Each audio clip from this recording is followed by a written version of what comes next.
Westbrook has it up the left sideline, guarded by Keontae George. Throws it off over to Joker, back over to Westbrook, back over to Joker and a three. Boom!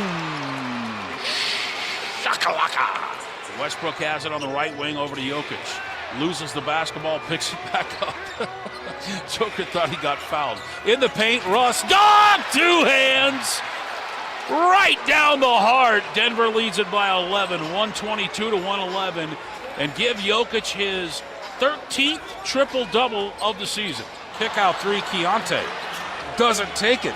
And then it's stolen by Westbrook in a breakaway. Dog, two hands! Nuggets lead this thing 126 to 114 with 2:40 to go. And this thing is over! We have 1 second left. There's the horn. Denver Nuggets get two triple-doubles, one from Jokic and one from Westbrook. A double-double by Jamal Murray. And Denver beats the Utah Jazz in Salt Lake City tonight by a final of 132 to 121.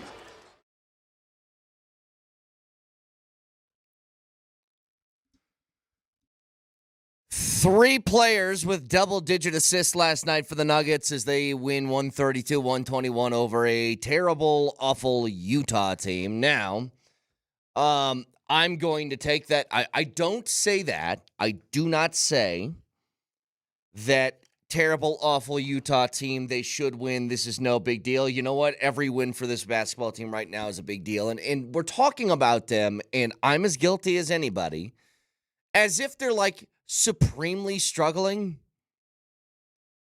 And they're 18-13. Like, they aren't a bad basketball team.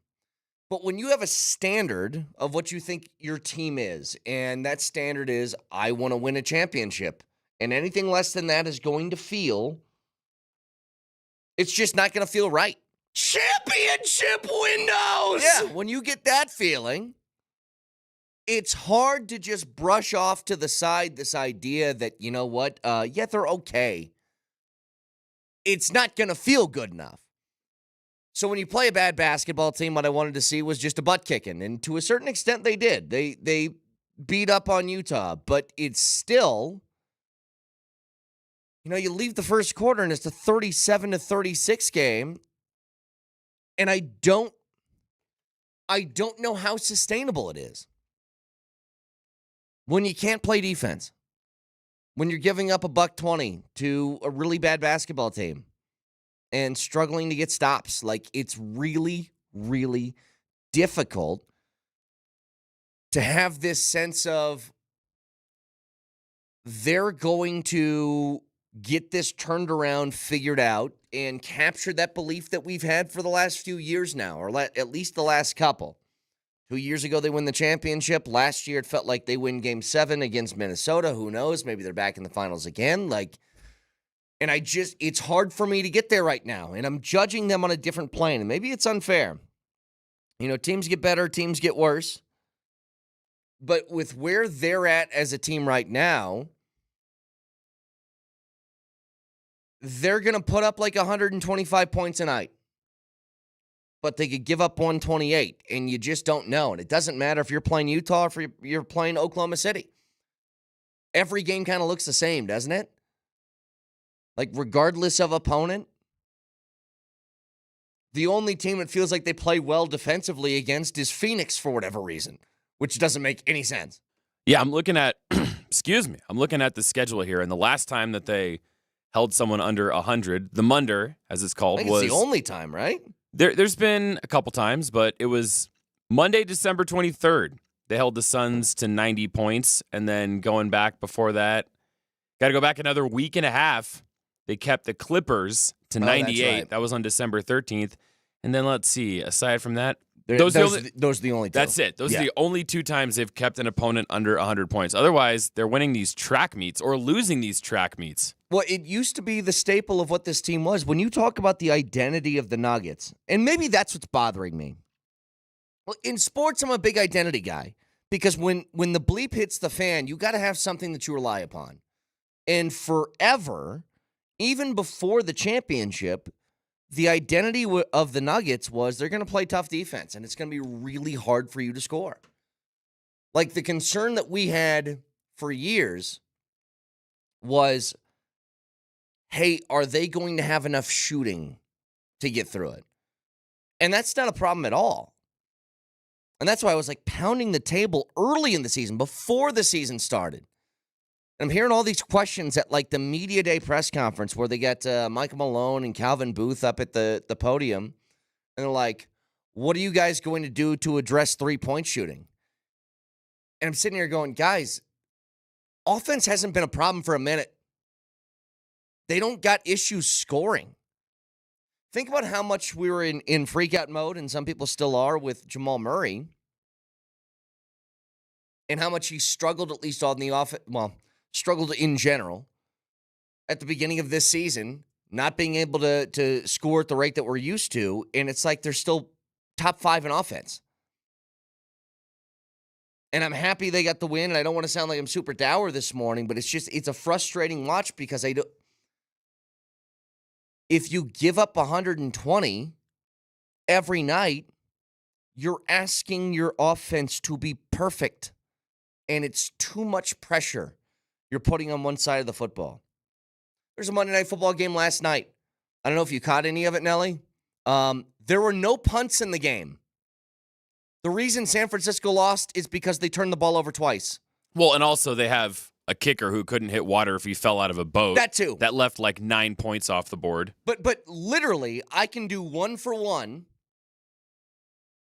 Goff threw no interceptions, Purdy threw 2, Detroit wins. Why? Because you are getting the football and scoring every single time. So it feels like with the Nuggets. Like, they can't have a stretch of empty possessions or their defense is going to give up too many points.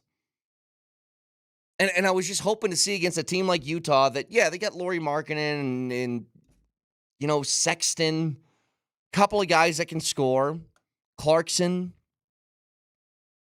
But that should be a game, at least from what I'm used to with that team, in which you're holding them to 108. And it should be one of those wins that you just breeze by. You don't really think about it. Hey, here comes empty the bench. Zeke's getting minutes. Jalen Pickett's on the floor. Like, it should feel like one of those. But I don't know. Still, 18-13. Again, not like the Nuggets are terrible. But I'm stacking them up against teams that I consider championship contenders. And like Oklahoma City's rattled off 11 consecutive wins now. 11. And you know what they do? They hold teams to 103 points a game. Like, that feels like what a championship caliber team would do. You play defense at that level, you're probably going to win. And so I don't know how it gets rectified. I think there's probably moves that need to be made.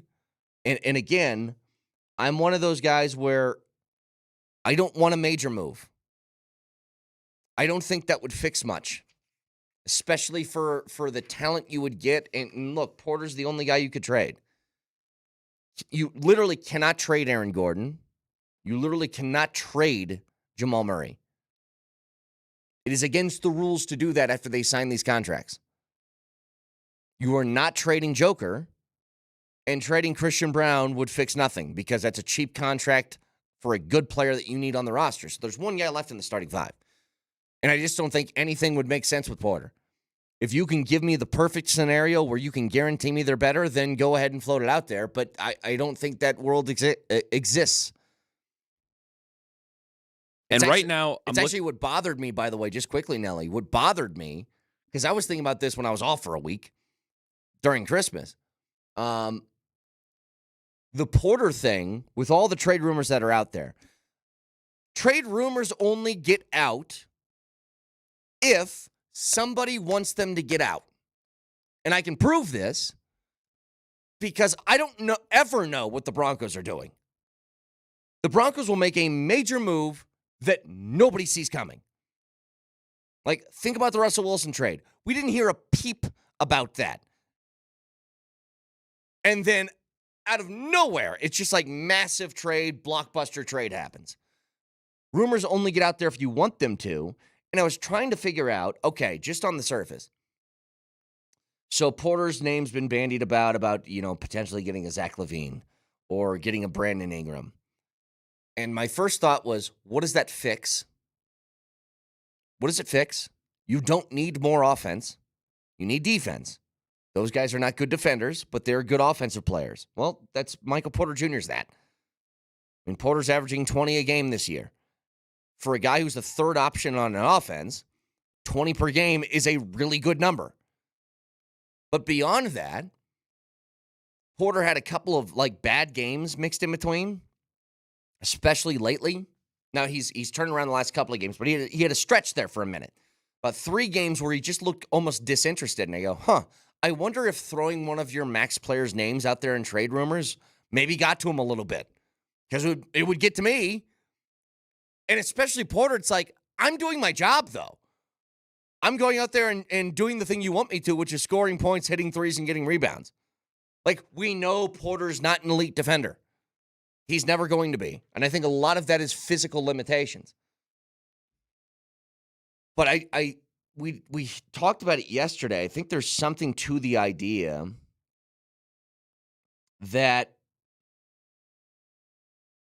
it's, how do I put it?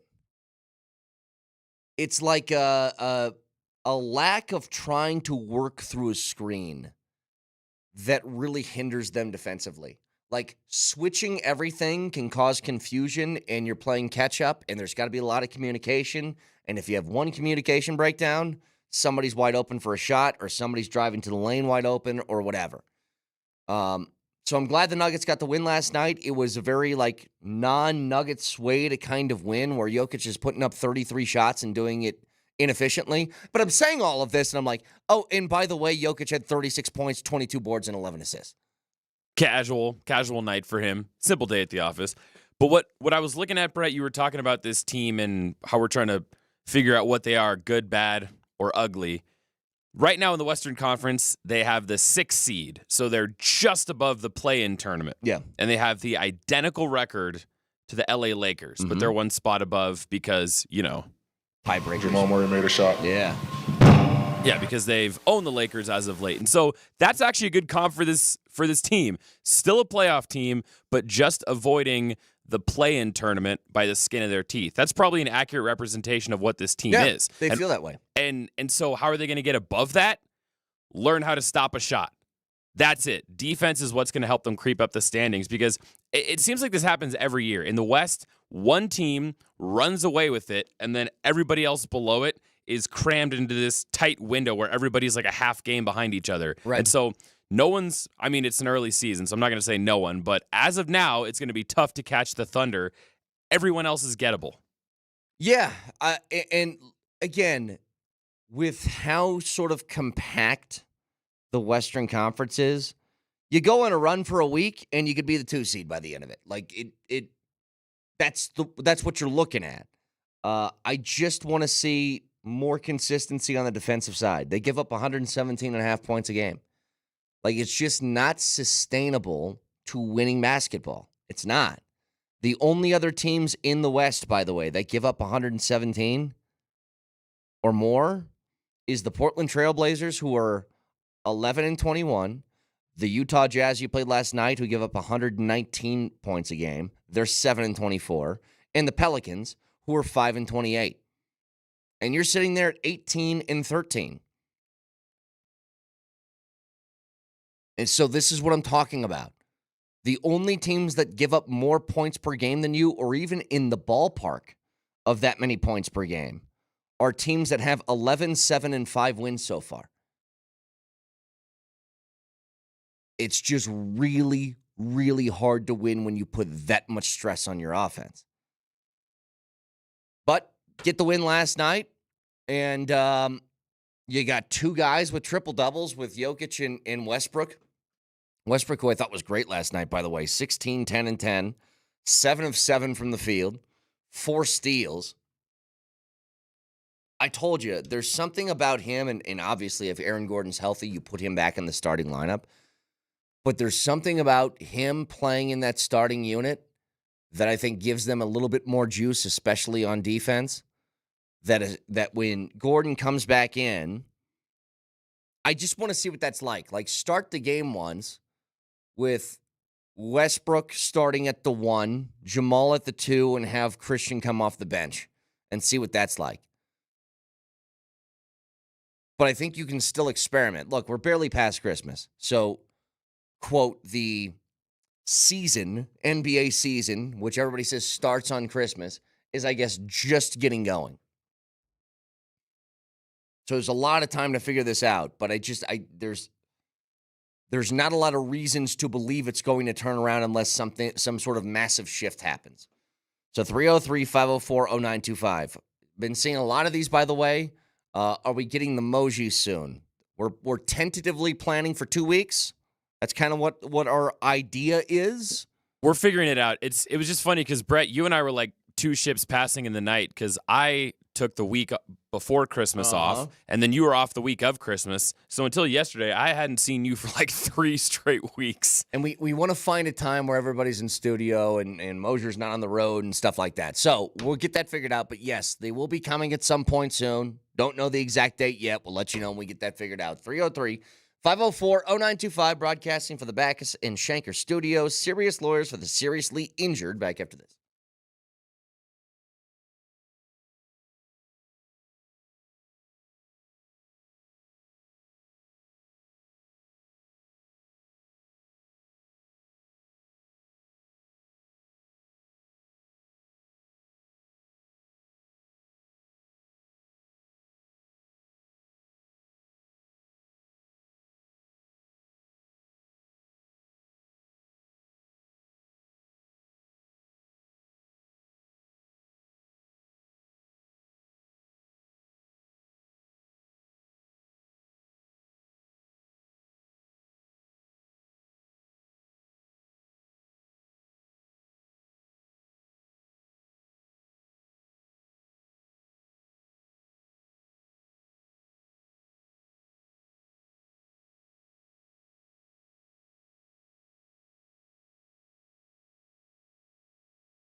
All right, so we're going to be off tomorrow for New Year's. Happy New Year, everybody.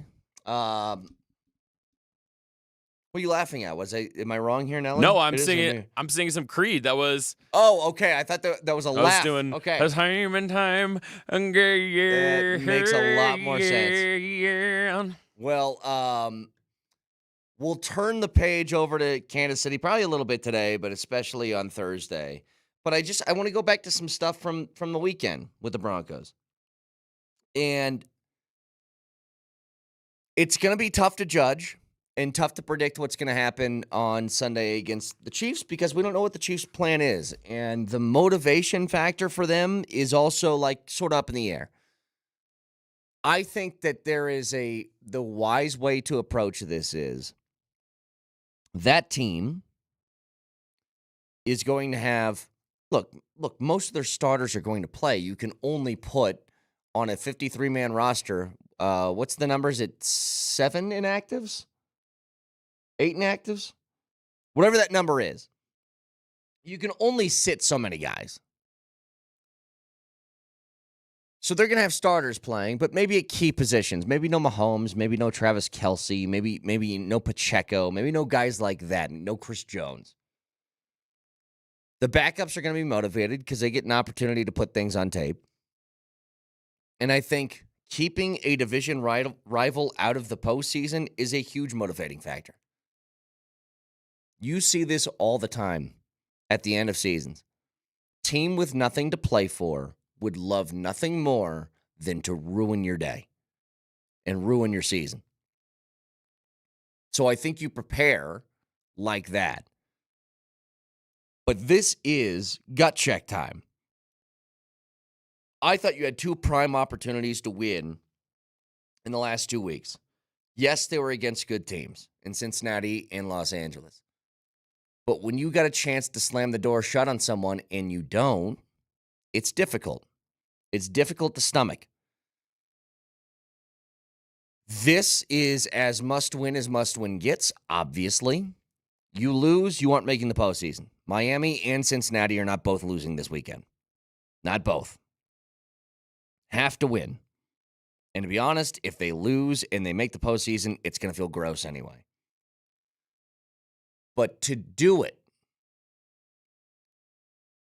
this is what bothered me from Saturday and what I hope does not creep in on Sunday. The main reason I hated not going for 2 was all about mentality. That's it. I want there to be a fearless nature to this team. Because that's what Sean Payton preaches. You set the ball down, you line it up, and there's no fear. Doesn't matter who's on the opposite side, doesn't matter game situation, we're going to be aggressive, and we're going to believe in our guys. And I saw Sean Payton blink last week, and that's what I hated.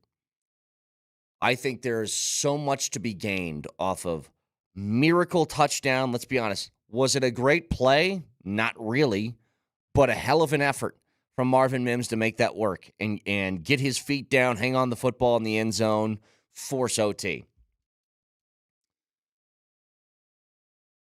This is a chance for your rookie quarterback to go out and make a play or a series of plays, have a game that not just builds the confidence within himself, builds the confidence within the team, and lets you know when we needed a play to happen, he made it happen.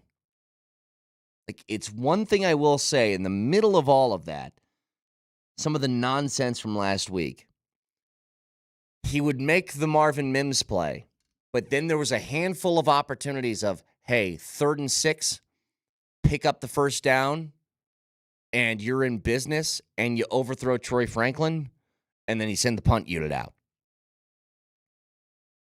Hey, you get a fumble.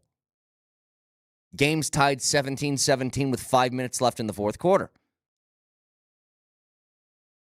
Make a series of plays, score, you could ice the game right there. And instead, you throw a pick right back. But we've seen him do the Marvin Mims touchdown at the end of the game. We've seen him have moments like that. We've seen him drive the team down the field at Arrowhead with a chance to win, putting them in chip shot field goal range, only to have that ripped away from them. I just want to see your quarterback step up and make some plays this week when the pressure's at its highest. But I don't want a conservative nature around it. If I'm going to go down, I'm going to go down swinging. No, Sean, it's what I've said about this job, Nelly, and I'm sure that you would agree with this. You can have these consultants in radio, and your program director can tell you a million things about how this is you're supposed to do this and this and this. At the end of the day, if the show sucks and you fire me, I want it to be because I did my thing and it just wasn't good enough. I don't want it to be that I'm trying to shapeshift and be some sort of putty and you mold me into whatever you feel like the radio should. No, if I'm going to get fired, like everything about this business was why I love radio. Whether you're successful or awful, it's on you. It's your fault or it's your reward. Like, it's all about what you do. right. And so if I go down, it's going to be because of me. And what I don't want is Sean Payton next weekend doing the check down Charlie thing and bubble screens and all this different. It's like, let the kid play. If it's good enough, it's good enough. But let's see. Let the kid play. Yeah. Well, actually, he did his press conference, his Zoom meeting with reporters yesterday, and sounds like he absolutely lost his voice, or maybe he got sick from some Skyline chili in Cincy. But he was asked about the mentality that you're going to have knowing that you're going to be playing the Chiefs' backups, probably Carson Wentz, maybe even their practice squad quarterback. I don't know that it changes the game plan because the scheme's still the same. I think you have to approach it like you're seeing starters at these positions. Obviously, NFL rosters are, it's not like you have a college roster, and I've been in this position before on the other side of it. So I think you're looking at the scheme relative to the game plan, and then planning on seeing the player that you're watching on film, and if someone else is in that spot, then so be it. Yeah, I think that's the proper route to take. You don't want to be surprised by a starter being on the field, okay? You don't want that. And so prepare for the Chiefs as if everybody's playing, obviously. Maybe you watch a little bit of tape of Carson Wentz over the last couple of years whenever he's gotten in games. But there is, let me just ask you guys a question. The Broncos win. Obviously, will be ecstatic. They'll make the postseason for the first time since winning the Super Bowl 9 long years ago. And that takes care of itself. But if they lose, I'll be honest with you. I will not have the mental fortitude to do the 30,000-foot view and, hey, you know what? Before the season, if I told you the Broncos wouldn't, I can't play that game because of where they're at in the middle. And I don't think you should either. I mean, sports are a choose-your-own-adventure book, okay? They're a Rorschach test. I hold up the thing in front of you, and you tell me what you see. And everybody can have a different opinion. That's fine, 'cause that's what I love about sports. But I don't think there's any world that I can exist in that they would lose this weekend, miss the postseason, and I'm trying to paint a rosy picture on Monday. And that would mean that you lost to the Chiefs' backup squad wearing the throwback D uniforms? Yeah. Nope. If that happens, sell the team, fire Sean Payton, trade Bo Nix. Well, especially at home, too. Blow it up. Like everything that has been set up for this weekend is set up to your best possible advantage to get a win and make the postseason. Everything. And Brett, I know I've asked you this probably multiple times on the air, and I always forget your answer. Did you ever watch the show Parks and Rec much? I didn't. It seems like a show I'd like. I never watched it, though. So there's one thing that always comes to mind when people talk about off-season narratives, and then you change your opinion of the team, and you change the standard as the season goes on. Which is healthy, by the way. It is. There's an episode where, it takes place in local government, and one of the characters is there's kind of a witch hunt. Some people are going after her and they're trying to get her in a pinch and saying, well, you said one thing and now you're saying this thing and your opinion of these issues changed, and they're trying to paint her into a corner. And so she says, yeah, my opinion changes when I learn new information. Mm-hmm. For example, when I was a kid, I loved chocolate milk and I thought that it came from brown cows. And then I learned about chocolate syrup and I changed my mind. Yeah. Well, that's the whole thing. Like, I know that for some reason this annoys sports fans, and I don't get it. You know, it's kind of like, not to get into politics, but when somebody's called a flip-flopper in politics, it used to be a big thing. Well, you said this back in 1995, and now you're saying this now. And I'm like, well, people can change their minds about things once they get more information. Now, if you're a politician who's just flip-flopping your opinion because that's what the lick my finger, hold it up to the wind, and what's everybody saying, I need to do the thing that sounds like what people like stuff, I don't think anybody enjoys that. But when it comes to sports, it's simple. I think a team is going to be a certain thing. Midway through the year, I get information about that team. I then use that information to make a case for what they should be for the second half of the season or whatever it is. You know, I'm honestly thinking about doing that for the Nuggets a bit.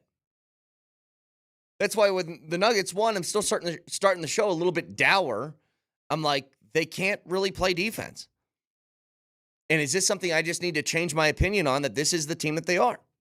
And Scott Hastings always says the NBA season essentially starts on Christmas Day. So Right. We've got a fresh reset for how we can view these Nuggets. Like maybe they just, you know, they were doing the team that's won a championship thing, which is bide your time beginning of the year, don't exhaust too much effort, and then when the season really starts to ramp up, you flip a switch. But I watched this Broncos team for like 13 weeks, and I go, yeah, they're way different than I thought they were before the season started. I thought they would be a team picking in the top 5. Obviously, that wasn't the case. And they were, forget top 5, they were a team that was comfortably in playoffs, in a playoff spot for virtually half the season. And so, yes, I have fully moved the goalposts on them. And I think everybody should have. Because there's not a world that exists where that team loses the game on Sunday, misses the postseason, and you have a rosy outlook about it. I think it would be crushing to a culture you're trying to build too. Like what is culture at the end of it? Like there's different ways you can go about it. Jim Harbaugh's locker room culture is different from Sean Payton's, which is different from Andy Reid's, which is different from Kevin O'Connell's, which is different from Nick Sirianni's, which is different from Dan Campbell's. Like all of these guys have different cultures that they've tried to instill, but at the crux of the culture is something simple. Winning. That's it. It's all that matters. And I thought Sean Payton did a phenomenal job this year of instilling that. This team went out there no matter who they played and believed they would win, which is different from Broncos teams since I've been here. They don't have that gear anymore in the negative way of something bad happens, snowballs into something else bad happening, and you're waiting for the inevitable of the kick in the nuts when the clock's hit 0. Like, that's not a thing anymore. So he's done a good job on that front. But in building all of this and putting yourself at 9-5, win one more game, and you make the postseason, to lose 3 straight and miss out, it would really hurt that. And that's why it's like, it's not even about just this season being disappointing. I would worry about that carrying over. I mean, think about how long it took for like the 6-0 start with Kyle Orton to dissipate and then changing the entire mentality of a locker room. And I don't mean this to any individual that's in the locker room, but it just happens when you lose a lot. And the Broncos have lost a lot in the last decade. They have. And it doesn't matter if somebody is new to the football team, never felt the pains of the past. There's just some sort of aura that's around there that's really hard to wash away. And they've done that this year. But you lose this weekend, it would take a giant, giant stab in like the kidney of that entire culture that you've been trying to build. So I think there's more than just like, hey, it's a win against the Chiefs to get you in the playoffs. That's a ton of pressure already, but I think it's even more than that. Like, that's how much this game means. And I just hope that they go out there and they play with a fearlessness because there's a belief inside the locker room we're a good football team. You know who We've earned this. We're going to earn it. Some of the scariest teams are teams with everything to play for and nothing to play for. And right now, the Broncos have everything on the line. And Sean Payton, we talk about how he's an egomaniac and he wants to prove that he's the guy and he's the only one that's sniffed out Bo Nix in the entire NFL landscape. Well, you know what would be a good thing for the LinkedIn page? Saying I made the playoffs with a rookie quarterback his first season in the league, Sean. Well, come on, let's go. One of the things that blew me away about the Monday Night Football game last night is the Niners have nothing to play for. They're eliminated from the playoffs. Detroit had nothing to play for. They stood nothing to gain or lose from that game. And I watched Nick Bosa running around like a madman last night. And I watched George Kittle taking like rib shots over the middle of the field. You know, doing everything he can to try and get a first down for a game that didn't matter to them, but like, and the Lions were still emptying the playbook, doing freaking hook and ladder touchdowns to St. Brown. It was like the playoffs all over again. Yeah, it was like the effort was through the roof for a game that didn't matter for either team. But in this case, I think that's what you're going to see from Kansas City. Like, this isn't one you take lightly. Like, oh, they're trotting out the backups. This is going to be an easy win. I don't think so. You got to go out there and prepare as if you're playing the Chiefs, you know, from however many weeks ago that was.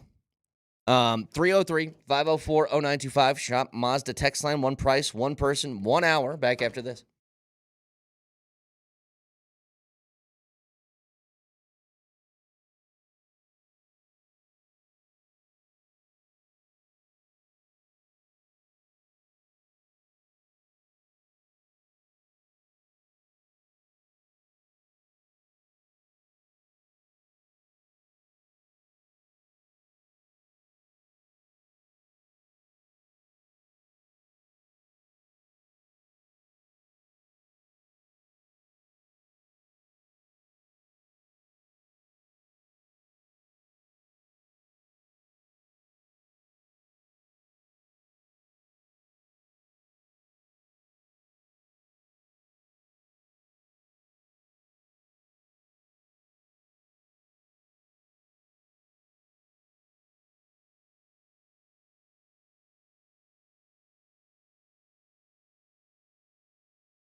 So Texture says everybody wants the Broncos culture to be built the right way, but if we don't make the playoffs, it's a failure. Yeah, it would suck, but your rookie quarterback has 9 wins in his first season.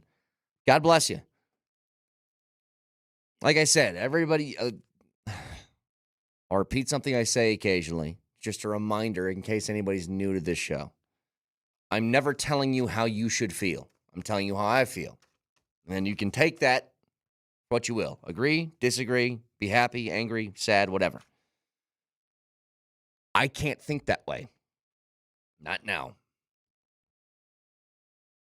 If you were to just give me, hey, I traveled from the future, went back in time.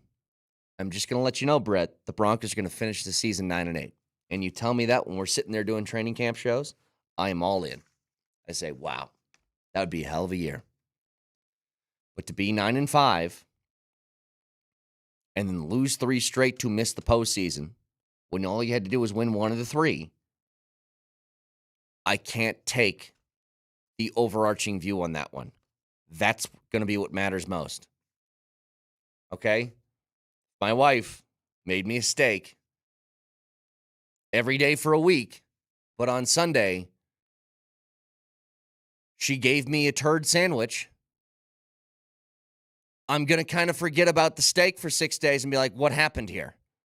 Okay? We had a good thing going, and now my mouth stinks. I don't want that. It's just I'm and I try and keep perspective as best as I can with this millennial, the latest thing that happened is the greatest thing that happened mindset that a lot of us have. Okay, I try my best to keep perspective on things and see the bigger picture, but I don't think there's a bigger picture than you just kind of blew it for the last 3 weeks of the season. And I think that stands out and it can stick with you. And that's what I don't want. And for the record, I don't think that's happening. For all of the things that we've discussed so far this morning, I think the Broncos are going to win on Sunday. But just the fact that there's a possibility out there. Are you speaking from experience? By the way, not to call your wife's sandwich making methods into question, but you had that one ready to go. She's never made me steak 6 days in a row. That's the difference. Never had the turd sandwich either. But you know what? Riley Moss, he said something similar. You know, I love playing football. I love the sport of football. Obviously, you know, like today, sometimes you eat a sandwich and you got to own it. And you know, this isn't the first time that's happened in my career, and it's probably not going to be the last. And, you know, the great ones are able to come back and you know, be gritty and push through. And you know, that's what I'm going to do, and that's what, you know, I know everyone on this team's going to do. That's right after he got his ass kicked for 60 straight minutes. Like, that's a hell of a mindset. Like, this dude's got his head screwed on the right way.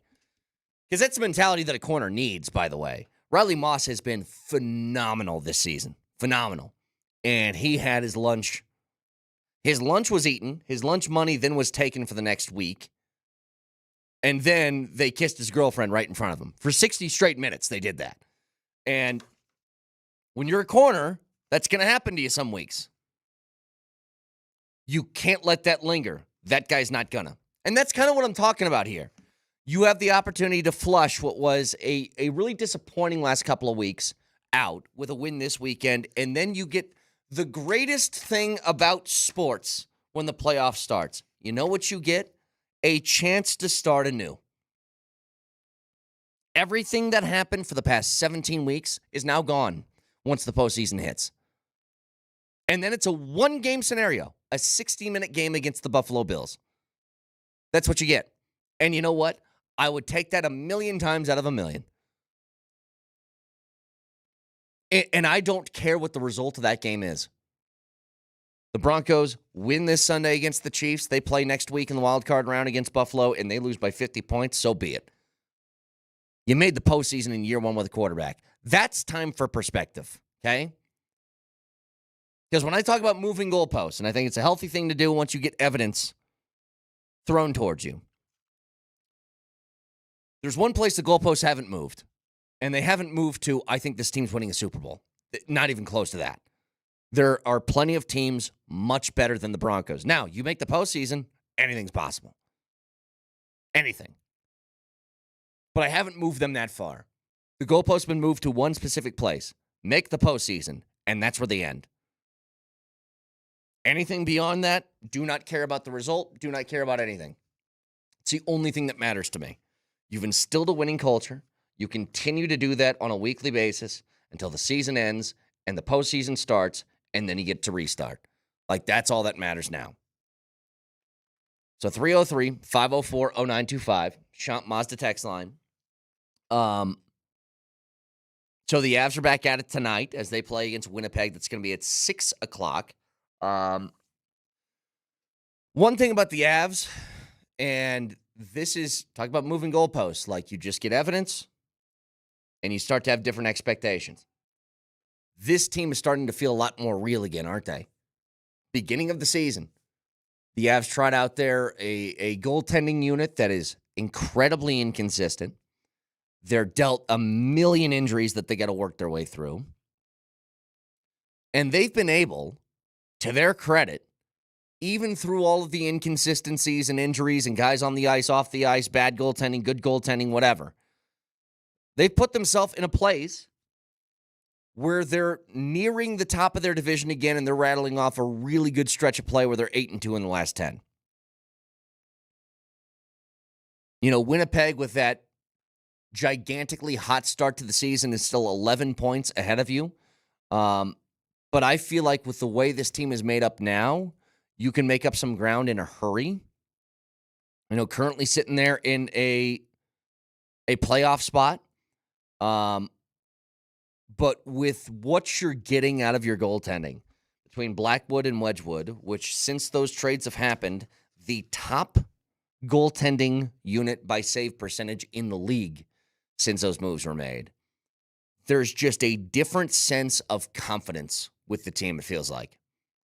And you're playing against, as I just mentioned, a team that was the most red hot of red hot you can get to start the year, that leads the Western Conference in points. And I think it's a good opportunity for you to show Winnipeg again, who, by the way, is plus 49 in goal differential this year. The second highest team in goal differential is Washington, who is plus 37. So they're a full 12 goals ahead of them at that pace. But you got a chance to show Winnipeg you're not... It's that old meme. You're not that guy, pal. And they go, are you that guy? And tonight you can say, absolutely. Because with this goaltending, it's just changed the dynamic of what this team is. From a confidence standpoint, from a consistency standpoint, and you have a base level of expectation every night that team takes the ice, that they're going to play up to a certain standard. And I would love for this to be one of those games in which you go out, you play against a team like Winnipeg, which is leading the Western Conference right now. And you prove you're right back on that same track that's always been there for them. Which is, we're one of the best teams in the NHL. We are going to be a cup contender by the end of the season. And we have a trio of players at a minimum between McKinnon, Mikko, and Makar that are unstoppable. And I'd love to see them just put it to Winnipeg tonight in a way that they just weren't capable of in the first matchup. You know, you lost that first game 1-0. If you go back and you think about that game, the Avs struggling early in the year. They had a whole bunch of guys that were out of the lineup at that time. I mean, you're playing guys like TJ Tynan in the forward group. Chris Wagner's there. Prishapov. But you got a good game out of Georgiev where he made 27 saves on 28 shots, but you couldn't figure out Hellebuck. Give them a reminder of what last year was in the postseason with some offensive onslaught now that you got some confidence, or at least more confidence in your goalie on the back end. So that's what's in store tonight. That game, puck drop, 6 o'clock. You can hear it right here, Altitude Sports Radio 92.5. Can also watch the show live on Twitch, twitch.tv. Search Altitude SR in the search bar, the Altitude TV simulcast, and that is the Safeway Twitch feed. And you can ring in the new year with Safeway. Easy to prepare party platters, cheese trays, cakes, and sweets. Get started with easy delivery or free pickup at Safeway.com or in the Safeway app. So, jump back to the Nuggets with a win over Utah last night. I want to talk more about the Broncos, and I think there's more on the line than just a playoff spot with this game on Sunday. We'll get to all that. Mojo Lombardi and Kane next.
Westbrook has it up the left sideline, guarded by Keontae George.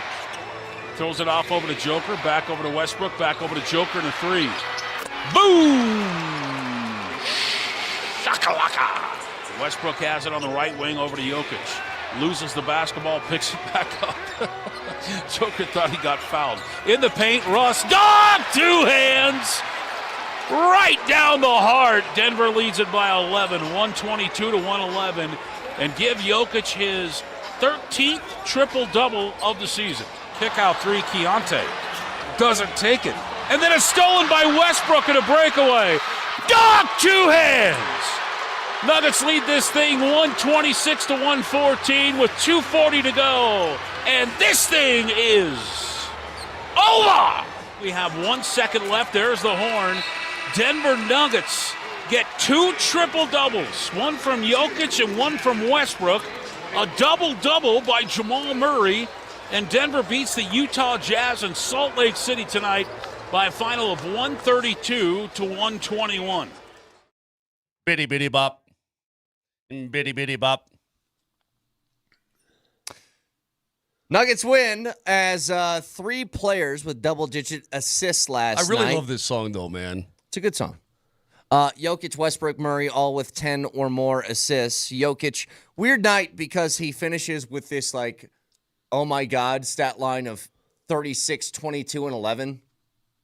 But he was 14 of 33 from the field, so that felt weird. Vic, before you speak this morning, before you even talk, number one. Vic looks like his nose is going to be an issue today. You don't even understand what happened to me this morning. I'm sure it was tragic. Looks tragic. Well, your nose looks tragic, so I'm sure it was tragic. Nelly, tell him what happened. Vic said that he was driving to the station, and then on the road, his nose started bleeding like the elevator in The Shining. Just, it was all coming out. Got on his clothes, had to turn around and go home.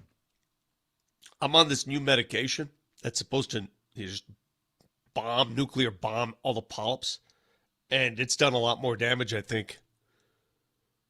Because I'm bleeding. I'm bleeding out. I might bleed out by the end of this show. Does it make you smarter? Dude, my New Year's resolution, I'm glad it's the final day of 2024. I just want to live. I want to be alive. It's a good resolution, actually. Sounds that's good. it. That's my only resolution, guys. I mean, help me live. Help me live. A couple of different things. It's quasi-attainable, too. Like it's an attainable goal. That's a mistake people make on New Year's. They set unattainable goals. Hey, bro, But it's also not your choice. Yeah, but we got you, okay? Whatever we can do to help facilitate that aspect, we are in, okay? So you got your boys here helping you out on that. Why are you guys naked behind you again? There's something going on with the computer. Something with the computer. Hey, by the way, as we start the program today, Vic, take a good look here. Disco, is that your old dog? No, That's my current dog. Oh, I don't know. Dude, you got like a kennel.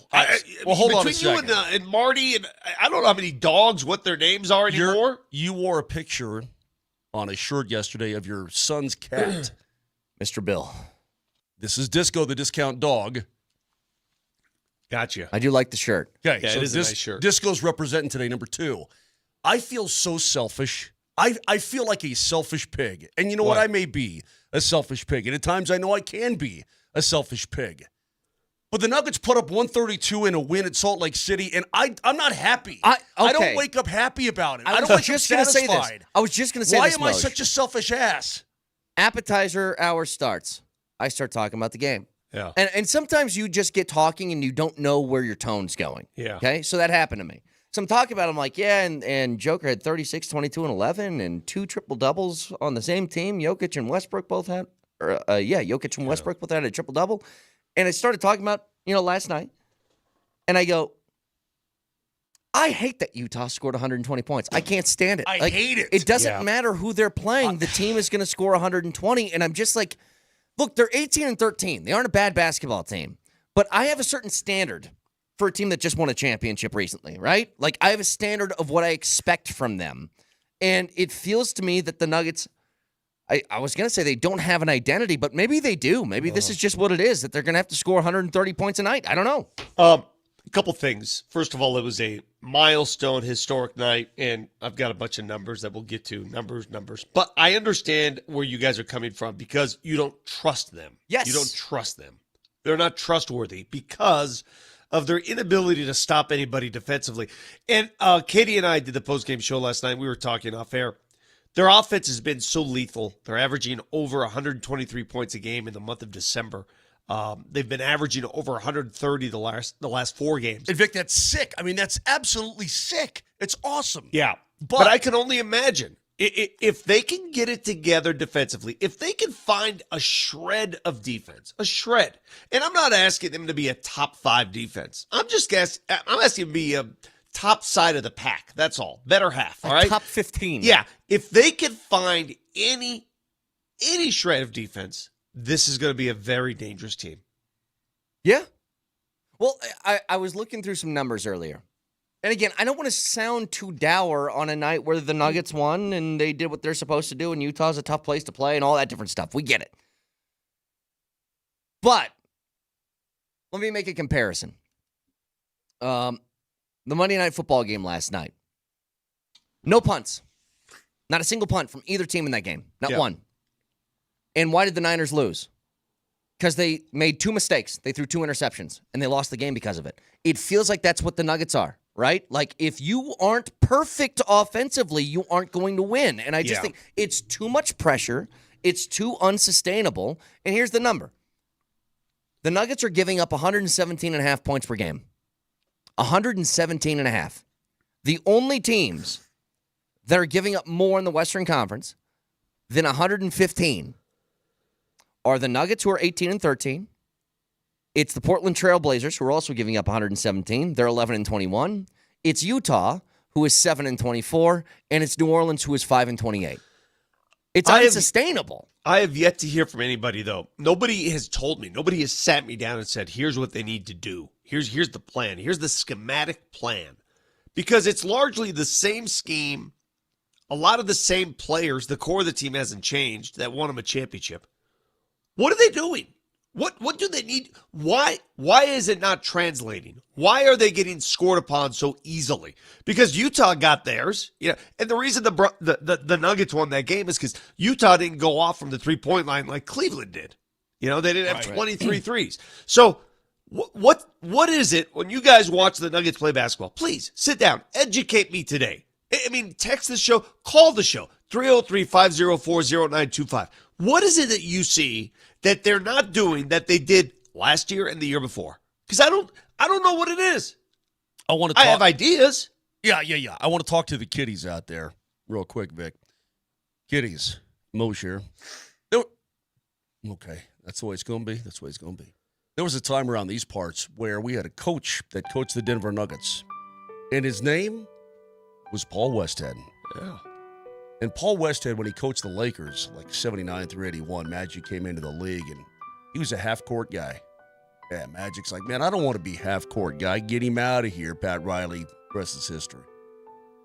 Well, Paul Westhead came to the Denver Nuggets in 1990 and took over, and he said, you know what? Screw half-court offense. What are we going to do, Vic?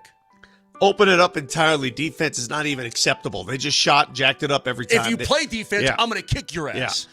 In fact, that era of Nuggets basketball, if you go back and look at it, the early 90s, Paul Westhead era, some of the most ridiculous stats you'll ever see. Just throw them out. Okay, but at the same time, hang on a second. Let me explain a little bit. This is NBA 30 years ago, okay? This is run and gun. Yeah. This is, man, and don't play defense, by the way, because if you do, you're an idiot. All we're going to do is get the ball in our hands and run. Here are the scores. 108-105. You won 109-101. You won 97-96. You won 88-77. You lost 106-82.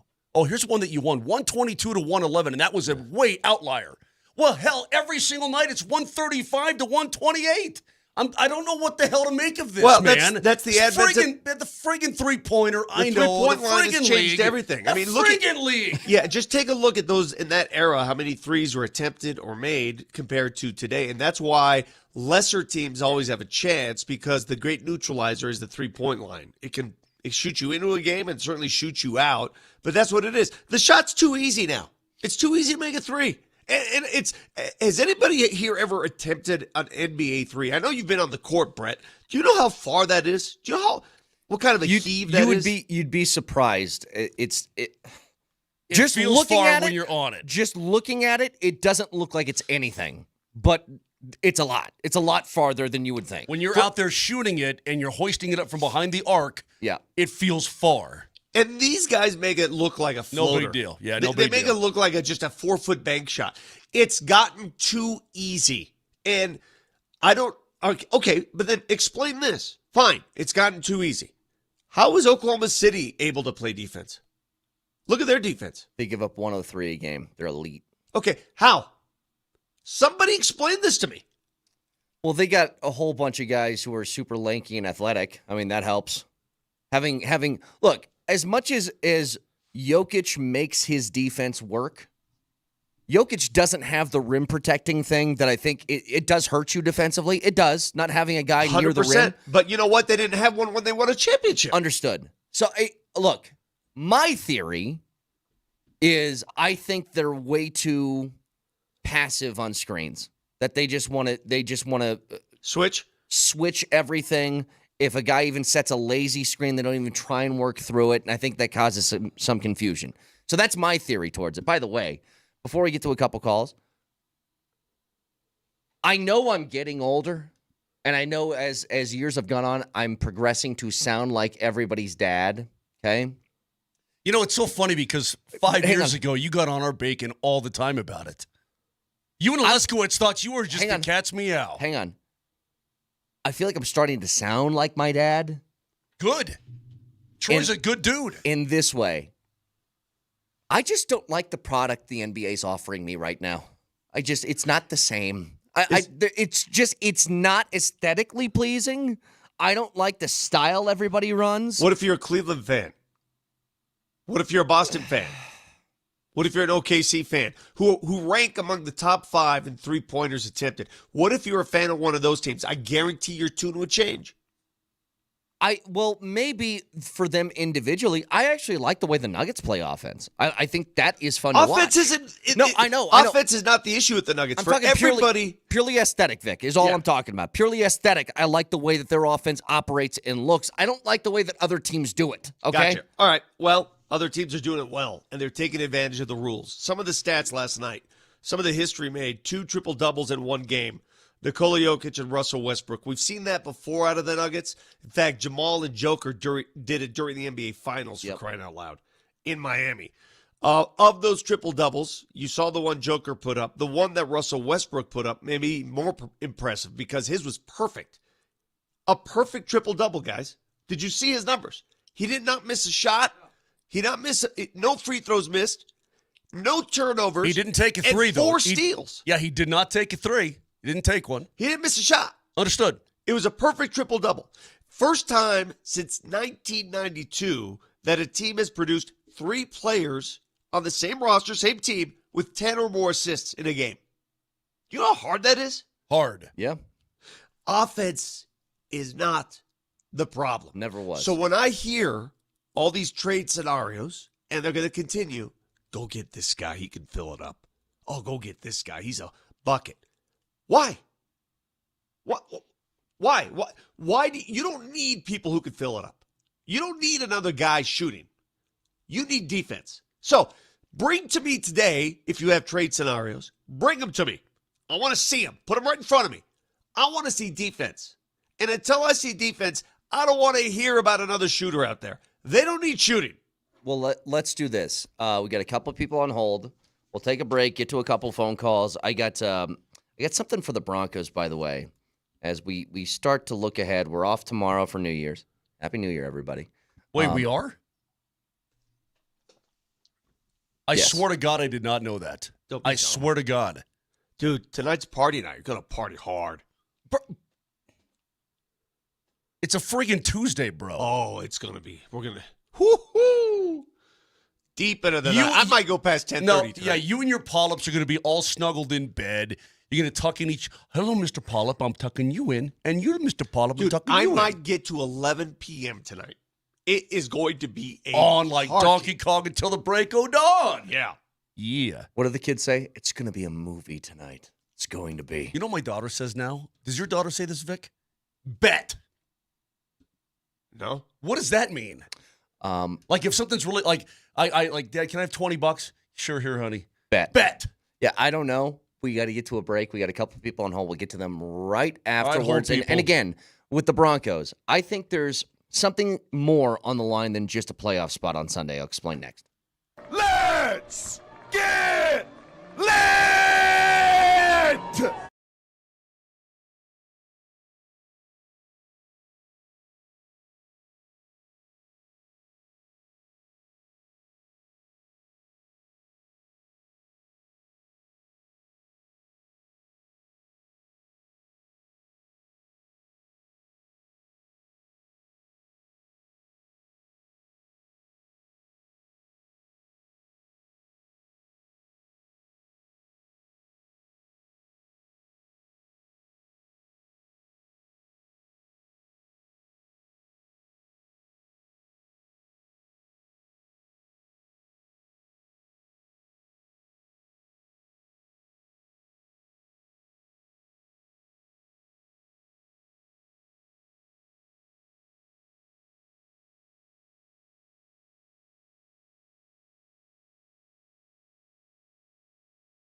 start the club.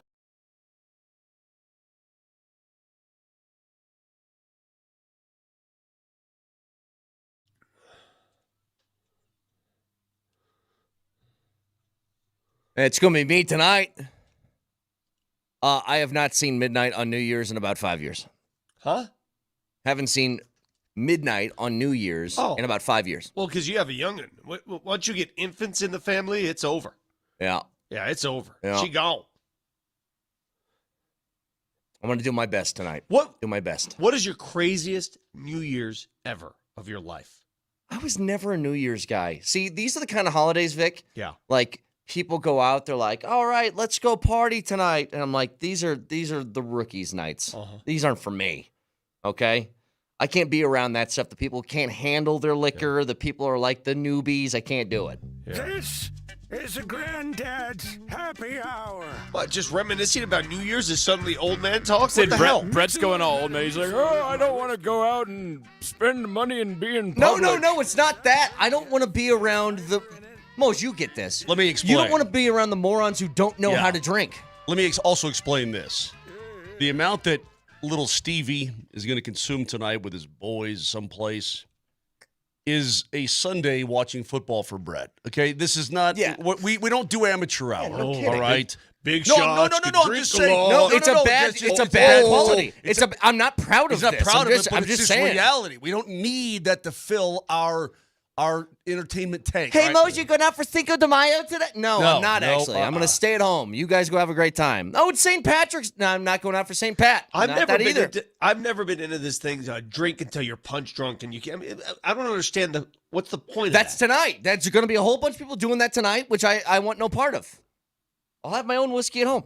All right, we're talking some nuggy nugs. Oh, Hold yeah, on. yeah, we gotta One get thing. One thing you got to stay away from. Easy on the champagne. I learned the hard way about 30 years ago. Champagne is the worst thing. If you don't want to vomit, oh my God! Let me tell you the something. bubbles. You know my stomach can bubbles.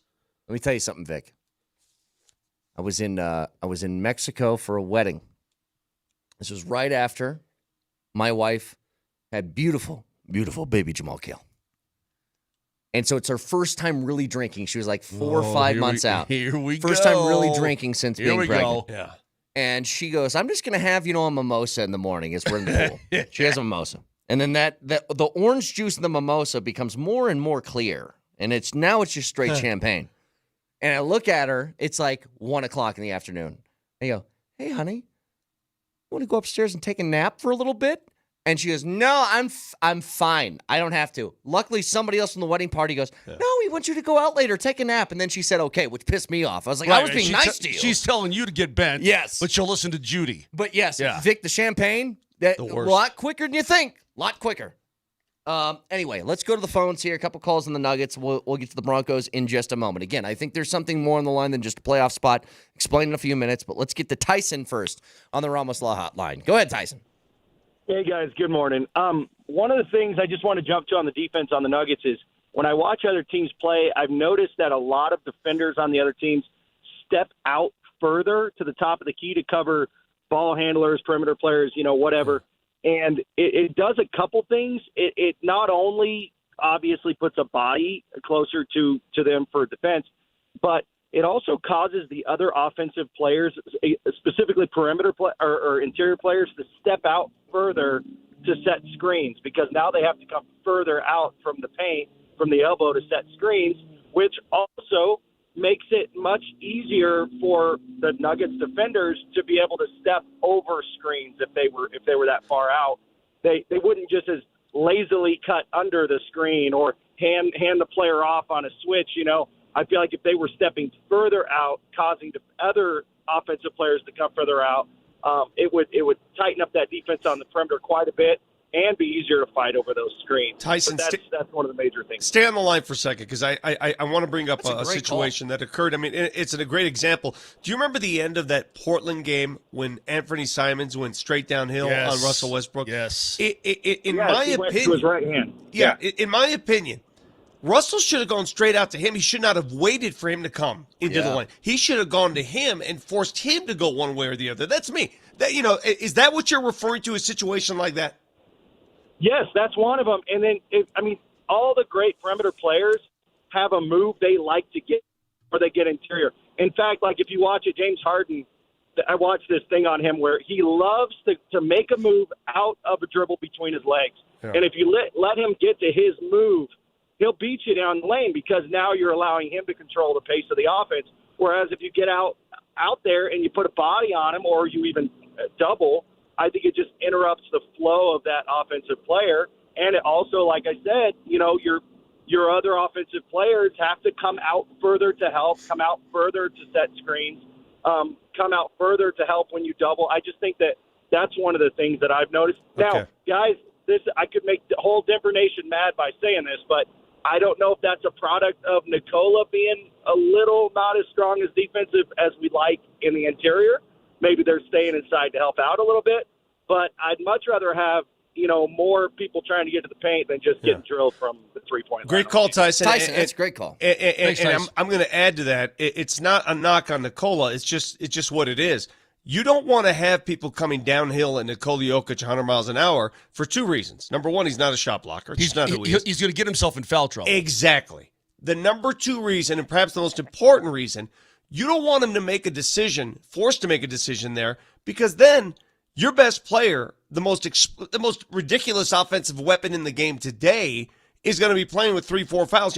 We've gotten lucky, knock on wood. He hasn't been in foul trouble this year. Yeah, but how about a happy medium? He did not have a personal foul last night, okay? So how about a happy medium of where you force some of that and let him try to be a rim protector on occasion, Vic? Yeah. Is that? I get you. I mean, I'm willing to try anything at this I get point. you. How about that? But this whole notion of rim protection, and trust me, I would love to have it.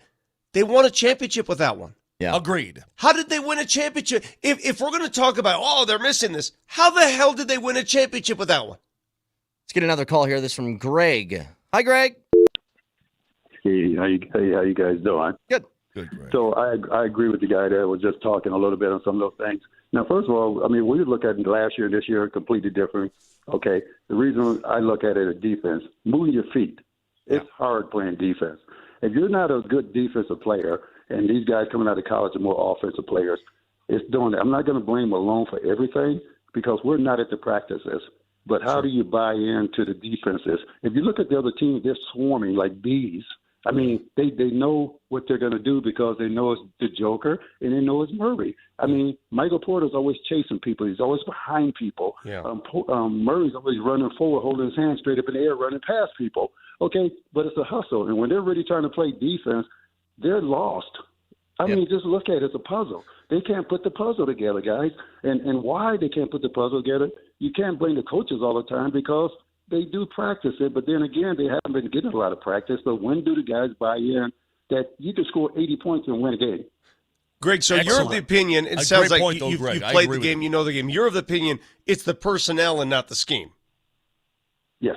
Okay. Because if he's scheming, if we're at practice and he's got the scheme in there and these guys are not playing the scheme when it comes to play time, because how many times you see these guys run into each other, look at each other like, where are you supposed to be at? Yeah. Greg, you make a very valid point. Greg. Thank you for the call. Happy New Year. Here's the deal about defense. And the first part of his thought is the one that hits home for me. Guys, anybody who's ever played basketball understands this. It may not look that way when you're watching a game. But let me tell you something. More energy and fatigue is expended defensively than on offense. Oh, for sure. You get more tired playing defense than you should. And if you don't, then you're doing it wrong. For sure. Yep. I absolutely agree with that. A lot of defenses want to. A lot of defenses just commitment to it, man. And you got to be committed. Everybody wants to score. Everybody wants to play offense and put the ball in the bucket. But how many people want to stand and take charges and pick guys up? Fight through a pick. You fight through a pick. Pick guys you know up. how hard that is? Pick guys up and defend 3/4 of the court, right? Pick him up in his own end. Pick him up in his own end and defend him all the way. Okay. And force him and make him make a decision once he crosses half court. Well, Greg said Not another fun. thing. You know, the previous caller mentioned you don't have a shot blocker. That's not Nikola's forte. Nikola also had 3 steals last night. He's pretty damn good defensively when he puts his mind to it. I think the guards got to guard better. Yeah. They got to guard better. MPJ, he referenced him. He's got to guard better, which is hard to do. Well, again, a big part of that is, I think what Greg was talking about, what Tyson was talking about too, when it was if you can get in somebody's kitchen a little bit farther outside the three-point line and you can work through a screen, that's where you miss KCP. KCP was a master at it, and if he couldn't work his way through it, remember he would do the cell calls. Sure. He got a whole bunch of offensive foul calls by, I mean, essentially flopping a little bit, trying to work through a screen, but showing that it's a moving screen violation. Like, it's work. It's All right, effort. so everybody's giving me reasons. We all see it. We're not dumb. We all see it. I need solutions. What's the solution? Don't tell me the solution is to go get Zach LaVine. That's not a solution. Brandon Ingram's not a solution. All you're doing is adding other offensive players who aren't the best defensively. That's not a solution. Scoring more is not going to solve a damn thing. No, I'm with you. And is it too stupid to say this, Vic? Work harder? Like, is that a solution or not? Or is it you have to find new people to try and do this? You know, I think inherently, human nature, hear me out on this, human nature. Because, Mose, you go through this every year, right? You look at the schedule, you go, oh my God, 82 games. You get to that point where you're like, oh, this is a long season. This team has climbed the mountaintop. This team has lived in the playoffs. This team knows it's going to be a playoff team. I think human nature dictates that, it's December, it's November. I wondered that. Let's just chill for a while and then turn it up. I really believe they're not trying to be bad defensively, Right. But I think subconsciously they're trying to preserve themselves for the games. And you got to be careful. Younger teams, Oklahoma City right now, they're playing with their hair on fire. They're hungry, man. They got ousted from the playoffs last year. They're the fourth youngest team in the league? They're moving around like crazy. It's just a different want to on the defensive end. So once we hit, I need a date. I need you to throw me. Well, I don't need an exact date. I need you to throw me a round date where if the defense is not picked up, in some regard, we should January 15th. Dude, that's 2 weeks away. January 15th. I was going to say more like February, man. January 15th. Yeah, but bro, that's just 2 weeks away. January 15th.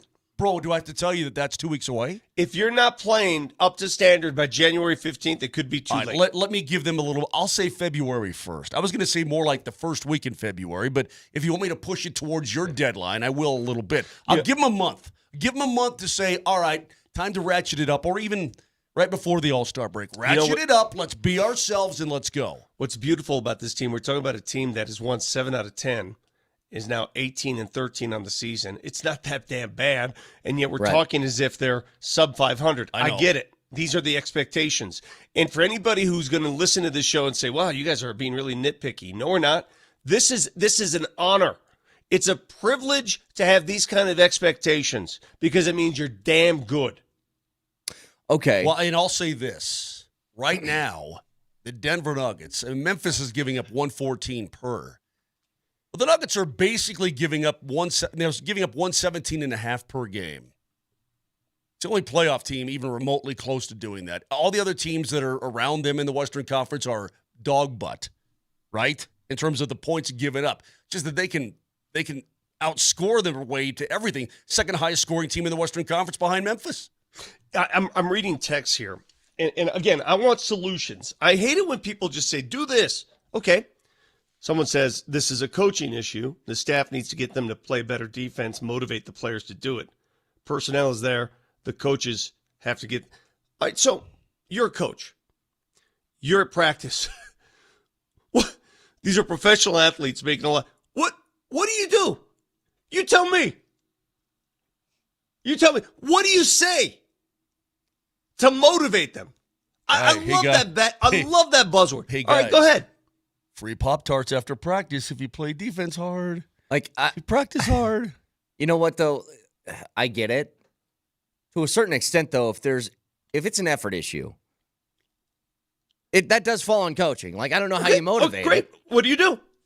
I don't know. I'm not in the locker room with those guys every single day. I don't know how they tick and how they operate. You don't think they're held accountable? Well, I never said that. I never said that. Of course they are. But all I'm saying, Vic, if you have a coach who talks about, and Malone's done this a few times this year, where he's like, hey, it's professional basketball. I'm talking about giving effort. Effort is a coaching thing. That is a reflection. I'm not saying that Michael Malone is doing some piss poor job or anything like that, but I said this the last time he really came out. I forget which game it was. It's a couple weeks ago where he was saying effort's a problem and he's super pissed. And I'm like, you can only go to that well so many times or else it starts to fall on deaf ears. Let me tell you something you can't do in the NBA. And show me a place that's done it. Oh, you got to bench this guy if he's not playing defense. Show me a max player who's been benched.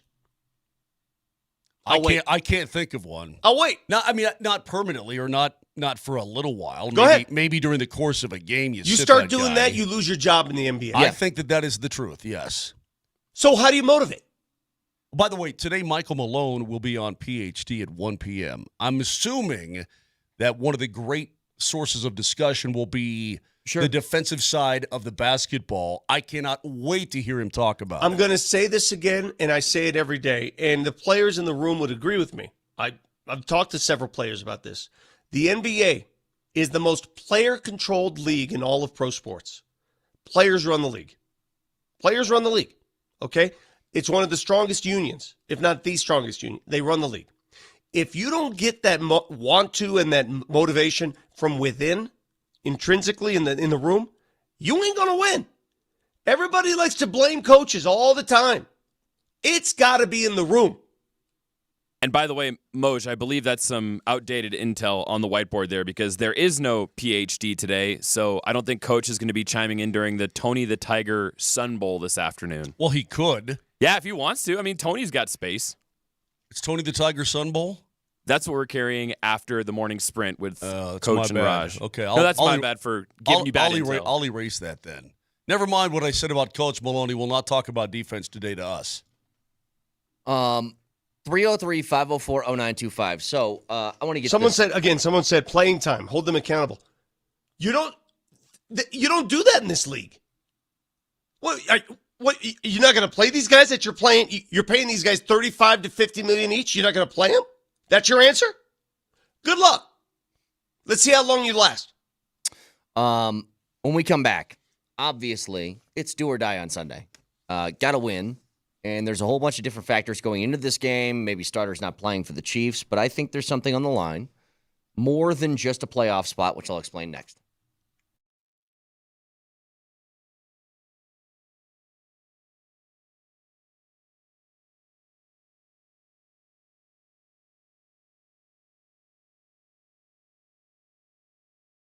I've told you plenty of times. I'm going to tell you again. I had my physical, and my doctor goes, "Hey, your testosterone's getting a little bit low." And I'm like, "Oh, doc, that stinks. What do I do?" He's like, "You're just getting older."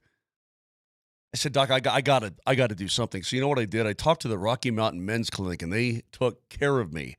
Listen, you've been hustling and bustling this entire holiday season.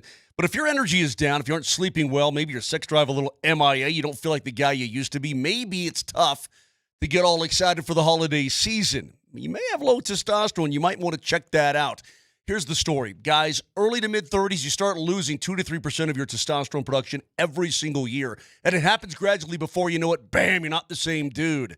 So do yourself a favor. If you feel like that may be the situation for you, go to RockyMountainMen'sClinic.com, take the low T quiz on the website. Simple 10-question quiz, yes, no answers, takes 2 minutes, and schedule a consult with the Rocky Mountain Men's Clinic. They're going to draw your blood. You'll have your results within 30 minutes, and it's only $99, which includes the medical consult, the T, and the PSA test. And if you sign up for testosterone treatment that day, should you need it, your appointment is absolutely free.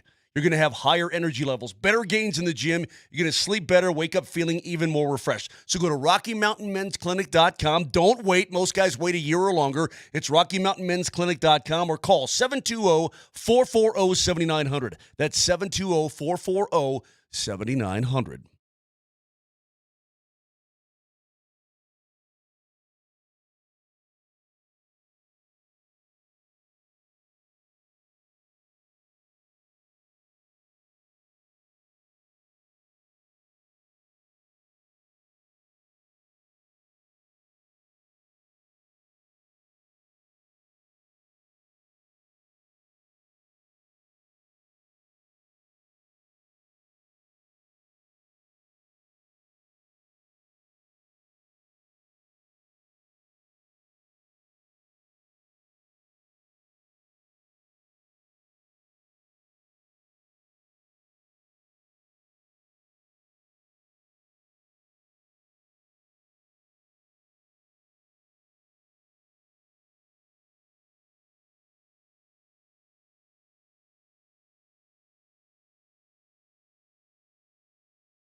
All right, so listen. Big game coming up on Sunday. Obviously, it's do or die. If you lose, you aren't making the postseason. Not necessarily. Cincinnati, Miami aren't both losing on Sunday. I just don't see it. Not necessarily is all I'm saying. Fine. In my head, you lose, you're out. You win, you're in. That's how it feels. Here's the other thing. Season starts, and the goal of the year is to figure out if Bo Nix is going to be your franchise quarterback or not. But there was another thing that happened along the way, which was the Broncos started to win. And every coach, no matter who you are, talks about one thing when they come into a brand new organization, and that is culture. They want to build a culture. And whether you build it the way that Jim Harbaugh does, or Sean Payton does, or Dan Campbell does, or Nick Sirianni does, or Andy Reid does, like, it doesn't matter. Everybody's got their own way. But what is culture really? It's winning football, right?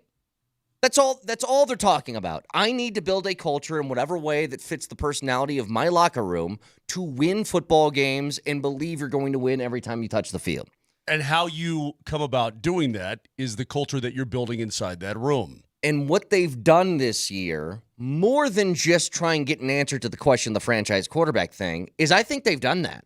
I think that this team has a winning culture now in the locker room that hasn't existed because they've lost for a while. And I think that at least part of it, is baked into the cake on Sunday. That you can take the 30,000-foot view and look where the Broncos were and what you expected them to be, and they're 9-8 and all this different stuff. I know they missed the postseason, but they had a winning record. Like, you can play that game. I'm just telling you, I don't get the mental fortitude to forget about that.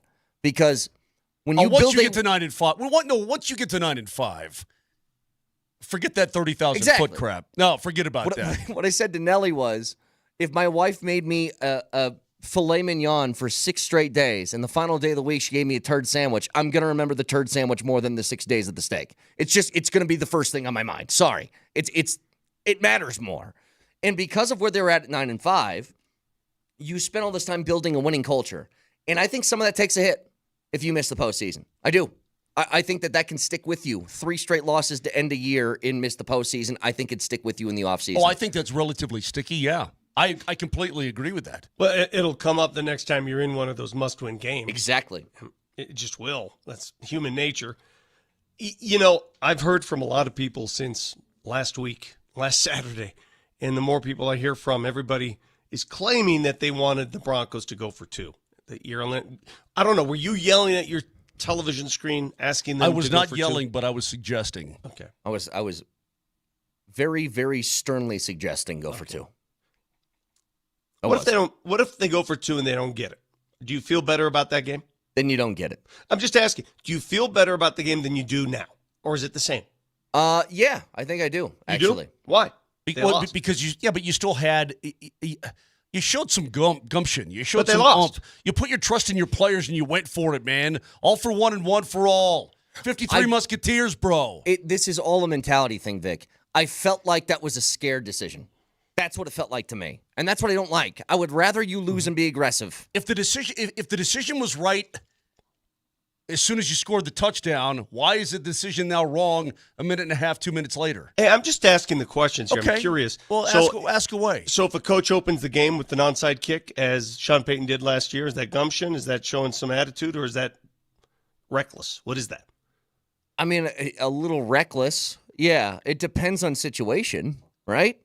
See, I think you're slanted in your coverage of this because your coach, you're a Lions fan, he goes for it on every damn 4th down. Okay. And he gets it a lot, too. He did it again last night. You saw that. But he also has the personnel to do it.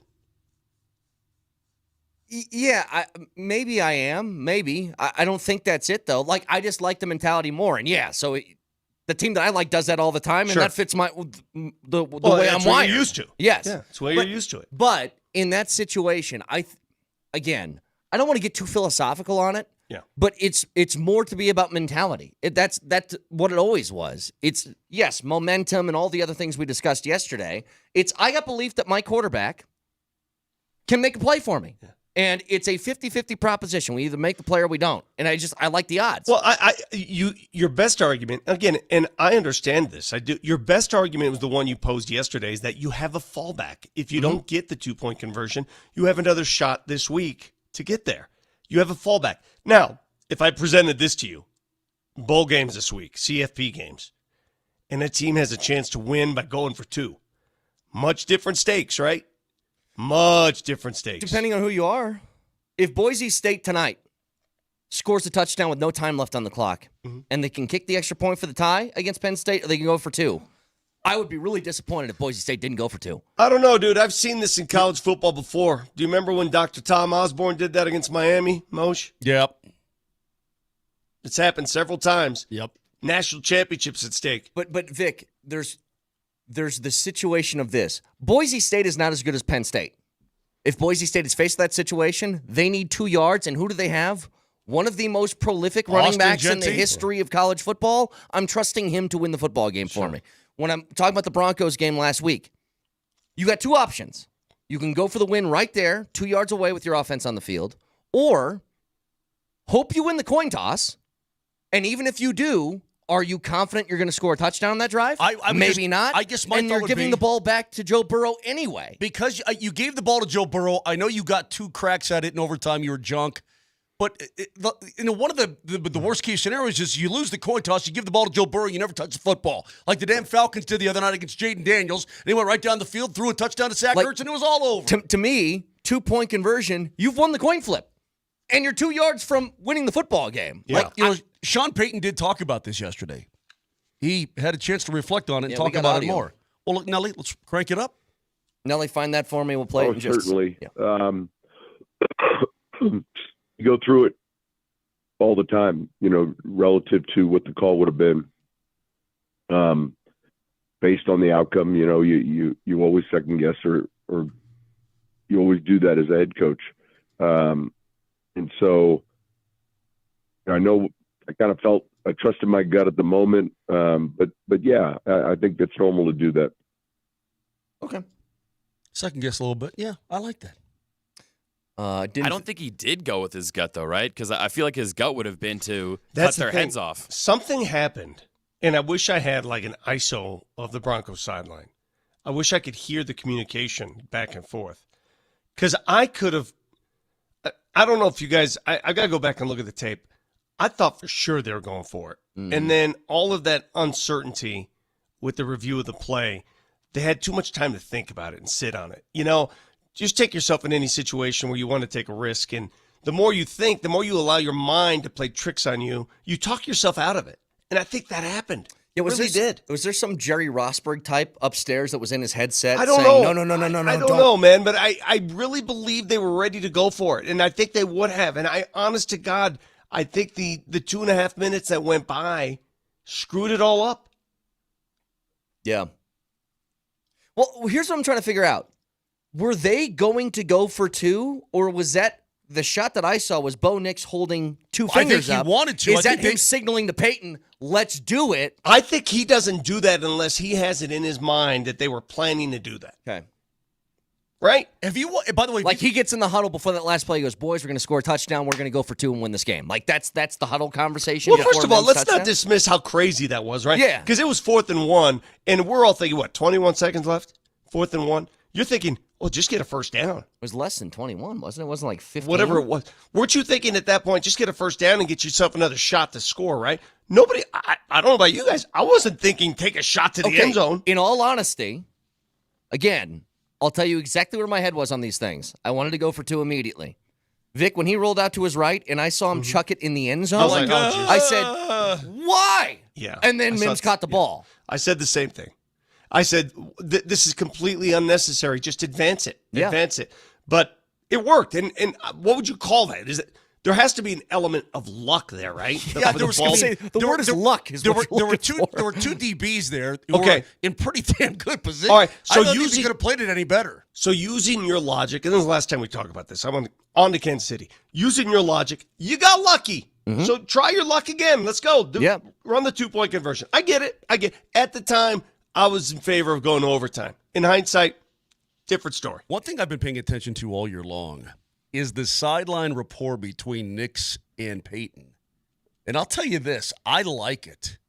I watched it wasn't really animated, it was maybe semi-animated conversation the other day on the sideline, and I'm like, these guys are communicating well. They They're on the same page. They're this, they're that. You know, I just like that. It seems like there's a little mutual respect going on there, and that's his guy. Talking about that's Peyton's guy.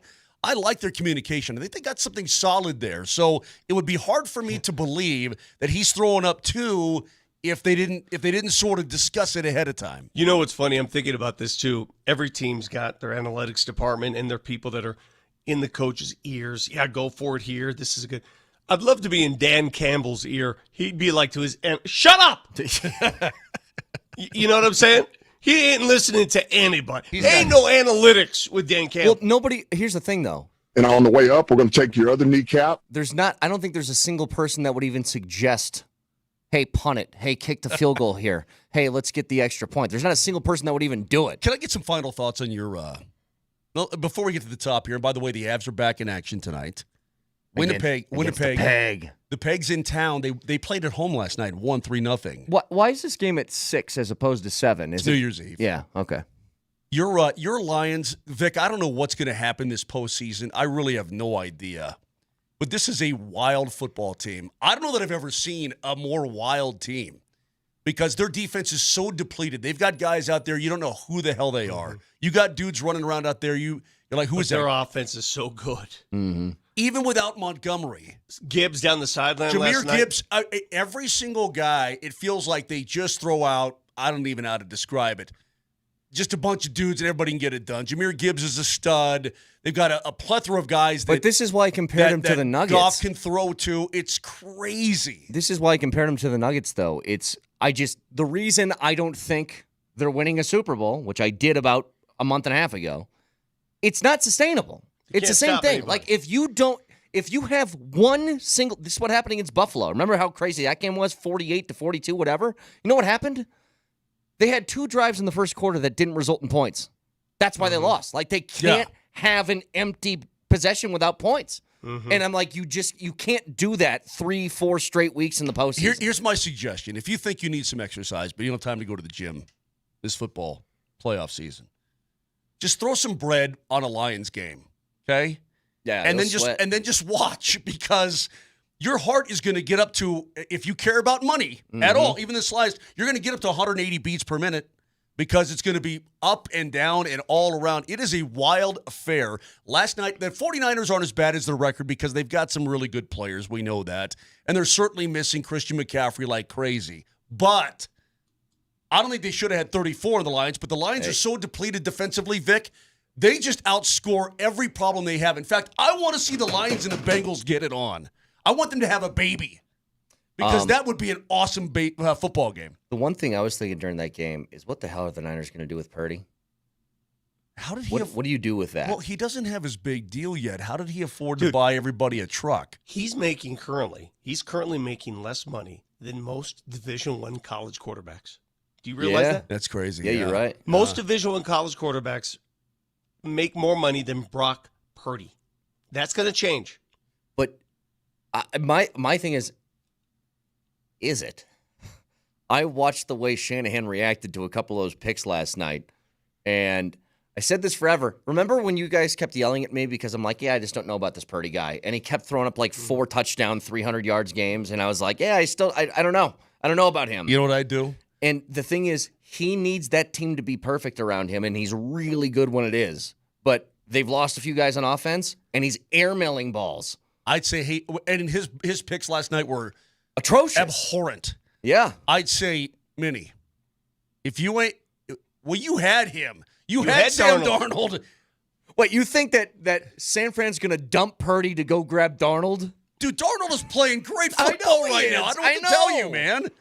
But I cannot believe they wouldn't re-sign that guy. If the Niners do that and then Darnold becomes like a 40-touchdown guy, I think I'm just going to be like, you know what? I guess quarterbacks don't matter. Never mind. You can just get a new one every year, and who cares? 303-504-0925. Back after this.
I got a piece of audio to play for you.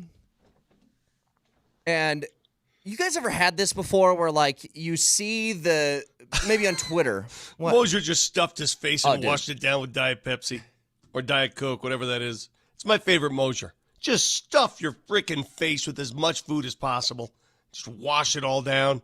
And Vic, here's a little VH1's behind the music. Mosier told me it's a breakfast burrito that they've had in the freezer for months, and the bear gave it to him and said, "You want to take a shot on it?" And he said, "Yup." But he doesn't even chew it. Do you notice that? He stuffs the burrito in there and then follows it up with like 3 gulps I've said of Diet this forever. Coke. Like I don't say this like as a like I'm being mean or making fun. I say this out of concern. I'm like, Moj, you need to chew your food more. Because you just take a bite and you go 1, 2, and then you swallow it, and then you start doing this and need a drink. there? And I'm like, I'm scared. I don't want you to settle choke. down for a second there, pork chop? I got stuff to do. It's out of concern and love is why I say that. Like, and we got plenty of time this morning. Just, have a few bites during a break. Wait till the next break. Take a few more. I have a question for you before you play your audio. Has the word nibble ever entered your mind? Like when the little kitty nibbles on your fingers and you think he's so cute? Mr. Bill. He nibbles on my fingers and I love him. Hey, I was looking around the office, right? There's nobody here. The show behind us in this other station over here, they've been gone since like Thanksgiving. Yeah. And I'm like, what the hell's going on? But somebody's going to have to take all these decorations down. Right? And I look around my house, I'm like, oh, God. Am I to take her down or am I to carry up the from the basement, carry up the boxer guy? That's me. I took my lights down the other day when it was 60. I thought you had to wait till the stock show. I'm not waiting. Nah, screw that. Nobody's telling me when to take my lights down or put them up. You don't tell me when. I do it. I mean, because I don't think it's wrong to wait until after the new year to put the tree down and all that, all this kind of stuff. We got a fake tree cowboy now, at the stock show to show up on my door. Excuse me, sir. Who are you? So, yeah, Mosh, somebody's going to take it down. It's not going to be me. When Gus arrives from Oklahoma, it's like the salmon de Capistrano. You know it's time to take the lights down there, all right? Okay, can I do something now? Because Yeah, but I just don't know. When do you do it? When my wife says she wants the tree down. Okay. Yeah, I just wait until she says that. Okay. Because My wife took it down herself. I like having a tree, actually. I think it's a nice little mood light at the end of the night. Nice little calming presence. It kind of is. Yeah, it really kind of is. Anyway, got a lot of texts over the last couple of days. When are you guys doing the emojis? Tentatively scheduled for 2 weeks. 2 weeks from now. Wait, what? Yeah. What the hell, Nelly? What are you going to do, the emojis at the end of 2025? So here's the problem. It's a communication issue. This is going to be Nelly's first dive into the emojis. And here's what's happened in the past. I forget about them, and then Marty comes up to me the day of, and he goes, "You ready to do the emojis today?" And I go, "Okay." And I didn't tell Nelly that this is the time of year that we do that. So he's this is your on fault? it. This is my fault. I take blame. It's also my fault. I'll pull a Hackett and say it starts with me, but I want to. Well, it's not my fault. It's not Mosier's fault. So No. it's your fault. And all right, now we know whose fault it is. So for those of you hankering for the emojis, it's not my fault.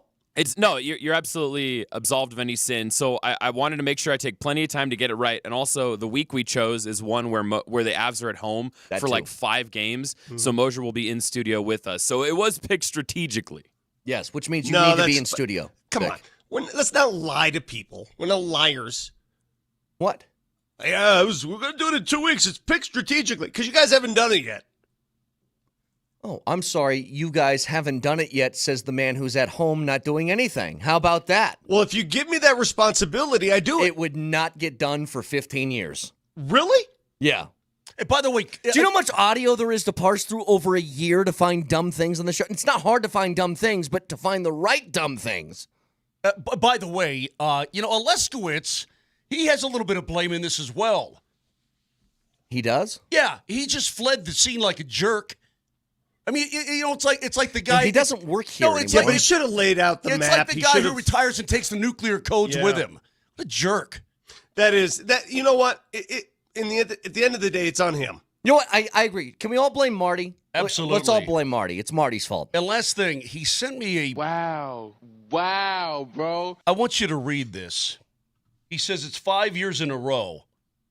What does that say, Brett? And this is part of what his character flaw is. Certificate for ping pong tournament. Astonishing work. to Martin. From Charlotte? Yeah, I think it's Charlotte. Okay. So he went for the holidays, him and his hillbilly family in Illinois, the middle of Illinois, all get together, and he just beats everybody at ping pong. And he's proud of it. He's now won the tournament 5 years in a row, and he beats up on 12-year-olds and that kind of thing. And I said, you're insufferable to beat up those poor children. And he says, I took down her 86-year-old grandpa. Wait, he's 87. Okay, so that's the guy, Nelly, that left you on a desert island with no help, no love, no guidance, no nothing. Okay, so we all blame Marty. All in favor say aye. I blame Nelly. Okay, now Vic's just blaming everybody.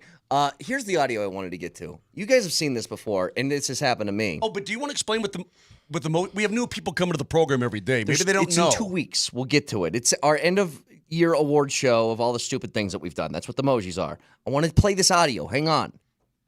So every once in a while on Twitter, you'll see something where it's an attached video audio clip, and they'll do a quote, right? Like sort of the gotcha sort of quote. Mm-hmm. And you'll read it, and you'll be like, gosh, did this guy really say that? And then you hear it in context. You're like, oh, it's not that bad. It's not what the guy meant or whatever. Yeah. So I saw one yesterday from Micah Parsons. I said, that can't be what he meant. And what Micah Parsons said was this, because the Cowboys are having a terrible year, and he's obviously still a really good player. But here's the quote. If you take away the scoreboard, the game would have been close. This is the 41-7 loss to the Eagles. I want you guys to hear this and see if there's some way you can... Wait, what? Say it again? If you take away the scoreboard, the game would have been close. They lost 41-7. Here's Micah Parsons. I mean, you look at their play, they have 2 big runs and 3 good deep shots. Other than that, we made them earn it, and you take away we really take away the scoreboard. It was about 5 plays that decided this game. And you hate to say that because it's a lot of football, but, the 2 deep shots to Devontae Smith and the one to A.J. Brown, and then also Devontae on that slant, for the most part, we're making them earn it. 3 yards, 2 yards, 4th and 1s, which is good football for when you're playing a team like the Eagles. That's how the game works, though. When you give up what he said, and I'm going to use his quote, 5 deep shots, that's kind of what turns games, Like, big plays are kind of what you strive for offensively. Yeah. And if you do that 5 times in a game, you can't just say, well, if those didn't happen, well, then that game would have been 10-7. Okay, let me bring it home. Broncos, Bengals last week. Who was the better team on the field? The Bengals. Yeah. Why? We're certainly more consistent. Long, sustained drives versus a couple big hits, right? Yeah. Okay, so maybe that's what he's saying. Okay. Yeah, but 41-7. But see, the thing is, you have a scoreboard. I know. I'm not 41-7. defending him. I'm just telling you what his perspective is. I got you. That's all. Long, sustained drive. Like Burrow and company just said, okay, here we come. Here we go. If you don't give up those 3 breakaways in the second period, then and they score 3 goals there, maybe you can win the game. You know what? If the Warriors didn't hit 33s, if they only hit, then we would have been fine. If they only hit 24 of those 33s that they hit, then maybe we can hang in there, and then maybe we have a shot to keep it within 20. See, but this is just one of those. This is what I appreciate actually about Riley Moss. Okay. Sometimes you just got to go post-game and just say, we got our ass kicked. Yeah. No 2 ways about it. Like, we went out there, we thought we had a good game plan, and they just torched us. And that happens sometimes. Like, here's Riley Moss, who got torched last weekend. T. Higgins ate him up. They took his lunch money, and then they ate his actual lunch that was in front of him, and then they made out with his girlfriend for 60 minutes. Oh, that too, huh? 60 minutes. All right, good. And here's what he said after the game. I love playing football. I love the sport of football. Obviously, like today, sometimes you eat a sandwich and you got to own it. And this isn't the first time that's happened in my career, and it's probably not going to be the last. And, the great ones are able to come back and be gritty and push through. And that's what I'm going to do. And that's what, I know everyone on this team's going to do. That's the way you handle that. I love that. Totally agree with you. I love that. He's just full ownership. Said, yeah, I sucked. It'll probably happen again. I like this from CJ. I worked with a guy who told me I'd buy a new Tundra if it wasn't for the payments. Yeah. Uh-huh. Are you still driving that Honda? You know, if the Lambo wasn't $250,000, I mean, I'd be all over it. It's not my fault. Okay. This is from the 0023. Micah is right. If it was methodical, strung out drives, they would have said they got their butts kicked. Well, big plays are part of the game. Yeah. I mean, there's plenty of games this year, too, where Dallas gave up long, methodical drives and also got their butts kicked. Yeah. I mean, understood, but I'm just making the comparison. There's more than one way to skin a cat, bro. I'm making the comparison between Broncos and Bengals. The Bengals methodically moved the ball at will. I mean, when you look at the numbers, the Broncos shouldn't have been in overtime with the Bengals. They had 2 bombs, that got it done. That got them in the game. Sure. Other than that, they weren't in it. More reason to go for 2. See, but you already backed off. You already backed off that. I know. Well, you're flip-flopping now. You're like a bass out of water. I told you at the time I wanted other. overtime. Exactly. I have the benefit of hindsight. I'm allowed to have hindsight. You're allowed to have hindsight, too, whatever it is you were going to say. If it weren't for the 2 grand slams in that game, hey, listen. Our pitching staff was lights out. What's the luckiest, guys? So think about that. If he didn't walk the bases full and then groove one down the middle about 88, Micah, it would have been great. Micah inferred that they got lucky. They lost because the other team got lucky. No. All right. So football, when you play a football game, it's 1 and out. You know, when you're playing a playoff series in hockey and basketball, luck is hard to come by because you have to beat a team 4 times. It's harder to get lucky, right? In football is really made for that, though, when you think about it. Luck favors football because it's 1 game. You cannot tell me that if the Baltimore Ravens and Broncos of 2013 played 10 times, the Broncos would win 8 of those 10 games. I think they probably would. Probably right. Hey, I think the undefeated Patriots team, had they played the Giants the next day, would have smoked them. Would have finished the season undefeated. See, I don't think you can do that in basketball, baseball, and hockey because of the series, 7-game series. The best team normally wins. I mean, luck doesn't play a role. It doesn't. In football, it can. Hey, before we get to some Avalanche hockey and some other things, would you hire Rex Ryan to be your head coach? I'd have to, change the color of his teeth a little bit. Tone it down just a little bit. Just turn that off. Yeah, he went to his dentist and said, "Give me the brights." Yeah, turn those LEDs down. I don't want headlights. I want constant that's not brights. even. Yeah, that's not even Hollywood white. That's like neon white. Yeah. Those Christmas lights got to come down. Okay. Well, apparently he's scheduled to talk to the New York Jets about their vacancy. Did the Broncos start a trend, by the way? Fire a coach and just bring him back a couple years later. Is that okay now for everybody to do? Yeah, that's insane, dude. I will say this. I didn't know that I would like Rex Ryan on ESPN as much as I do. I think he's great. I really like him, Vic. I like his commentary. I think he's really good. So do I, because he says what he wants. I'd hire him. Because you like him on TV? Guys, Guys, he was a candidate here. He thought he had the job here.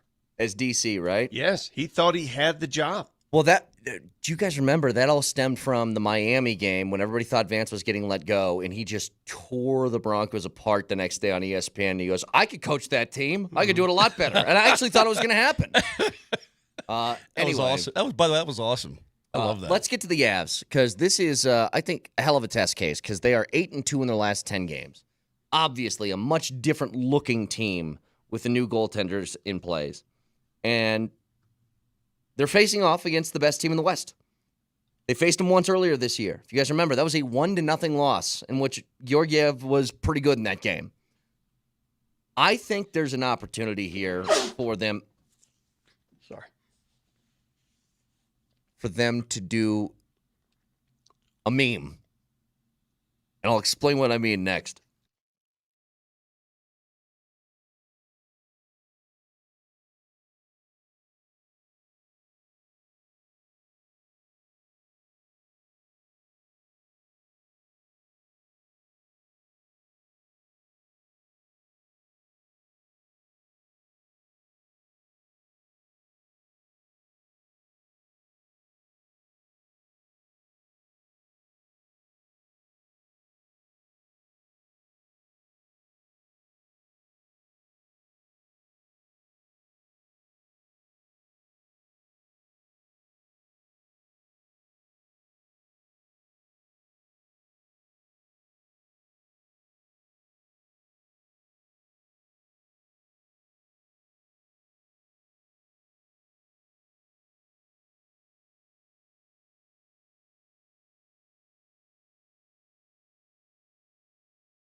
Moshe, we'll get to the Avs in a second. I just came across a text, though, that I think is really interesting. Because I do remember this. Do you guys remember Kentavious Caldwell-Pope, KCP, was traded to not traded, he was signed by the Orlando Magic. And do you remember the quote that he had when he first got there? Jog your memory bank. Yeah, something about... I'm glad I'm on a team where everybody plays defense. Yeah, and they play defense in Orlando. Have you watched any of their games? They're dogs. Orlando, who is currently 4th, by the way, in the Eastern Conference, is giving up 103.5 points per game. One of the best defenses in the league. And I think it's a direct correlation. There's something with KCP where he is such an elite defensive player. That, by the way, they gave up over 107 last year, so almost a 4-point improvement from last season. And the Nuggets have taken a turn from this year giving up 117.5. Yeah. Last year was 109.6. That's about an 8-point swing. I think we've underrated his loss. Yeah. I think I have. I'll raise my hand.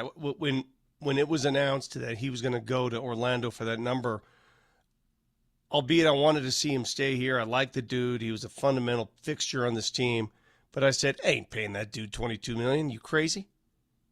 And if you remember, I was like, I understand why they wouldn't, but I would have thought about it. Even with all the ramifications that it took place. His ability to navigate picks, screens, best at it. Well, listen. Here's what you would have missed. This is how the team would have been different. I'm not paying a luxury tax, so that's not on me. But as far as roster construction, you still could have gotten Westbrook. He's a minimum. Yep, and the guy you did get because you were allowed to, you don't play. That's Dario Saric. He hasn't played in like a month. I know. They got to do. By the way, you can't do that. No, you can't do that. You can't do that. Can't. Like I don't know what you do there. They got to figure that out. Can't do that. They got to either play him, trade him. He's not even getting can't do that. The occasional minutes that other people like a Zeke does, or occasional minutes that DeAndre gets, or whatever. Like you aren't even going to try anymore. That's just done. Really? Yeah. Listen, the loss of KCP, there was a domino effect. Is it the number one reason why the Nuggets defense is this bad? It's a reason. It's a big reason. There's also a reason after every game last year, if you guys recall, that dude won every defensive player of the game chain. Yep. You might as well just give it to him. Yeah. So anyway, just an interesting thought there from a texter. Thank you for that. To the Avs. Moj, there's a meme that I love, and I'm sure you've seen this video. It's the guy, I think they're inside a Walgreens, and he's talking to the person holding his camera phone. And he goes, "You're not that guy, pal. You're not that guy." I've seen that, yeah. Huh? And the guy behind the camera goes, "Are you that guy?" And he goes, "Absolutely." I want the Avs to do that to Winnipeg. I want Winnipeg, who probably feels like the guy behind the phone right now because they're number one in the Western Conference. They had the great start to the season. They beat the Avs earlier this year. They're probably feeling really good about themselves. Now that the Avs seem to be a team that resembles one that can win a cup with the goaltending they're getting now, I want them to do that to Winnipeg tonight. I want them to give "You're not that guy. Are you that guy?" Absolutely. I want one of those to happen. Well, you know that Jonathan Drouin's coming back tonight. Yep. Okay, so that's positive. That's a good thing. So that means Miles Wood and Gabe are the lone guys who are not available to you of the team that you would ultimately want to put on the ice. And so Ivan. Correct. The Jets are really good. They've won 4 in a row. They've won 6 out of the last 7 games. Here are the scores in the last 4 wins in a row. 5-0 against the Wild. 5-2 at the Leafs. 4-2 against the Sens. 3-0 against the Preds last night in Winnipeg. They had to fly. Now, they had to fly out of Winnipeg, get here. They started Hellebuck last night. They only had to make 22 saves last night, so they'll go with Eric Comrie, I'm assuming, tonight. But this is a big game. I mean, I'm not sure the Avs say we got to, win the division or whatever the case may be, but you want to start putting things together. And you're playing good hockey right now, too. You've also won 4 in a row. but you're 11 points back of Winnipeg, and you have one game in hand on them. And now you're head-to-head tonight. So it's a 4-point game is what we call this. A 4-point swing if you win as opposed to if they win, right? Sure. It's a big game. But now as you start to get your guys in their proper spots, you get a Jonathan Drouin back on the ice, you get this, you get that, you start to feel really good about yourself, led by not only Nathan McKinnon and Mikko Renton and Cale Makar and so on, but now between the pipes, I think the guys in front feel incredibly good about the guys who are backstopping them. You feel confident that every time you hit the ice, man, these guys are going to give us a chance to win, and we don't have to really worry about it, right? I mean, they're going to get beat. They're going to give up goals, blah, blah, blah, blah, blah. But, these guys behind you are going to consistently give you that kind of game that you need to win hockey games. Let me ask you guys a question surrounding all the teams here in town. Broncos, Avs, Nuggets.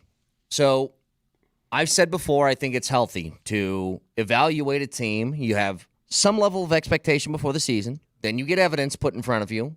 You recalibrate, whether good or bad, you recalibrate. So for the Broncos, I recalibrated after week 13. I was like, okay, this team needs to make the postseason. They're in perfect position to do so. They got to make it. Okay, fine. The Nuggets, I'm about to recalibrate, Vic, into the territory of maybe this is just who they are. They're just a bad defensive team, and they need to outscore people. I'm almost there and giving up on the dream that they can find some sort of defense. Here's where I'm at with the Avs. Now, smaller sample size with the new goalies. But, Moj, I'm right back into I think this team is totally capable of winning a cup. I'm going to be honest. I didn't think that early in the year. I didn't think they had the goaltending to do it. They were inconsistent with guys out of the lineup constantly with injuries. What I've seen over the last, 10 to 12 games since the first Wedgwood trade has shown me I'm right back to where I've been the last few years with them. That you are cup contenders and one of the most feared teams in the league, and it should stay that way. Is that fair? I think that's entirely fair. You've got both guys right. Well, let's put it this way. You're in the mix. I mean, you're absolutely in the mix. Nobody would want to face this team in the postseason, a healthy Colorado Avalanche squad. And you're looking at two goalies right now who, under an Avs umbrella, their GAA's under 2. Their save percentage is north of 930, right? I mean, this is we're talking about pretty heady numbers. I mean, you're going to win if you're the Avalanche, and those guys are throwing up those kind of numbers, and they can do that from now on. Now, I mean, these are pretty gaudy right now, so I would expect it to adjust a little bit, but you don't need it to be where it is right now, and it's awesome. Moj, are you worried that the goalies don't have much of a playoff history?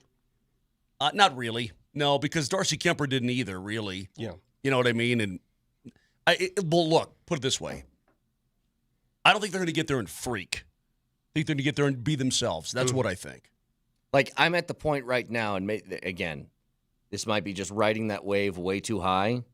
I'm with the goaltending that you're getting with the talent you already had. 7-game series, I don't know if anybody's going to beat you in a 7-game series. That's where my head's at right now. All right, you got to calm down. Well, you tell me. Who is it? Just calm down. Who is it? I don't know, but I got to watch a little more before I get to that. I'm just saying, where I'm at right now, I'm expecting the Avs to win every time they take the ice, which is not the case a few months ago. You're not that guy, pal. Trust me. You're not that guy. Okay. I think you're. Are you? Absolutely. Absolutely, I am. Absolutely. I mean, I don't think that's crazy. I don't think it's crazy at all. I think you're a little ahead of yourself there. And I think I'm being fair because I don't have that mentality with the Broncos. I think there's plenty of teams that can beat the Broncos. I certainly think that the Nuggets, any given night, it doesn't matter who they play, they can be beaten. Yeah, but you're very capricious. If the Avs lose to the Jets tonight, are you going to have that same feeling next time we meet? Yeah. Yeah, I think this new look of what this team is, the moves that they made are the proper moves to get them back in this position again. Okay, I do. So the year the Avs won the Stanley Cup, they were averaging, I have to look it up, 3.76 goals per game, which was 4th in the National Hockey League.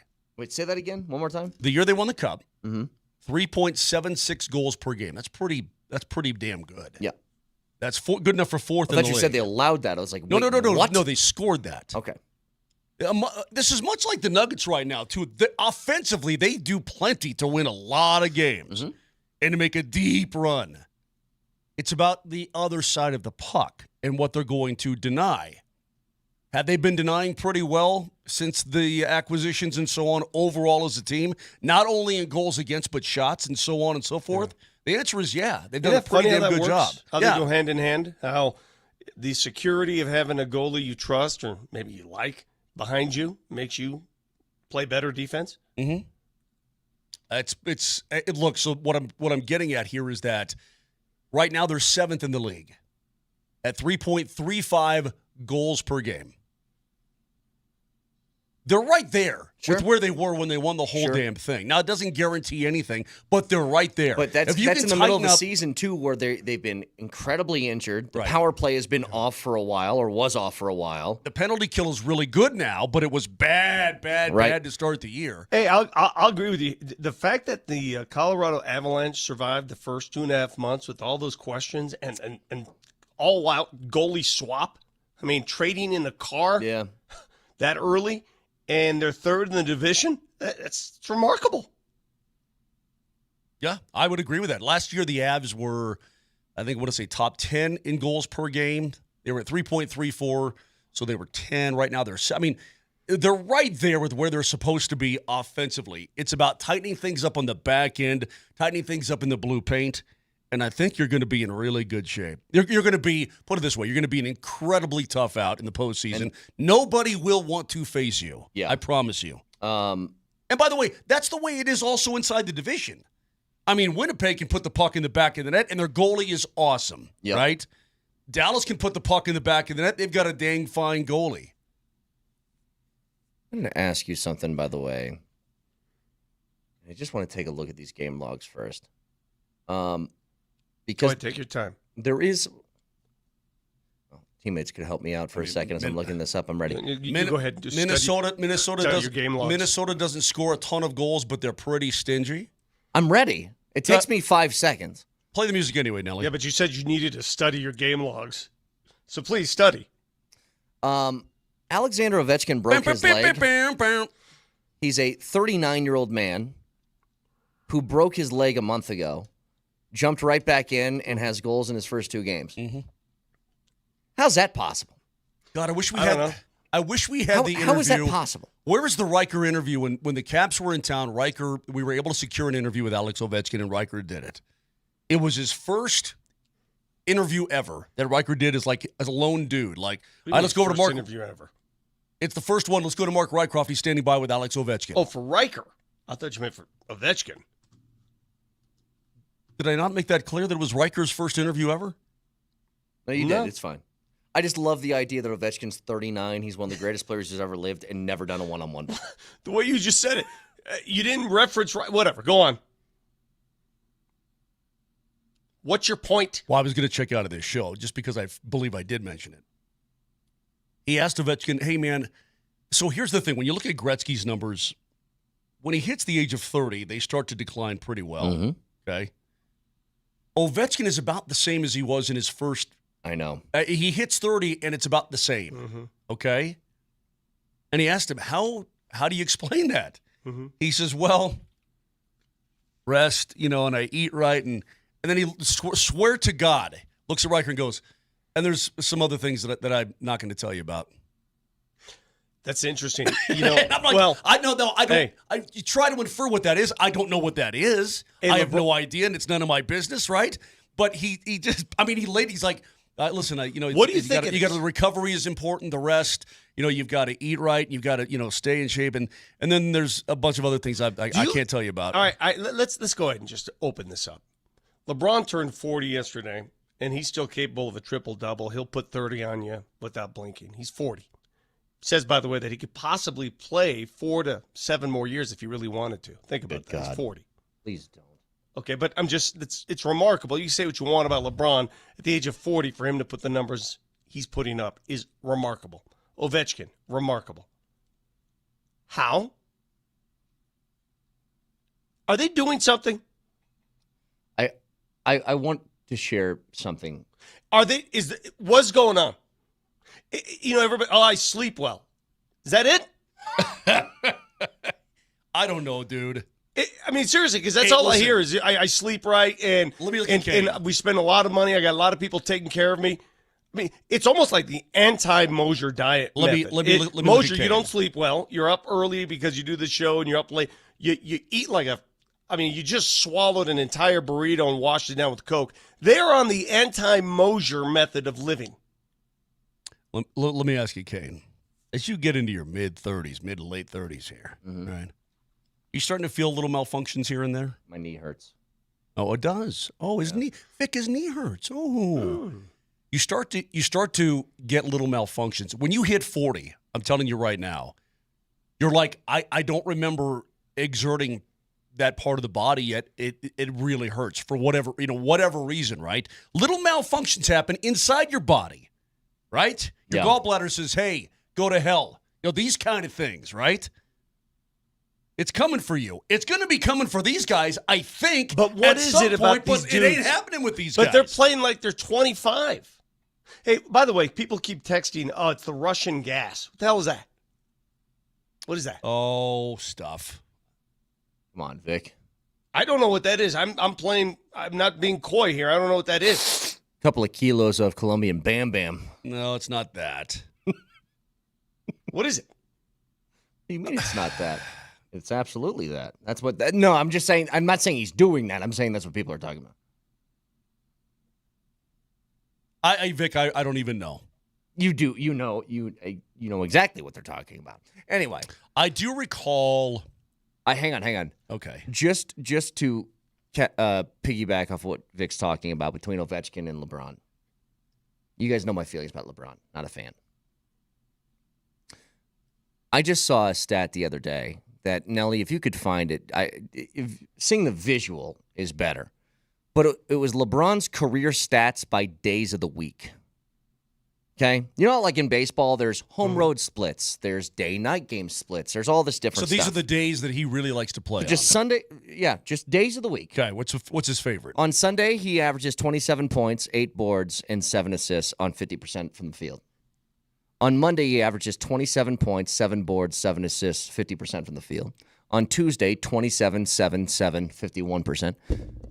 Wednesday, 27, 7, 7, 50%. Thursday, 27, 7, 7, 50%. Friday and Saturday, both 27, 7, 7, 50% from the field. Every single day is the exact same number for him throughout his career. Every single day. Look at this. That is insane. He's the same person every night. Every single day. That's for 20 impressive. years. That's impressive. For 20 years. That's beyond impressive. That's again, say what you want. That's beyond impressive that you can be that good for that long. The only things that are different on here is like a 0.1 steal per game difference depending on the day, or a 1% field goal percentage difference depending on the day. It's insane. Listen, I think it's fair to say guys like Ovechkin. Listen, Ovechkin came into the league at 18 years of age, just built like a brick house. LeBron came in genetically freaked from day one, too. I mean, these guys, they have something. Secretariat is the greatest is the greatest racehorse of all time, is he not? Yeah. When he died and they opened him up, right, they did the necropsy on him.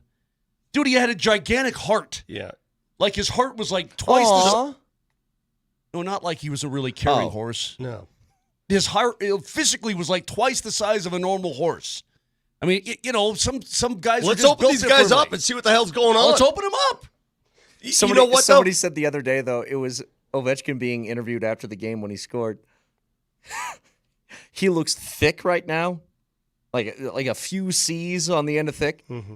Somebody said he's built like a left guard now, and I'm like, he kind of looks like it. Ovechkin? Yes. Well, he's always been and thick. Shoulders and. There was one time Ian LePerrier took a run at him in the neutral zone years and years ago. And Ovechkin's literally standing in front of the penalty box. LePerrier's comes at him. He just turns his shoulder, bam. LePerrier down on his back, like bam, down hard. I'm like, and Ovechkin never even moved. I'm like, this guy is a refrigerator. He's an absolute refrigerator. Yeah, it's insane. Here's the way I'd put it. Vic, he always has been, though. Vic, always. You've been in the locker room post game when guys are getting out of the football pads into their street clothes. Mm-hmm. And, hey, let's go talk to the left tackle. Cornerstone of the franchise, Garrett Bowles. and he's doing the interview with his shirt off. That's what Ovechkin looks like now from here. Like That's crazy. Shoulders in traps looks like Garrett Bowles. See, the more I think about it, I think God messed up here. We should all be the same size. This genetic, I don't like the fact that some people are that much like Wemby. Wemby's not even right. He had a dunk the other night. I watched a dunk where he turned in the middle of the lane and just sort of leaned over and threw it down without even jumping. And I said, "Come on, this is stupid. We're not even playing basketball now. What is that?" I forgot to do something on Saturday. I'm so pissed now. In all honesty, I think we should all be the same exact size. It's not right.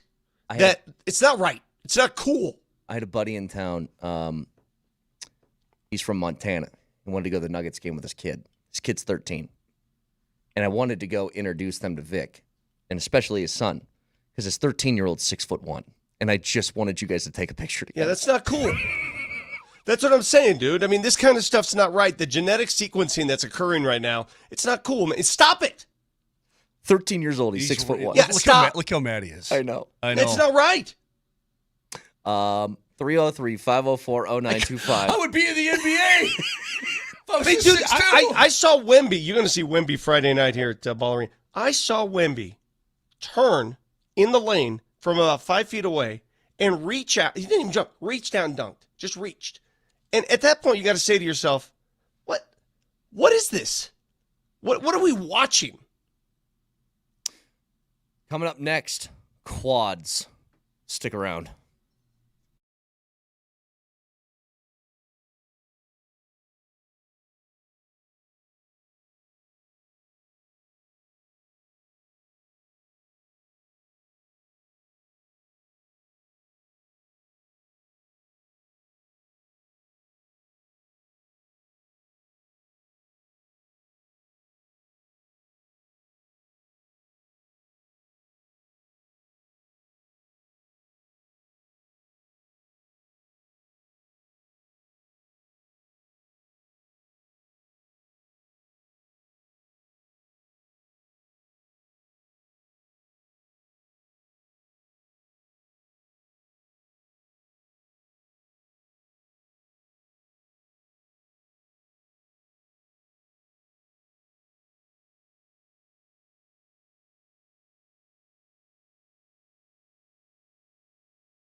All right, Moj, I just want to make sure I'm not having a stroke. Does something smell like it's burning in here? Yeah, a little bit, yeah. Okay, good. Yeah, what is that? What's wrong? We're a little nervous right now. I smell like something burning. It's like a plastic smell. Yeah, kind of weird. I don't know what All happened. the cords okay? We don't see any Yeah, sparks? everything seems to be okay. All right. Again, getting back to the Broncos this weekend, which is I am not taking this game lightly. Nobody should. Well, what if I told you Mahomes isn't playing, Pacheco's not playing, their best defensive player is not playing. Chris Jones, and a couple other DBs are sitting this one out. They're just not going to play anybody that could get hurt that's vital to their success moving forward. Having said that, anything can happen on a football field if you have guys motivated by other means. And other means are simple. You want to win. You want to win. Man. You know, I think about where the Broncos were as opposed to where they're at now. And there's certainly a level of pressure that you're going to feel heading into this game, regardless of who your opponent is. Like, if they were playing the Giants this weekend, you would still have this feeling of, all right, this is do or die, and you got to hope mistakes don't compound, right? Because you're not going to be perfect in this game, and this offense has been far from it. Like, I think the way you put it earlier this year, Vic, they're very boom or bust. That's how it feels. Yeah. It's a sustained drive with a couple of big plays, or it's a 3-and-out and a punt. And Well, someone said to me, and I keep hearing this, oh, you're not going to lose to Carson Wentz. Carson Wentz saying, who do you think you are that you assume that you can beat? Who do you think you are? Mm-hmm. Seriously, think about that sentence. Oh, you're not losing to Carson Wentz. Are you kidding me? Justin Fields came in here and won. What's going on over there? Why Mosier's now concerned. I got his antenna up over this smell, and now he's investigating because he doesn't want to burn this place down. It is an odd smell. It is. Did he just cook up a burrito at the microwave or warm up some ribs, some short ribs? Look at this guy. He's turned into a truffle pig. Like he's on his hands and knees smelling things in here. All right. Anyway, I guess I'll continue with the show if Mosier's going to do some investigative work. But you know what I mean? Yes. I think it's perfect. The assumption some Bronco fans make. It pains me to say this. You haven't earned that yet. Yeah. You haven't earned any of that yet. There's a level to it, Vic, where I like you are not in a place where you can roll it out there and just say we're going to win today. Of course not. Now, here's the counter. If the Chiefs aren't playing Mahomes and Pacheco and Chris Jones and Kelsey and whoever else is going to be out in this game, which I'm assuming all of those guys are not playing. Good. It'll make it easier, right? Yes. That's number one. But to go on top of that, the Broncos have done one thing this year. If nothing else, they've been reliable in one area. When they're supposed to win the game, they win the game. Yeah. They have not, I don't think it's happened once, right, in which they've lost to somebody they were favored against or supposed to beat. I don't think that's happened once this year. We're entering the final week. So, yes, everything you're saying, Vic, I don't think you can take anything for granted. You got to go out there, you got to play well in order to beat this team no matter who's on the field. But they are pretty adept at the idea of games we're supposed to win, we win. Pretty good at it. That's exactly accurate. Look at their 7 losses this year, opening up at the Seahawks, supposed to lose with a rookie quarterback first start. Against the Steelers, same situation. Okay. It's second start for a rookie quarterback. Okay. Home against the Chargers, I don't know, maybe that might be iffy. That's probably pushing it because you'd won 3 in a row at that point. They weren't supposed to win that game, though. You didn't go into that game. You weren't saying, supposed to win at Baltimore. The Broncos are going to roll the Chargers. Yeah. You weren't supposed to win at Tampa, and you won that handily. Well, they've done it the opposite way. I'm saying that they haven't lost a game they were supposed to win. Correct. And they're supposed to win this game. Yes. They opened up as an 8-point favorite. It's now 9.5. All that bread went on the Broncos right away to push that line 1.5 more. I mean, they have so much going for them in this game that they should win the football game quite handily. Now, I get Circus got that at a 10-point spread. There you this go. Weekend So now it's up to double digits. They don't. I heard you talking in the appetizer hour a little bit. It's going to be Carson Wentz.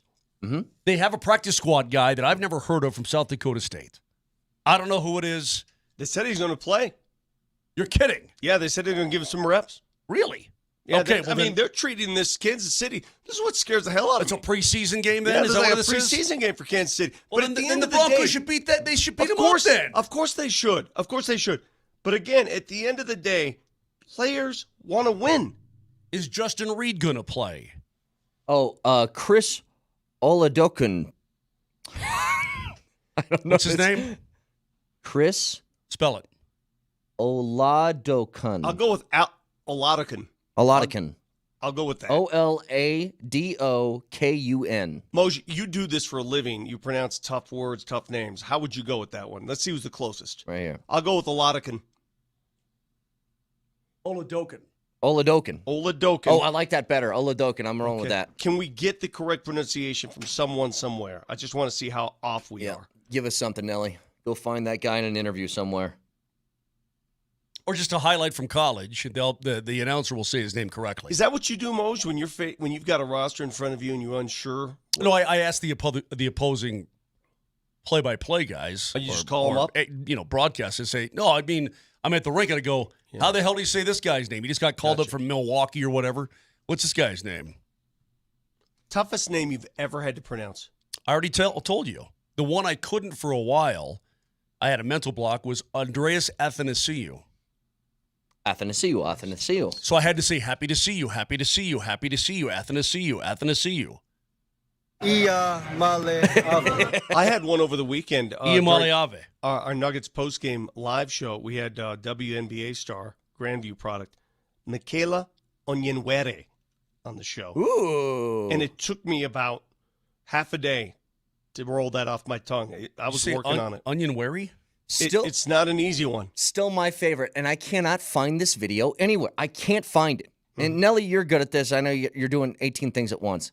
But if you can find this video, it's before Giannis became famous for being really good at basketball. He was just like a guy that was playing in the preseason, and they didn't really know what they had yet. And the dude doing the preseason game in one of his first debuts goes, and starting at power forward for the Bucks is Giannis Arambo. I remember that. And I'm like, dude just said, if I just roll my tongue for a second, I can get through a whole bunch of syllables. I still can't do Giannis. He's been in the league for over a decade. I can't do it. Antetokounmpo. Like, what are we doing here? Not doing it. Guy from Jobu says, he's a resident from South Dakota, says the proper pronunciation of that practice squad QB for the Chiefs is Oladokun. Oladokun? Yeah, you nailed it, Moj. Good job. Nailed it. Hey, remember this one? Dude, I don't know what it is. My wife, talented, one and only Dazim. my wife, whenever she hears that, that was supposed to be Adina Menzel. Yes, Adele Dazim.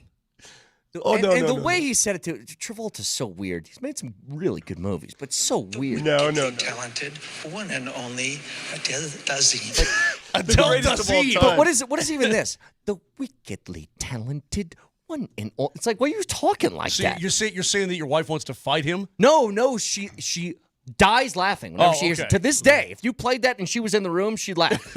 Guys, again, one of the greatest of all time when Magic Johnson was a guest on the TNT show. Oh, that's right. And he tried to pronounce Eduardo Nahara's name, and he couldn't get past. I mean, I don't even know what he did to it. It was so butchered. It was so good. My brothers and I were watching it live, and we replayed it like 100 times. Could not stop. He called him, hold on a second, Vic. He called him. God, if one of my brothers listening, they can help me out with this. I forgot it. What, like Nigeria or something? No. He called him Gerardo. Gerardo. He goes. Instead of Nahara, he goes, you got to watch out for the Nuggets. You know, they got Kenyon Martin. They got Gerardo.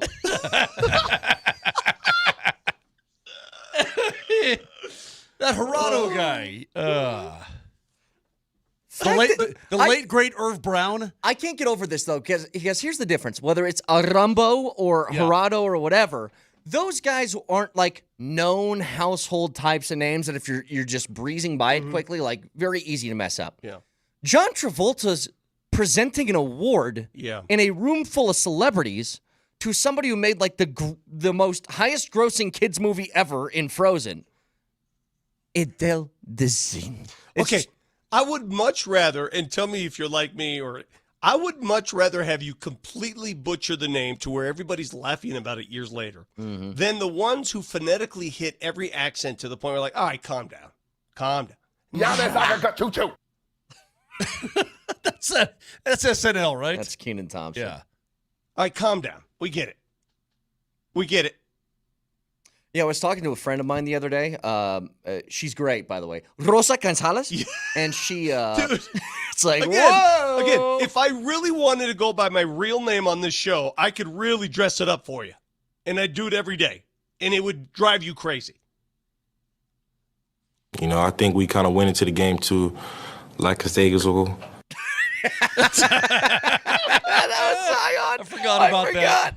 It's but his problem was he wasn't even like reading a word. He just had lackadaisical in his head. And let me hear that again. What was that? Like Castellazo. By the way, it's not lackadaisical, it's lackadaisical. Lacka. There's no S in the say middle. lax. Like Castellazo. Well, you know what? I'm confused after hearing that, maybe. 303-504-0925. Back after this.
Shh.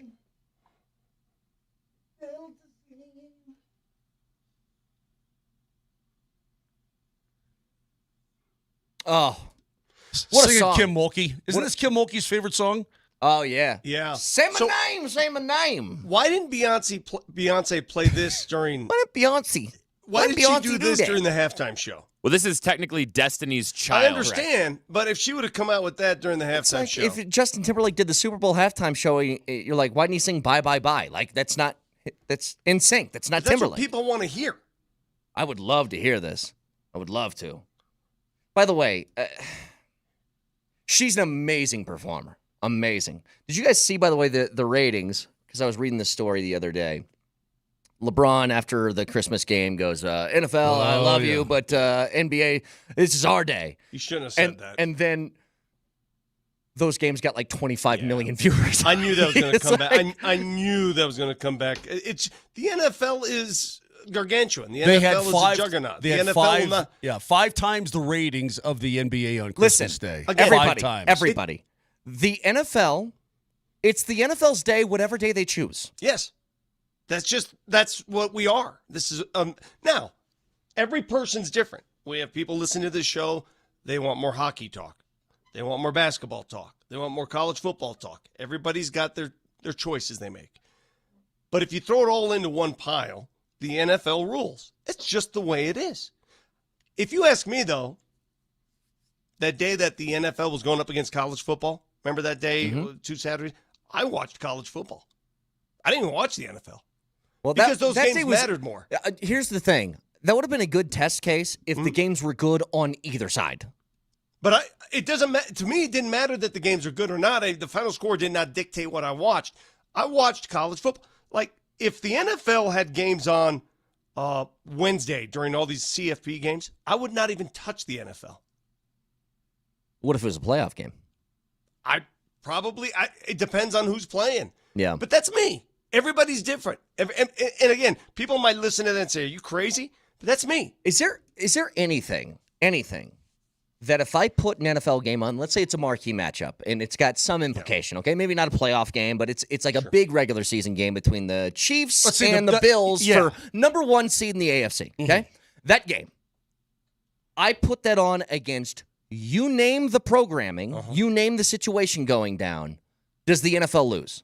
Like, I'll give you anything you want. If I say it's election day, a president is being elected, but Chiefs Bills are on, does CNN or Fox or whoever get higher ratings than the NFL does during that time frame? It's a great question. Like, honestly, I think the NFL wins. I really do. It very well could. I mean, it's just that popular, just that big. And then they want more. They want Europe. They want all the Germans. They want all the French. They always want the Germans. They have Mexico, right? They've done games. Where else? Buenos Aires. Have they gone Brazil? to Brazil? Yeah, Brazil. Yep, jumping around. They've done games in Japan, obviously. Vic, did you go to Japan to see the Broncos? No. Oh, I thought you did. Got to have them Germans. Texture says March Madness Finals doesn't even compare. Like, Like, it's not even close. it's not even close. It's not even even a in the question. Same ballpark. Nothing is. That's the point. Nothing you mention will be in the same ballpark. They will dominate whoever they're up against. You could take. Let's go back to what you just brought up. Your experiment. You could take a Chiefs Buffalo Bills regular season game, put it up against Game 7 of the NBA Finals, Game 7 of the Stanley Cup Finals, and the NFL would win. Game 7 of the World Series? And would the NFL would win. I don't even think would win, would crush them. Like, I think dominate. Now, what does it say about, I think we're a bunch of, whatever. Everybody sort of goes the same direction, right? I don't know about you guys, like over the weekend, I didn't watch that much NFL outside of the Broncos game. By the time Sunday came around, there was so much football, I was like, oh, God. No, I was in. I was not. Yeah. After the Broncos game Saturday was like, geez. I watched, but not with the same relative interest. When did you get back? Friday. You got back Friday. Mm-hmm. So then you decompressed from your decompression by pounding IPAs and watching football both days, all day. Yeah. 7559 says if you're looking at global ratings, the World Cup would own. We're not looking. It's not global. This is not global because if you looked at global ratings, the NBA would crush the NFL. I mean, if you look at the cricket ratings in Pakistan compared to the NFL, yeah, it just gets no. But killed. I mean, take even the Christmas Day games. All right, so everybody says, "Oh, wow, the NBA didn't." Sorry, folks. Around the world, more people watch the NBA on Christmas Day than they watch the NFL. You know what cracks me up? That's just the way it is. You know what? They don't care. And they care, but sort of like we care about, I don't know, cricket, like you said, or Formula One and stuff like you just sort of watch. Nobody cares about the NFL like we do. You have about 5 different imitations of people. Okay. He's a people say, and then he has like 5 different imitations of people. Yep. One of them is, yep, that one. One of them is, there's number 2. And he just did, people say, blood, you got to go to the blood, and then they're wrong. Like he's got all these different, when you say, people say. You can tell by the tone that which ones he likes more than the other ones, too. I think so, yeah. I don't know what you're referencing there. What did I? Nelly, could you run that back? If you could just find what. Who did I just imitate? You just imitated people. Okay, as Nelly finds that, I remember this Louis C.K. joke. Am I wrong about that? No, but I remember this Louis C.K. joke, and he was talking about his 2 daughters were having an argument. He goes, well, this one went, beep, beep, beep, beep, beep, beep, beep, beep, beep. And then this one said, because I like that one a little bit more. You can tell in the tone that Vic likes a certain tone of voice better. Yeah, from people, yeah. Yep, absolutely. Because you just said, people say, like you have these different imitations of just general people. Think about it like this. If I was telling a story, I go, hey, so I was talking to this guy at a bar this weekend, and he goes, hey, man, Nuggets look pretty good. And then I tell the same story, but I go like this. I was talking to this guy this weekend at a bar, and he goes, oh, the Nuggets look pretty good. Like, you can tell I hated that guy. Exactly. The Nuggets look really good, dude. And then they got Joker, and they got triple-double. So everybody says, oh, wow, the NBA didn't. Sorry, folks. Okay, go back. Oh, everybody says, yeah, that one actually wasn't that bad. That wasn't that bad. No, but you never finished a thought what people say. That's because my point. You know what they say. Well, run it back. You never finished what people actually. One more time, Nelly, please. Day games, all right? So everybody says, oh, wow, the NBA didn't. Sorry, folks. I mean, everybody says the NBA. Nobody finishes a thought around you. Yeah, it's crazy. That's a weird thing. You know what they say? It cracks me up when you do that, though. But it's a Vic thing, that's for sure. By the way, I want to talk a little bit about the second round of the playoffs and the game starting tonight, and obviously tomorrow when we're off the air. Why is it the NFL on New Year's Eve? You know when they have all those freaks out in the streets in New York City, Times Square, all those freaks just running around getting drunk? What do you mean? Like, why don't they have a game? Yeah, if there's ever way too hard. It's final week of the season before the playoffs. But I'm just saying, if there's ever an audience you can capture that's sitting right there, it's us olds who sit at home trying to stay awake till midnight. The NBA, somebody should put a game on because I don't want to watch those freaks drinking up hot cocoa, all those. I don't want to watch that. I'm tired. Give me a game. Well, you got college games. Yeah, but give me a late night, the one that takes me to midnight. Like, let's see that thing drop right at halftime. You want a college football game just to be halftime at midnight? I need to stay awake, Brett. The Avs game is at 6. What's the latest game going tonight? I mean, all the leagues want their people. They want to kind of capture New Year's Eve, but get their people out to go and celebrate and have fun and do their thing. They don't want to keep them there at the rink or the gym or the stadium until late at night. They don't understand that a lot of us olds just sit around and watch television late night. We're not getting out and about. Give us something. What's your wife going to do tonight? Try to stay awake? What? What's your wife going to do? Go out without you? No, she was going to go to the game, but she said, I don't think I'm going to go to the game tonight. I'm going to stay home and pack up all the Christmas stuff. Boom. Wasn't it last year, though? There was a CFP game, and Ohio State had a really long kick that they tried to win the game, and it missed exactly at midnight Eastern. Yeah, I think it was, Nelly. Good call. And so, Vic, that has happened before. Right as the ball dropped, the ball didn't go through the goalposts. All right, hang on a second. How do I go to last year? Come on, ESPN, figure it out. That's the way it should be. I've got to figure out I've got to figure out at what time of the night do I have to start Die Hard. So right at midnight, Bruce Willis says, "Welcome to the party, pal." You know, I don't understand you people who watch the same movie on these dates. Like, well, you've seen the movie before. How many times are you going to watch the same damn movie? Depends. I'm kind of with you, but like, look, I watch Home Alone every year around Christmas. I don't have a Move set on. day. My Move wife on. Life watched continues. There's other stuff. She watched Home Alone on the way to Arizona, and she loved it again. Home Alone is timeless. Timeless. Timeless. Both of them. 1 and 2. I watch It's a Wonderful Life every single year, and The only sometimes thing more twice. annoying are the people who give me reruns of Wanna be alive Seinfeld again. from years later. Like, Hello, you old banking loan. Come on, I want to be alive again. Clarence, where are you? Clarence. I don't even know what you guys are. I don't even know what Merry language. Christmas, you old banking loan. That's another voice. When was that movie? Like the 60s? 1946. 46. Okay. Yeah. People talked like that? That's a Like voice, Jimmy that's Stewart? a voice people What, had. what do you want, Mary? Mary, do you want the moon? Imagine me talking to my wife. Come here, honey. Come and sit down on the seat next to me. Oh, yeah. Honestly, if you go back, I swear to God. Weird. If you go back and you watch sort of George's initial talks with Mary before What are you guys talking about? Yeah, you're out of the conversation. Yeah, you shut up. Just shut up. Just shut your hole. When he's talking to her in her parlor in her living room there, and then Sam calls from New York. Their conversation, you're like, you can't even imagine humans talking to each other like that nowadays. Wait a minute. So like in the Gregory Peck days, all right? So you had two choices if you were a woman of a man to marry. One guy sounds like this. And the other one's Newt Rockney? Those are the two voices you're married to for 60 years.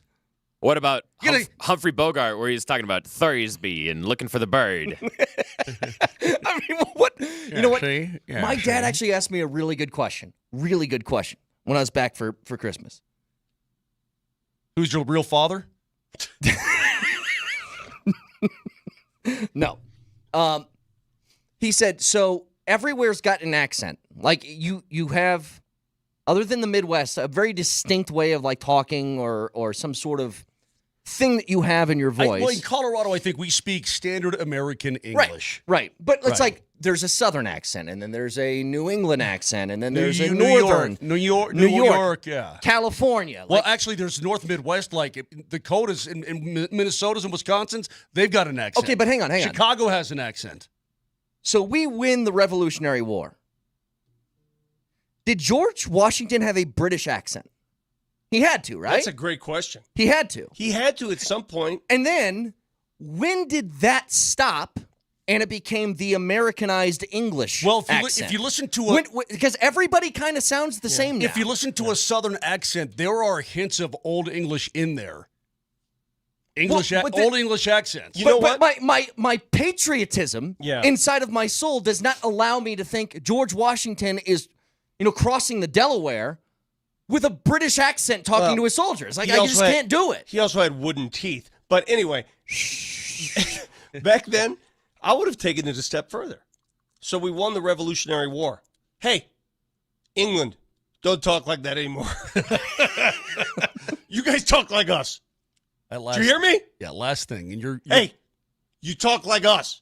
100%. Don't shoot until you see the whites of their eyes. Like, that doesn't make sense to me. Don't talk like that anymore. I wish we could throw Mike in front of old G-Dub. He died too young. Vic would have loved being in the 1700s. George Washington was a behemoth of a man at like 6'1". Yeah, you would have loved it, dude. You could have posted most of these guys up. You could have George posted Washington them up, was a freak of genetic nature. I think he was 6'2", and he was like a giant. Yeah. I mean, think about that psychopath. 6'2", wooden teeth. Dude, every running photo at of you him- with a rifle. You're like, whoa. Every photo of him I noticed, he had huge calves. Big calves. Well, they didn't have photography back then, bro, so they had to paint him. I mean, I don't know what to tell you. There's no such thing as a camera. Dude, I saw this still shot of Socrates. And I thought, if you saw the teardrop on his quads, it's you'd kind have of weird. no idea. I swear to God, dude, if I were in charge of this country back then and you win that war, I would not have stopped at, hey, we get our freedom. I would have said, all right, we get our freedom, and another thing, no more funny talking. You talk like us. And by the way, but send your queen over here. We got something to talk about. Oh, yeah. And one more thing. It's called American now, not English. You speak American when you're in England. Hey, last thing, and you're gonna learn this. I don't know if Vic's youngest does this, but in Colorado, Raj does it, and Raj is no teenager, but my daughter is. What are those things located to the west? The really tall things. What are those called?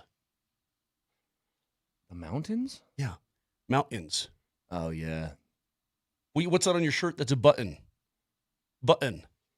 There's no T's involved anymore. Where did all the T's go? It's a mountain. It's a button.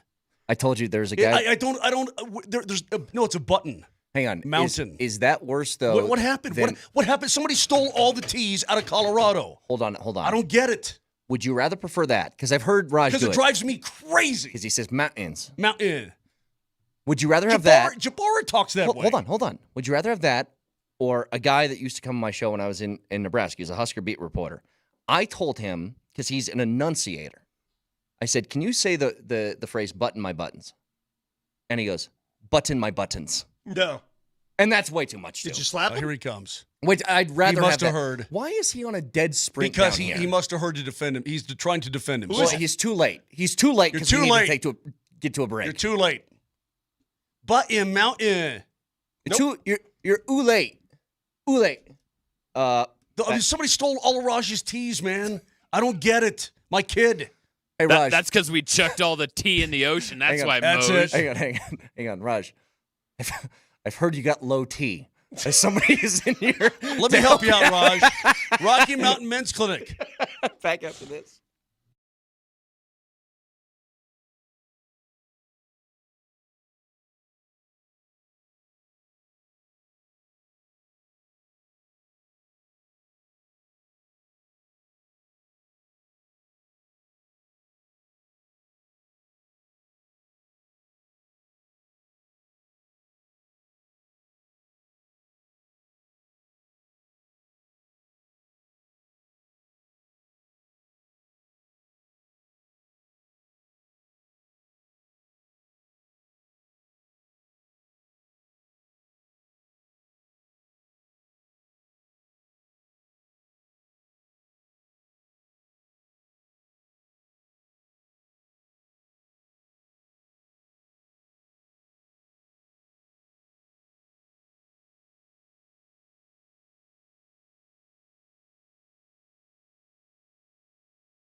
Okay, so listen.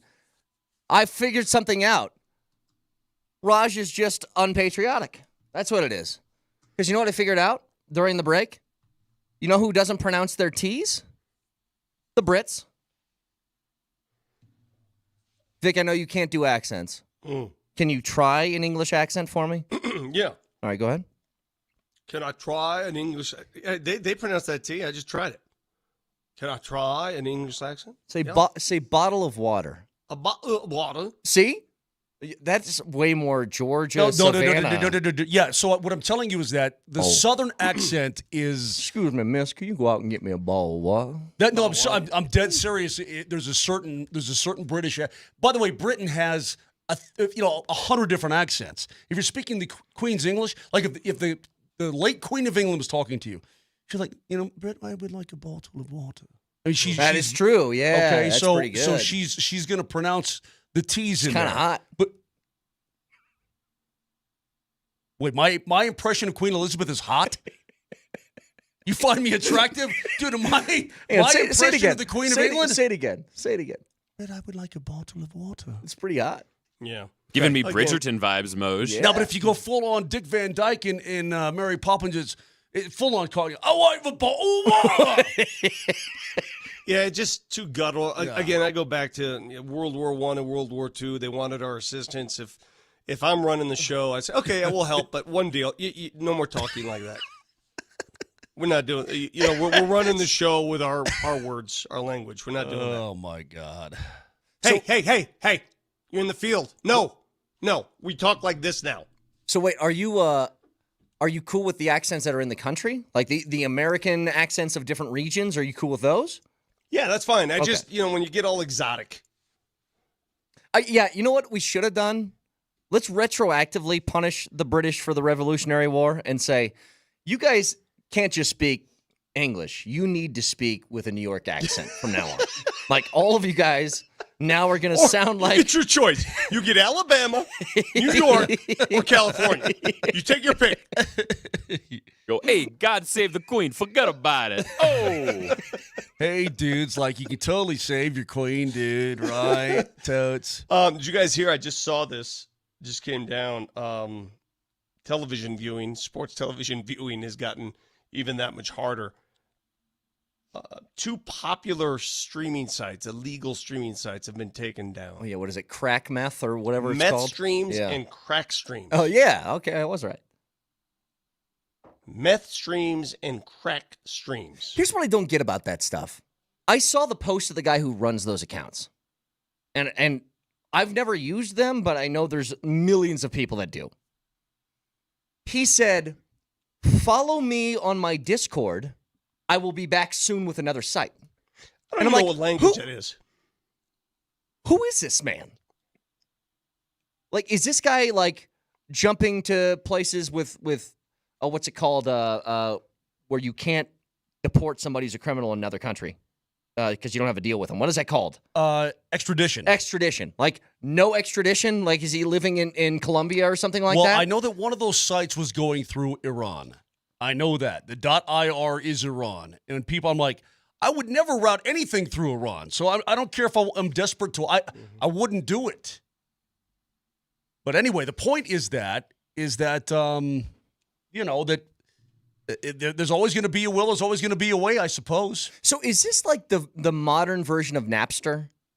Where it's like things need to be paid for, but a whole bunch of people use the illegal thing. So how many times do I have to say this? We are going through the same growing pains that the music industry went through in the early 2000s. It's the same deal. Television sports is in the same process right now.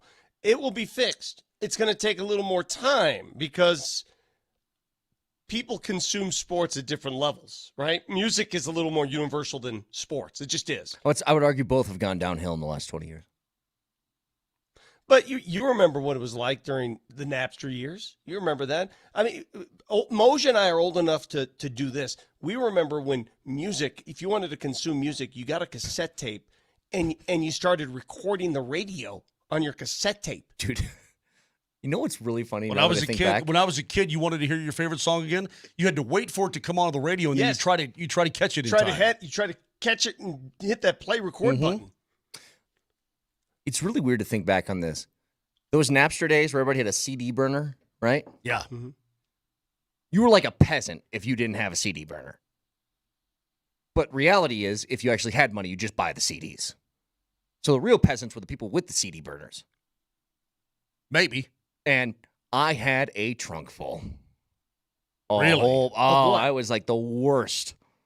It had to be 150 CDs. Really? Yeah, just nonstop. God. So nonstop. what do you think? So okay, if we saw If the government's listening, that's a fabrication for the radio. Yeah. If music industry went through that, and it took about 10 years, right? It's about a decade-long, painful process. Well, we're already about 4.5, almost 5 years into a painful process. Yeah. And I don't think it's going to be fixed until... And see, that's the thing, too. I mean, everybody wanted to cut cords and all this, and I get it. I get why. The problem is that it creates so many more problems that didn't exist before that now you have to navigate and so on. I'm not sure that people... It's almost like this whole NIL thing, okay? You're creating so many more problems that didn't exist, yet it's far from the finished product. I mean, you may not like to see where it eventually ends up and what it becomes. That's all I'm saying. Here's the difference between maybe music, you will, maybe you won't. I don't know. Here's the difference between music and sports television. Music became easier. Even during the process, it became, if I wanted to hear a song, it's easy to access. Sports television, because of streaming, to go from one venue to another, remember, it just takes too much time to go from one stream to another, one app to another, get out of this app, go to this app. Fix that. That's the process that needs to be fixed. Well, can I propose something? And I don't know how else to say it. There's a level of not caring from these leagues on anything other than the bottom line. And I've mentioned this before. You know, when the NFL is starting to put playoff games behind paywalls and saying, if you want to watch this, you got to get Peacock or you got to get whatever the streaming service is. Say it correctly. And what do you think that does? Peacock. So why do you think, and we started this segment, why do you think meth streams, crack streams, Stream East, why do you think they're so prominent, so prevalent? Because of what you just said. But here's what I'm getting at. And especially the NFL, and I would say to a lesser extent the NBA, but still the NBA. I don't know what the final bottom dollar for the NFL is, but we're talking multi-billions, right? Every single year you get that just raking in money. Does there ever hit a point for these leagues, and I know they're businesses, where they're just like, we got enough. Don't need to do this stuff anymore. Like the television contracts, we have Fox, NBC, ABC, CBS, ESPN. We're making billions upon billions. Do I really need the extra fraction of a percent by putting it behind a paywall? You're asking the wrong question now. Where's that money going? What money? The money NFL's money? Yeah. The leagues are charging it's this money. Revenue sharing. A lot of it's going to player salaries, too. Yeah. It's going to everybody. The question you should be asking, and I've said this before, players, if you're an active player and you're listening to me right now, you probably hate me for saying this. You make too much money. Well, again, okay, how about this? Because remember when the election was coming around? Do you agree with what I just said? Yes. But it's become insanity. But do you remember when hold on. The Ohtani contract is just stupid. Yes, It's become insanity. The disparity in contracts just from the haves and the have-nots. It's caused friction within leagues, within teams. It's insanity. But I've wondered this before. And if you guys remember when the election came around, I said, hey, if you were the sports president of the world, what's on your platform? We went through the whole thing. And one of mine was, you go to an arena, you go to a field, you go to whatever for a sports game, that concessions don't need to be $18 for some nachos. That we make it a little bit more reasonable. But they got you because you're trapped in there, and I understand that. It's like when you're in Vegas. But there's some owners that have said, you know what, you're right. And so, Atlanta sells like $2 hot dogs and $3 sodas. And I think, didn't Ishbia just do that in Phoenix? Yeah. He just changed it up. Check his ticket prices, though. Understood. But I'm saying, does the NFL ever reach a point to where we got enough? Like, we don't need the more. We don't need to put all of this onus on the consumer. Here's the problem I'm having, and I'm reading this right now. People always say, oh, well, the owners make too much money. The owners are greedy. Can't you say the same about the players? I mean, Can't you say the same about the players? It's both, yeah. It's both. Are players greedy? Of course they are. Humans are humans, man. An owner and a player, at the end of the day, they're sharing the revenues. At the end of the day, there is a revenue sharing program. You could say the same about both sides. I think players make way too much money. That's just me. I think we in this whole sports industry make way too much money. It's just sports. My contract's up in a couple weeks. Yeah, dude, like, speak for yourself, Yeah, bro. dude, you. I mean, this isn't 1998 Channel 4, bro. I mean, I look at some of these, like Stephen A. Smith's contract's up. I mean, are you kidding me? Okay, can I just say something real quick, by the way, speaking of sportscasters? Is Tony Romo getting $15 million a year? What are we doing? No, isn't Brady on a 10-year, $370 million deal to call football games? Is he really? And I think that was the deal, right? I thought it was like 200, but yeah. Can I say something? He's bad at that. Tom Brady's an unbelievable football player. He is not good at the booth thing. If you guys listen to him call games He's before, not great. It's very inorganic and robotic Well, it's not what I think they don't understand, and you tell me if I'm wrong. It's not going to get me to watch a football game. Like the fact that Tom Brady's calling a certain game, is it going to make you go, "Oh, I'm going to watch this"? It doesn't change. Like in the NFL, you could have Nelly and Jesse call the game.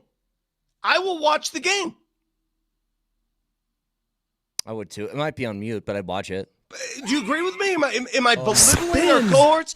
Am I making too much of that? It's an NFL game.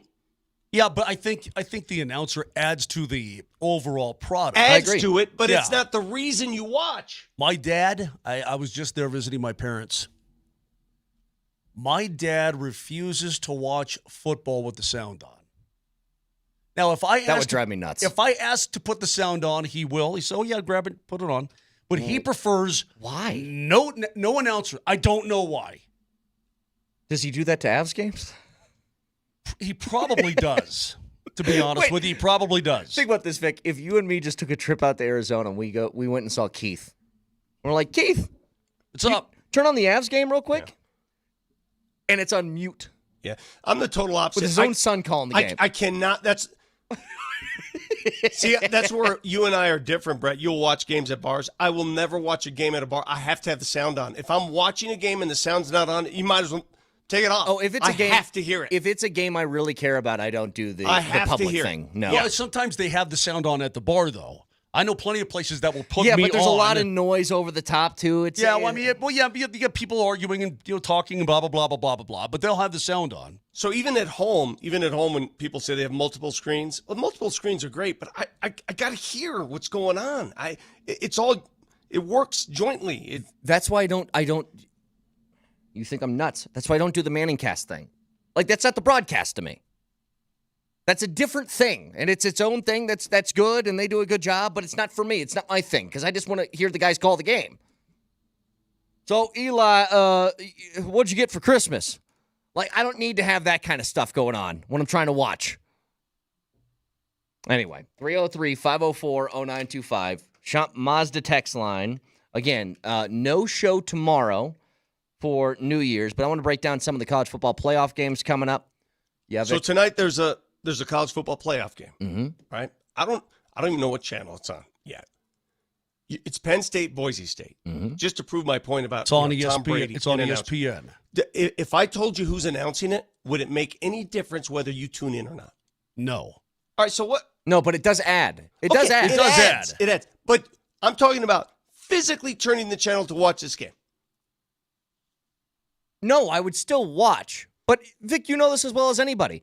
When the Avs are in the second round of the postseason and it's the national guys calling the game, it's not as fun as when Mosher calls it. Sure. It's not. Adding value is one thing, but generating viewers is another. Sure. Yeah, dumping $300 million into a guy doing some play-by-play is probably an unwise decision. I would agree. Break down some of those playoff games next.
All right, so tonight, round 2 of the college football playoff, Boise State, Penn State, and I am I'm a Boise guy tonight.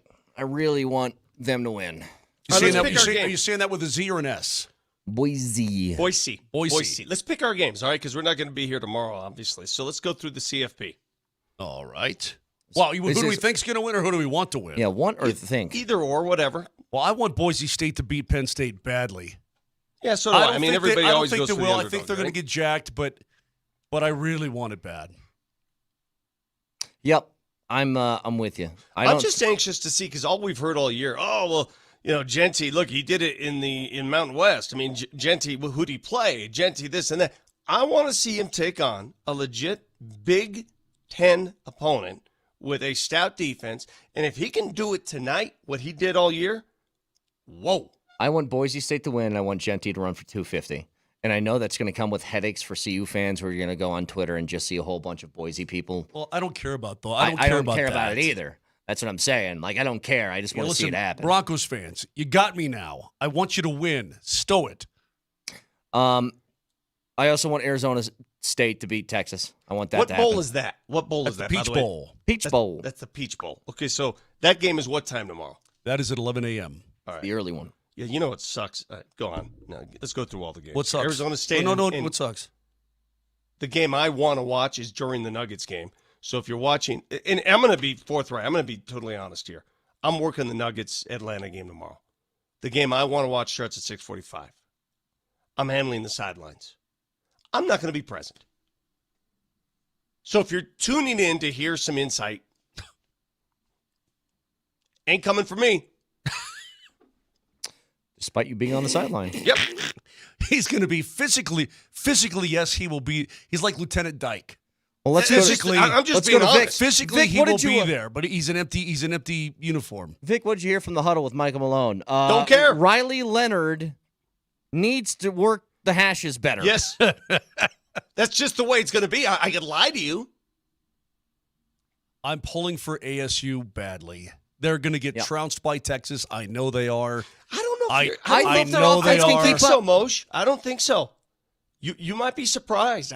I think Texas is. You prop them up because they're SEC, but again, I asked you yesterday, what's their biggest win, and you didn't answer it. So I'll ask you again, what's their best win? I don't know. Colorado State, 52-0. A&M, I think. Oh, okay, so that was probably like A&M. Probably A&M. Arkansas won their bowl game impressively. They beat them up. The other two games, I'm kind of trapped. I'm not Ohio huge State, fans of anybody else. I don't want Ohio State to win. Mm-hmm. I don't want Oregon to win. I don't want the Irish to win. And Georgia's playing with a backup quarterback. I don't think they can win, or can they? I don't know. They might be better with this backup quarterback. He can run. You think so? The Stockton kid? We'll see. Okay. He can run. Hey, let me tell you something, Vic. You're talking about easy paths to a national championship. Yeah. Notre Dame's got one. Like, are you saying Georgia's easy? I got a backup. Georgia's I don't wait, hold on. Georgia's the same team that beat this Texas team that you seem to think is unbeatable. Okay, hang on. Georgia with a backup quarterback's a different story, though. They've had Carson back for 2 years. Mm-hmm. That's going to be a brand new thing that they're trying to figure out in the first game. Well, I got to see it first. That's all I'm saying is, look, if you had a preferred opportunity, even though you have Georgia, is backup quarterback Georgia. That's preferred. But if you get by them, then it's Penn State or Boise State to a natty. Like, that's not bad at all. But yeah, I kind of want all the other games to not happen. Let's get to the core. I know you guys hate Notre Dame because you hate me. I don't hate you. And most of you, I don't hate you. Okay, fine. I'm not a fan of your football team. But please tell me. Please tell me. Please, in your heart of hearts, please tell me that you would root for goodness and purity Notre Dame over the SEC. I can't say that. I can't. Maybe it'll happen organically in the middle of the game. I can't tell you that right now. I don't know. Okay, I don't know what's going to happen. You see, here's the problem. I'm caught between the moon and New York City. I don't want the SEC to win. I don't want the Big Ten to win. And yet, and then my only other choice is Notre Dame because ASU's not running the table. Boise State's not running the table. Yeah, but Notre Dame's the worst one to me because they don't have a conference, which I think is ridiculous. Yeah, what are they? We're independent because Don't we're need it. special. No, don't need it. See that? Now there's your arrogance right there. It's not. It's not. You know what? There's a difference between. There's a difference between arrogance and fact. Georgia by 50 now, right? Georgia by 50. Georgia by 50. I just about cursed. Georgia by difference 50. between From that sound that just came out of your mouth. Georgia by 50. How's that sound? Absolutely. It was filthy. It wasn't what you said, Vic. You it's the almost tone. had me, too, because I want to be a good friend, and I want to root for my friends' teams. You almost had me. But you know what? I hope that backup quarterback drags his you-know-what all over that field on everybody wearing a Notre Dame uniform. Everyone. For that comment. It's your fault. I didn't even say anything. Yes, you did. You did say it. Everybody listening to the program right now knows what you said, and they know the tone you said it with, and it's filthy. Nobody likes it. Again, it's not hubris if it's true. Don't need one. If the amount of arrogance, it's just the snotty nature with which you said it. It's sickening. My preference would be for Notre Dame to be in a conference. That's my personal preference. But I also understand why they're not. And the reason they're not is because they make so much money not being in one. I hope there's a day when you need one. I really hope that's when the they case. need one, they'll go to one. But they're the only team. It's the only team in the world that can do what they do. What conference are they in basketball? ACC. What are they in swimming? I don't care. Okay. So they were in a conference in every other sport except football. It's the only sport that matters. Snot-nosed brats. No, snot-nosed brats. It's not snot-nosed. It's who you are. No other team can do that. Try it. Let me see you pull it off. Here's the level of insightful analysis you can expect from Altitude Sports Radio. There's a difference between arrogance and fact. Georgia by 50 now.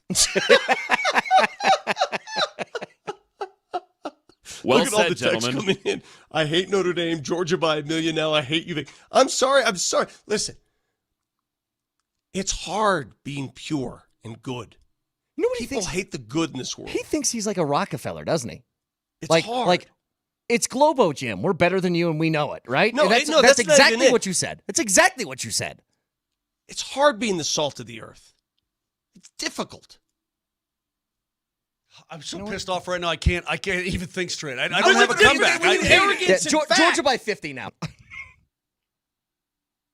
When Notre Dame, our mother, looks down upon you. See, you hate old nuns. I understand your hate, Brett. That's true. You do hate old nuns. Are you an old nun, Vic? Mose, you're Catholic. I don't understand you. Hey, man. It's your attitude.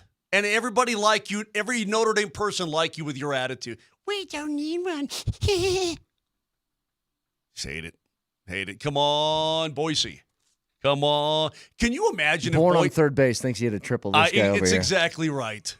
Can you imagine if Boise or ASU was able to make a run? I mean, that'd be the greatest story. It'd be good for college football. In college football in a long, it would be great. long, I think it'd time. be great for college football. Alas, tomorrow evening they're both going to be out. Yeah, I think Arizona State has a chance, bro. I don't know. We'll see. I think Arizona State has a better chance than you think. Maybe they do. I hope they do it. Hey, listen. What hurts about Arizona State is their star player. They stole away from my school. Scatterbo was a Sac State Hornet, Scatterbo. And they're like, oh, hey, you're pretty good. I know you took the Hornets all the way to like the national title game in the FCS. Do you want to come play at ASU? And he's like, hell yeah, and I don't blame him. Oh, look at it. I finally found a guy who agrees with me on my Notre Dame take, and he's all suited up, looked great. Nope. Can't take it from that guy either. Yes, you can. Hey, Mike. What kind Mike of... Sanford, can you hear us? Can Mike Sanford hear us? No, he can't. Oh. What room is that? Nice little... Why is he always showing up at the end of our show on Zoom? Because he's doing his show. Tonight, the game is at the Normo Dome, right? So he's over there at the Normo Dome. Or the hotel. Mike, can you hear us? I can hear you perfectly fine. How you guys doing? It's great seeing your beautiful faces. Hey, just give quickly. Me, in 10 seconds, tell me, how does Boise State win tonight? They win because they have the best player in college football. His name is Ashton Genty. And I think Drew Aller's going to spit the bit at the end of the game like he has multiple times throughout his career at Penn State. Just quickly here, Mike, do you want to hear an analysis of our breakdown of Georgia and Notre Dame? Because it sounded a little bit like this. It's really good. Nelly, There's go a ahead. difference between. There's a difference between arrogance and fact. Georgia by 50 now. How's that? You want to use that one on the air? Yeah, that's gonna fly. Hey, go Irish. Go Irish. Go Broncos. Go Sun Devils. Mike, you understand the greatness and purity in Notre Dame, unlike these guys, right? Oh, God. You I understand. absolutely do.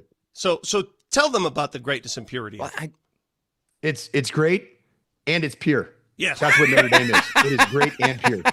That's as Have good a as good our show, analysis. Mike. Thanks All for right. the help there, suit boy.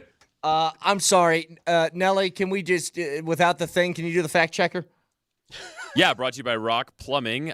We were talking about the quarterback that might come in for the Chiefs, who isn't even Carson Wentz. I believe he's, third stringer? Yeah. And this is how you say his name. Wrong, guys. Chris Oladokin, quarterback number 13. Oladokin. There you go. You nailed it, Moj. You nailed it.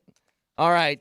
Guys, have a wonderful and safe New Year's. We will talk to you in 2025. Ooh, I'm a radio host, 2025. Can you believe that I made it to 2025? TikTok, Moj. Not quite there yet, brother. A couple more of those burritos. Bubble wrap yourself for the next 14 hours. I'm on it. I shouldn't have said anything. All right. Talk to you guys in 2025. See ya. We're so pure.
Triple-double for Nikola Jokic last night, 132-121 over Utah. Nuggets improved to 18th and 13. 201st career triple-double for Russell Westbrook last night as well.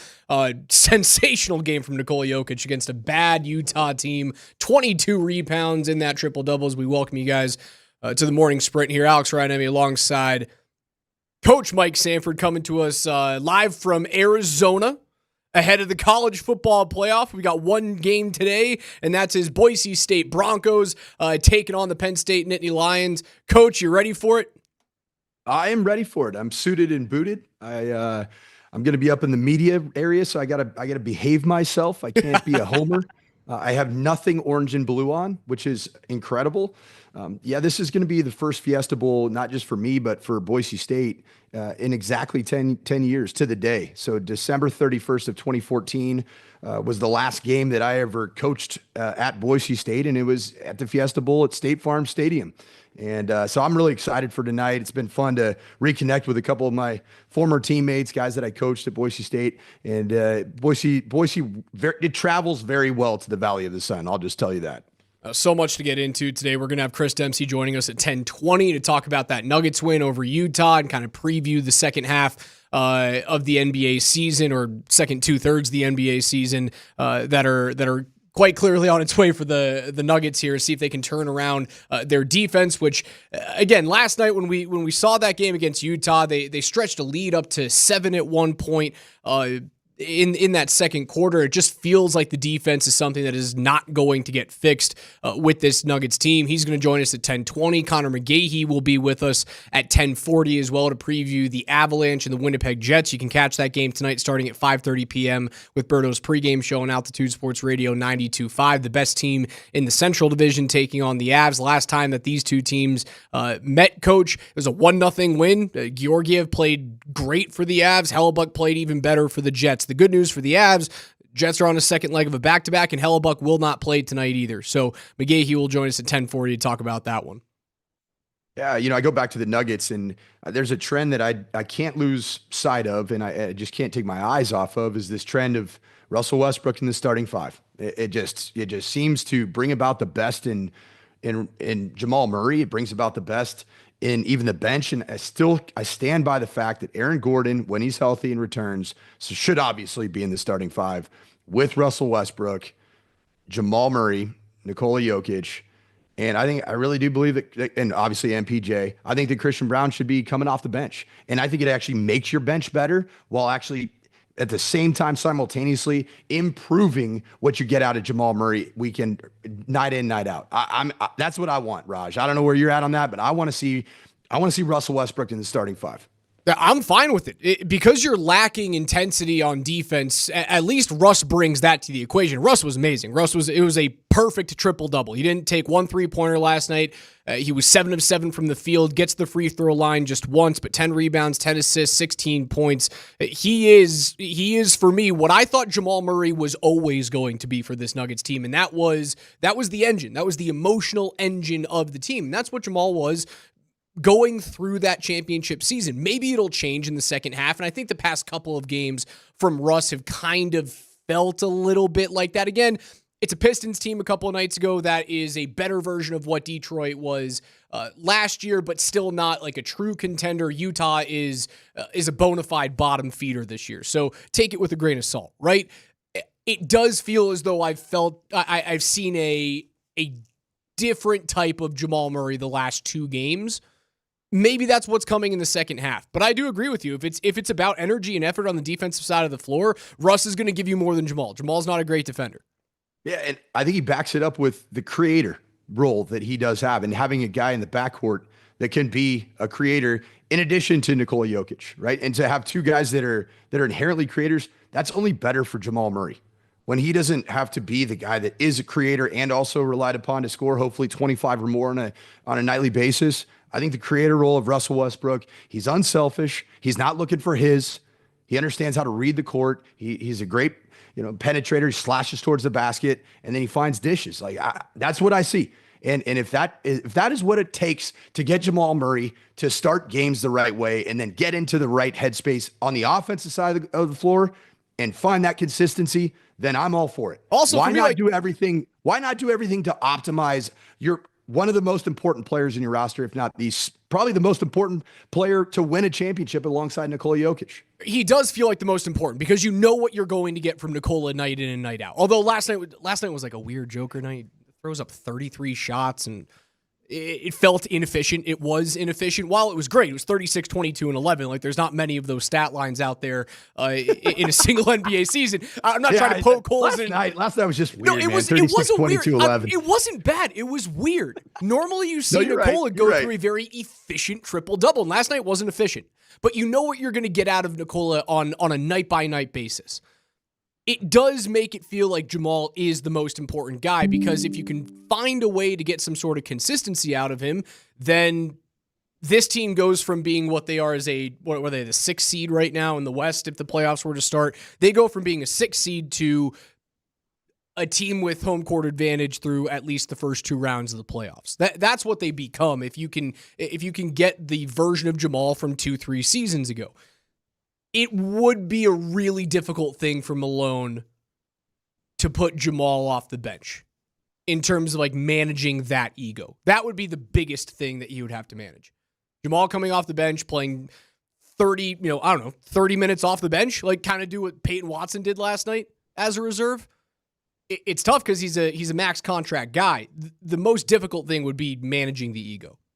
Well, yeah, and that's why you keep Jamal Murray in the starting lineup. You put Christian Brown on the bench again, like he was last year, like he was in the championship run, and Russell Westbrook becomes the guy that is in that starting 5. With I see the defensive intensity side of things. I see there's just a different level of chemistry when a game starts, and I know basketball, it doesn't always matter who the starting 5 is. Like you can rotate; it's different than and say a starting quarterback in the game that I coach, but. You start a game out the right way, and then you get into a good rhythm, and basketball players are so streaky. Why not just continue with this model that has gotten Jamal Murray into a better headspace, at least in the last couple of games?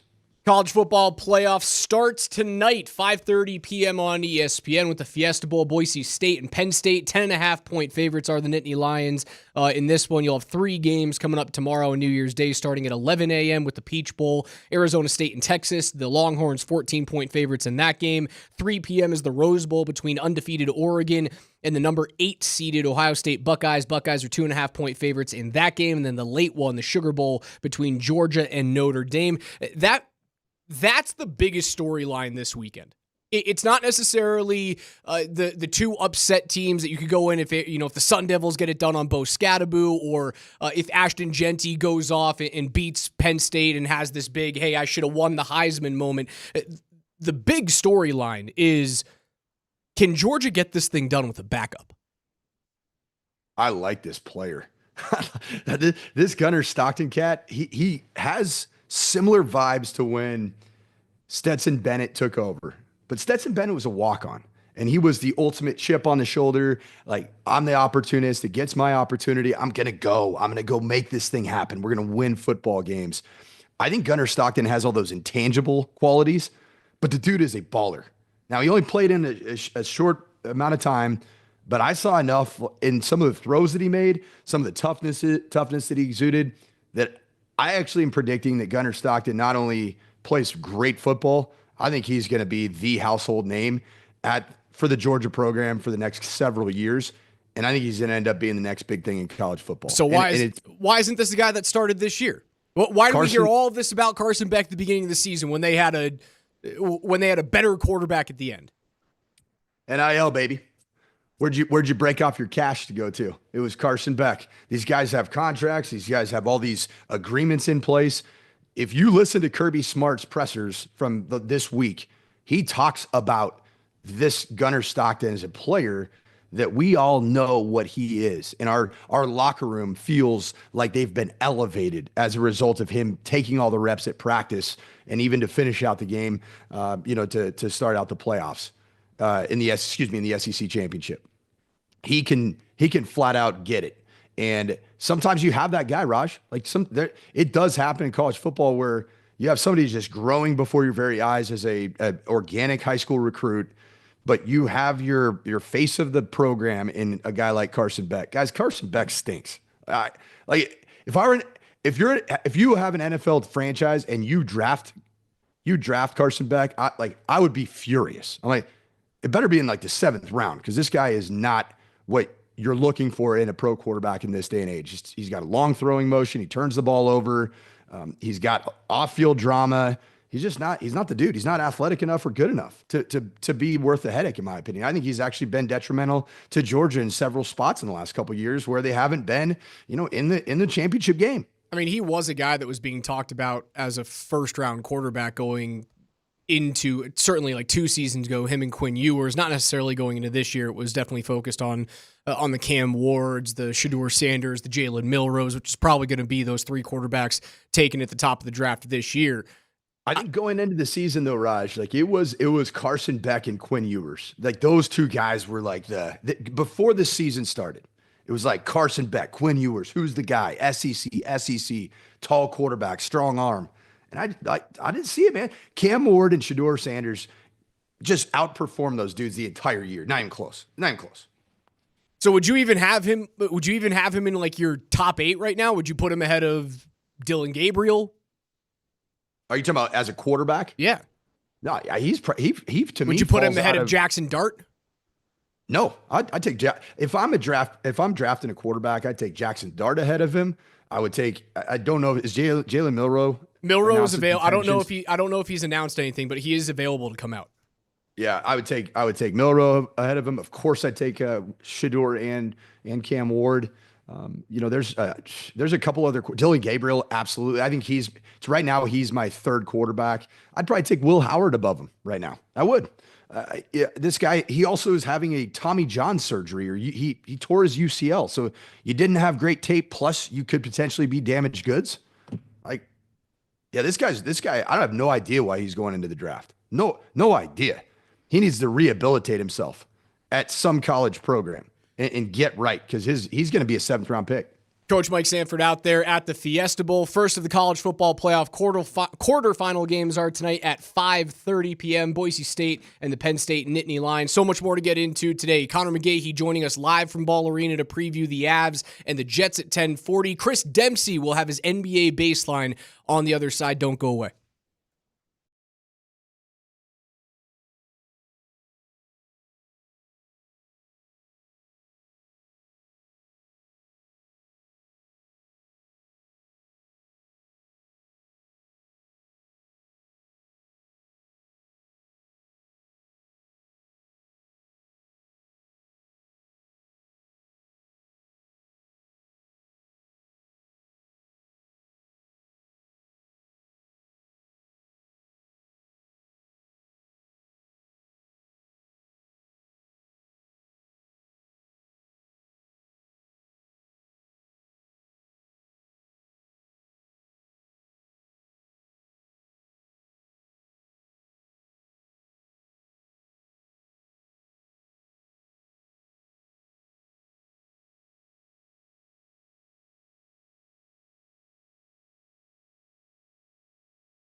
Nuggets have won 4 of 6, a 22-rebound triple-double from Nikola Jokic, perfect from the field, and his 201st triple-double of his career was Russell Westbrook. All 5 starters for the Nuggets in double figures as they beat the lowly Utah Jazz, 132-121. The morning sprint, Coach Sanford out in Arizona, Alex Ryanemi back at our Lone Tree Studios, and joining us on the Ramos Law Hotline is our friend from Altitude Television, Chris Dempsey, with his weekly NBA Baseline Report. Demps, it's good to hear from you, brother. How are you?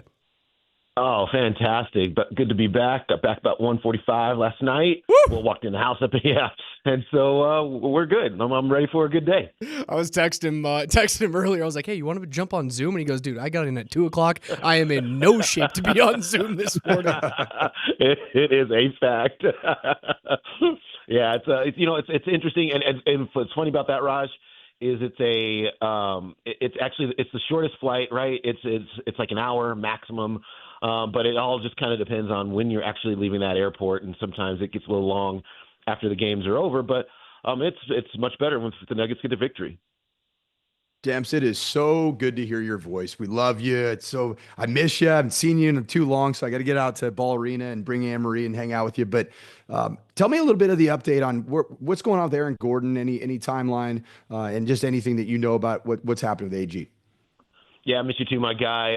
So Aaron Gordon, there is no timeline. And Coach was asked about this prior to the game last night, and what he said was, he was making good progress. There wasn't a ton of real meaty information, but that they were making progress. That they weren't obviously going to to rush him back in any way, shape, or form. But he has remained steadfast in that he doesn't feel that it's going to be a situation that before he was out for like a month. And he's been steadfast in saying that he feels that that's still going to be the case here, that he won't be out for that long. But with that said, no timeline for his return.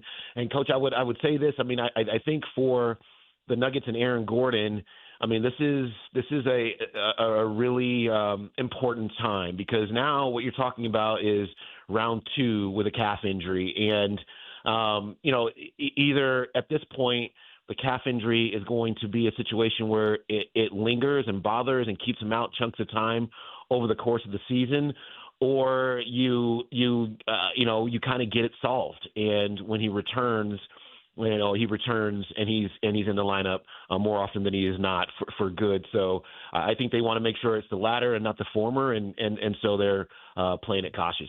When he returns, Demps, what's your ideal starting 5 to help this bench unit start performing? Because it's been a black hole all season long.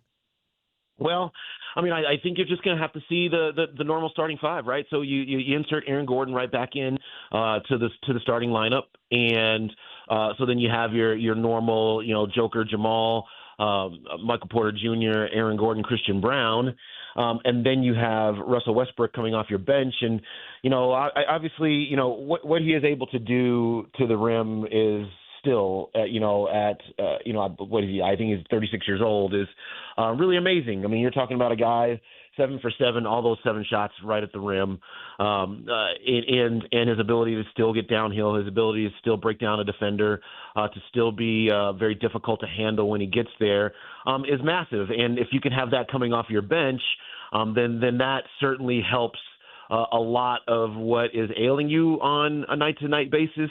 And look, the Nuggets have had so many injuries this season, players that would normally be coming off the bench, and the chemistry that they would form just hasn't been able to be there. Russell Westbrook's been in the starting lineup kind of a lot. We've seen P. Watt in the starting lineup a few times.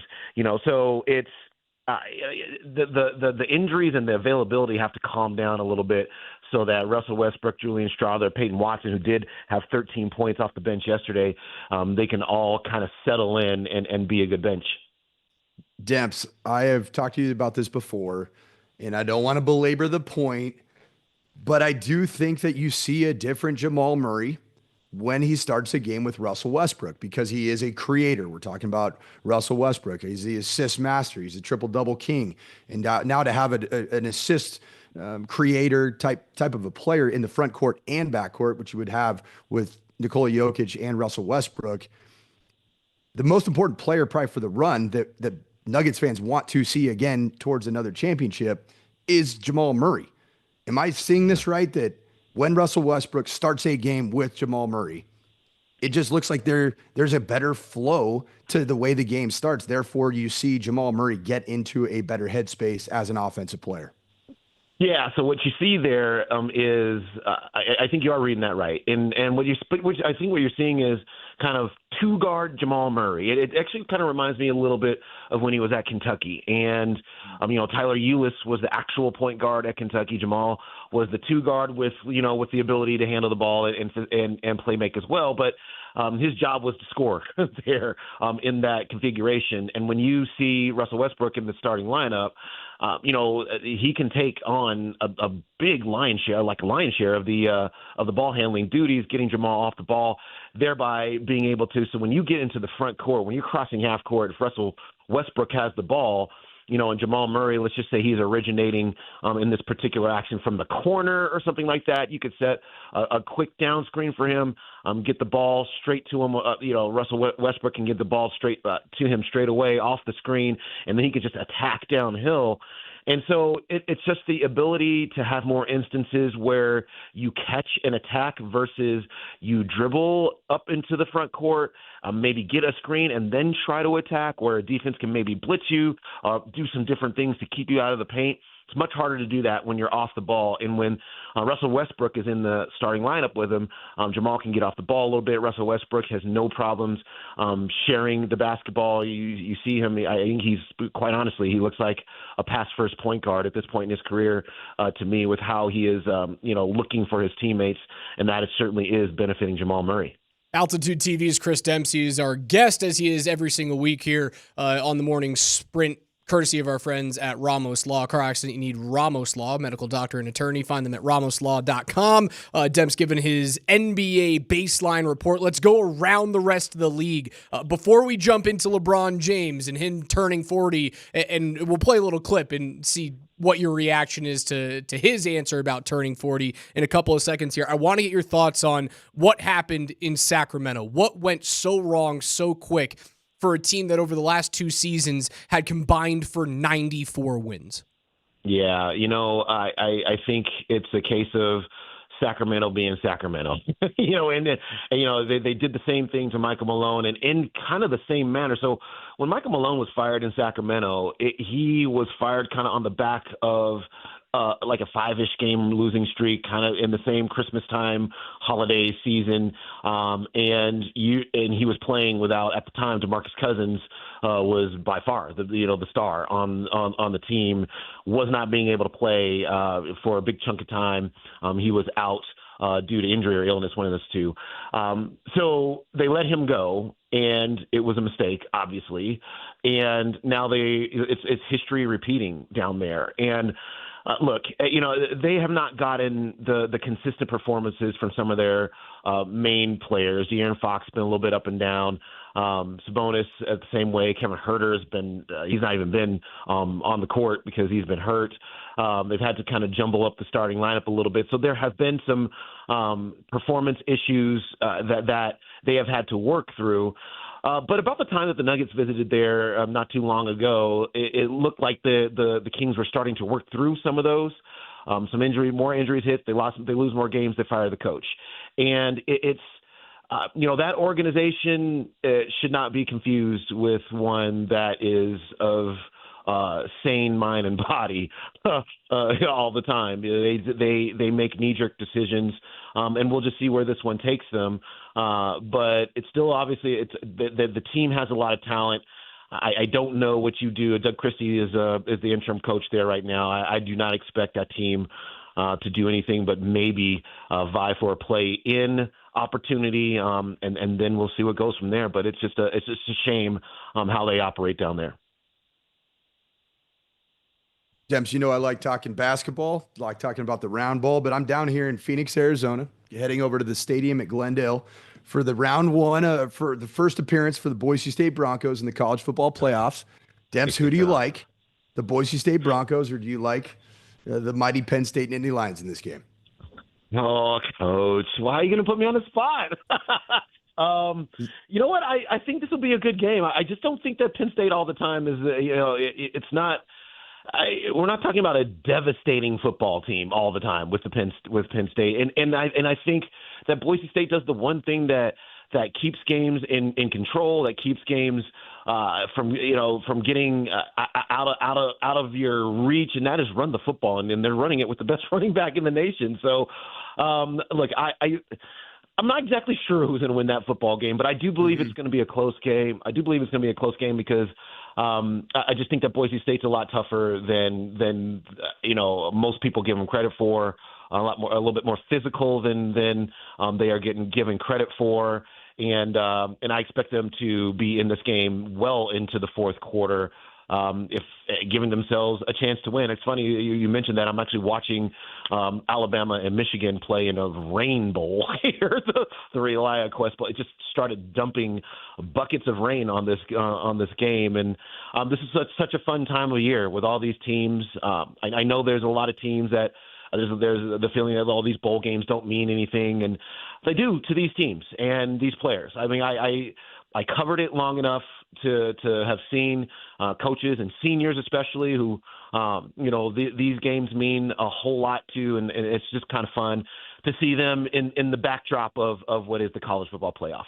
Dem, CU alumnus, you kind of falter to the goal line at the end of the season. Obviously, the Kansas game was disappointing, and then you show up against BYU, a 20-point deficit at halftime. They just simply didn't look like the same team that they were in the middle of the year. Do you walk out of this season head held high going into next year, or is it just kind of hitting a reset button going into the unknown? As an alum, what do you feel at the end of this year? Well, you're happy that they won 9 times. I think given how the season unfolded, and this might be a little bit of an unfair comment from me, but I expected more. Just to be honest with you, just how the season was unfolding. I mean, you have the Heisman Trophy winner, you have a quarterback that's going to be picked, among probably the top 10 picks in the upcoming NFL draft. And what you did was you went down to San Antonio and you got smashed. You got smashed by a football team that looked like they were more physical than you, that wanted to win that game more than you wanted to win. And so these two areas I'm kind of, I wrestle with together because obviously the season was a successful one overall when you look at the record and how they played overall. But then you have these instances where it's kind of like, man, the Kansas State game was a game you gave away. The Kansas game was a game that it looked a whole lot like the BYU game, just a more physical football team that you were not able to handle. And so I just think going into next year, knowing that they have some really good recruits, including Juju Lewis, he's coming in, and I'm excited about that. But this has to be a more physical football team. That is you can't walk into certain scenarios and then just be run right over by the other team. And so hopefully, they can kind of tweak that and get that back together for next season because they certainly have a lot of good players coming in. So I feel good about it. I really do. I think I just wanted more, and maybe that's unrealistic of me at the end of the season, but that's how it played out, and that's what I wanted, and that's not what I got. Debs, we'll get you out of here on this one. Back to the hardwood. LeBron says he could play for another 5 to 7 years, but simply won't. How much of that do you buy? Yeah, I don't disagree. He could definitely. When you're talking about, and we're looking at one with Russell Westbrook too. I mean, these guys who just are workout warriors and take care of their body and whatever they have to do to be able to play at a high level, at as high a level as they have over the course of their career. I never say never to any of that. And Raj, if there's anything that we're being taught here, I think in sports lately, with just players who are doing things that we didn't think they can do, like the Shohei Ohtanis of the world or the Travis Hunters of the world, or just guys who are playing super long, is I think I've gotten to the point of being beyond, putting everything into the same boxes as we put before. It's like, you have to retire. This is going, Father Time always wins. Father Time is going to win at some point, but it ain't winning right now with LeBron James. And I maybe 5 to 7 might be a little bit of a stretch, but why? He's been great. He's played great, and as long as he takes care of himself, I wouldn't put anything past him. Altitude TV's Chris Dempsey with his weekly NBA baseline report on the morning sprint. Demps, love and appreciate you, brother. We'll talk to you next week. All right, guys. Thanks for having me on. We'll talk to you next week. Happy New Year, Demps. He says Father Time is that awkward? I don't know what to do with my hands. Happy New Year to him, and he didn't hear me. So. He was gone. It's okay. It's all right. I know he's wishing you a happy New Year as he hangs up the phone. I understand. Don't you worry. I'll wish you a happy New Year for him. Thanks, Josh. I appreciate it. He says Father Time is eventually going to win. Did Debs forget about what's happening with Aaron Rodgers there? Yeah. It's not good with Aaron. It's not good with Kirk Cousins. It's bad with those guys. But LeBron's still playing. Ovi comes back after like 38 days from breaking his leg. Netter. The guy's got, I know it's an empty netter, but he's got like 3 goals in his last 2 games since coming back. He's on the rushing gas. He's only got 25 more until he needs to break Gretzky's record, and the guy broke his fibia like 2 weeks ago. It was insane. Some guys it doesn't count, like Tom Brady and Ovi and LeBron James, and then other guys you hit 35, 36, 37, and then your body just starts to deteriorate. Any chance that LeBron James is kind of teasing that just for a little possibility to throw out more goodwill for possible franchises to say, yeah, we want Bronny. We're good with Bronny. What about Bryce? What about Bryce? Bryce is 17. Yeah. He's got another kid. Apparently, Bryce can bowl a little bit. I wouldn't put it past him. 43 years old. He comes back and he plays for he plays for Charlotte. Plays for an expansion franchise with a 19-year-old kid coming off a year of mediocre college basketball. I could see it. Do you think LeBron James ever looks at the narrative surrounding Shedeur Sanders playing for his father, and is like, why can't I have it like those guys have it? Like have it like the Griffies. They're able to say all the things and then they get to back it up. And they got a quarterback a son that the quarterback position is going to be drafted in the first 5 to 7 picks. Like, it's just like Coach Prime didn't need to do that to get his son to that spot. LeBron James needed to do that to get his son to that spot. And I bet it just frustrates everyone. That guy right there. We'll be joined by Connor McGahee on the other side to preview Avs and Jets tonight, 5:30 pregame show on 92.5.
It's a 2K Tuesday on the morning sprint. Alex Ryan alongside Coach Mike Sanford, who's coming to us live from Arizona ahead of the Fiesta Bowl between the Boise State Broncos and the Penn State Nittany Lions, 4 or 5:30 p.m. tonight on ESPN. Boise State 10.5-point dogs in this game, but they do have the one thing that everyone else in this tournament is wishing they had, and that is the best player remaining in college football. Yeah, Ashton Jeanty is such a unique player. It was a lot of fun at the media day 2 days ago with all the team there. The media throng that took over his table was so massive that when it finally died down, about 40 of his teammates bum rushed and did the same thing and recreated it a second time and ran their own fictitious press conference with teammates asking him questions. He's a great young man, great player, and I think this game's going to be very close. I'm excited about it. But Raj, I've been here, boots on the ground down here around the Boise State Broncos, my alma mater. But I want to talk a little bit more about the Denver Broncos. So I had some questions. I wrote an article in the Denver Gazette because I think there's some people that are just saying that this is just a slam dunk game, that the Broncos are just going to take care of business. And they're playing the Chiefs. Carson Wentz is most likely to be the starter. Did you know that the get-in price for a ticket to Empower was right around $200? No different than any other regular season game at Empower Field. You're playing the Kansas City freaking Chiefs, and you got an opportunity to win and end the postseason drought that exists since 2015. You think they're just going to roll over? Big Red's going to be like, yeah, we want to lose. Oh, we don't want to play Joe Burrow. Do you think that Andy Reid and Patrick Mahomes are afraid of Joe Burrow and arguably the worst defense in pro football that still has a chance to be in the postseason? I mean, you're certainly more afraid of him. And by the way, we teased Connor McGahee right before the break here. Connor had to shove us off for a couple of minutes because his interview with Jared Bednar got moved up to 10:45. So we'll link up with Connor sometime around 11 or 11:05 today to preview the Avs and the Jets. Stick around for that. I do believe that you're more nervous about facing possibly Joe Burrow later on in the playoffs than you would be Bo Nix. However, as we were talking about this matchup yesterday, where you want to eliminate Joe Burrow from the postseason altogether if you're the Chiefs. However, if you're trying to think it step 2, step 3 down the road, who's got the better chance to beat the Bills? That's the thing. Yeah. Because you reseed in the NFL, right? The better chance to beat the Bills is likely the Bengals, right? Because they can keep up with anybody. And, well, because they beat you. So are they a better team than the Broncos? Possibly. The head-to-head matchup says yes. There's a better shot that the Bills would get knocked out of the playoffs and you'd have to see Joe Burrow regardless than the Broncos going into the postseason, losing to the Bills, and then you get the next lower seed. Then you wouldn't see Buffalo until an AFC championship game.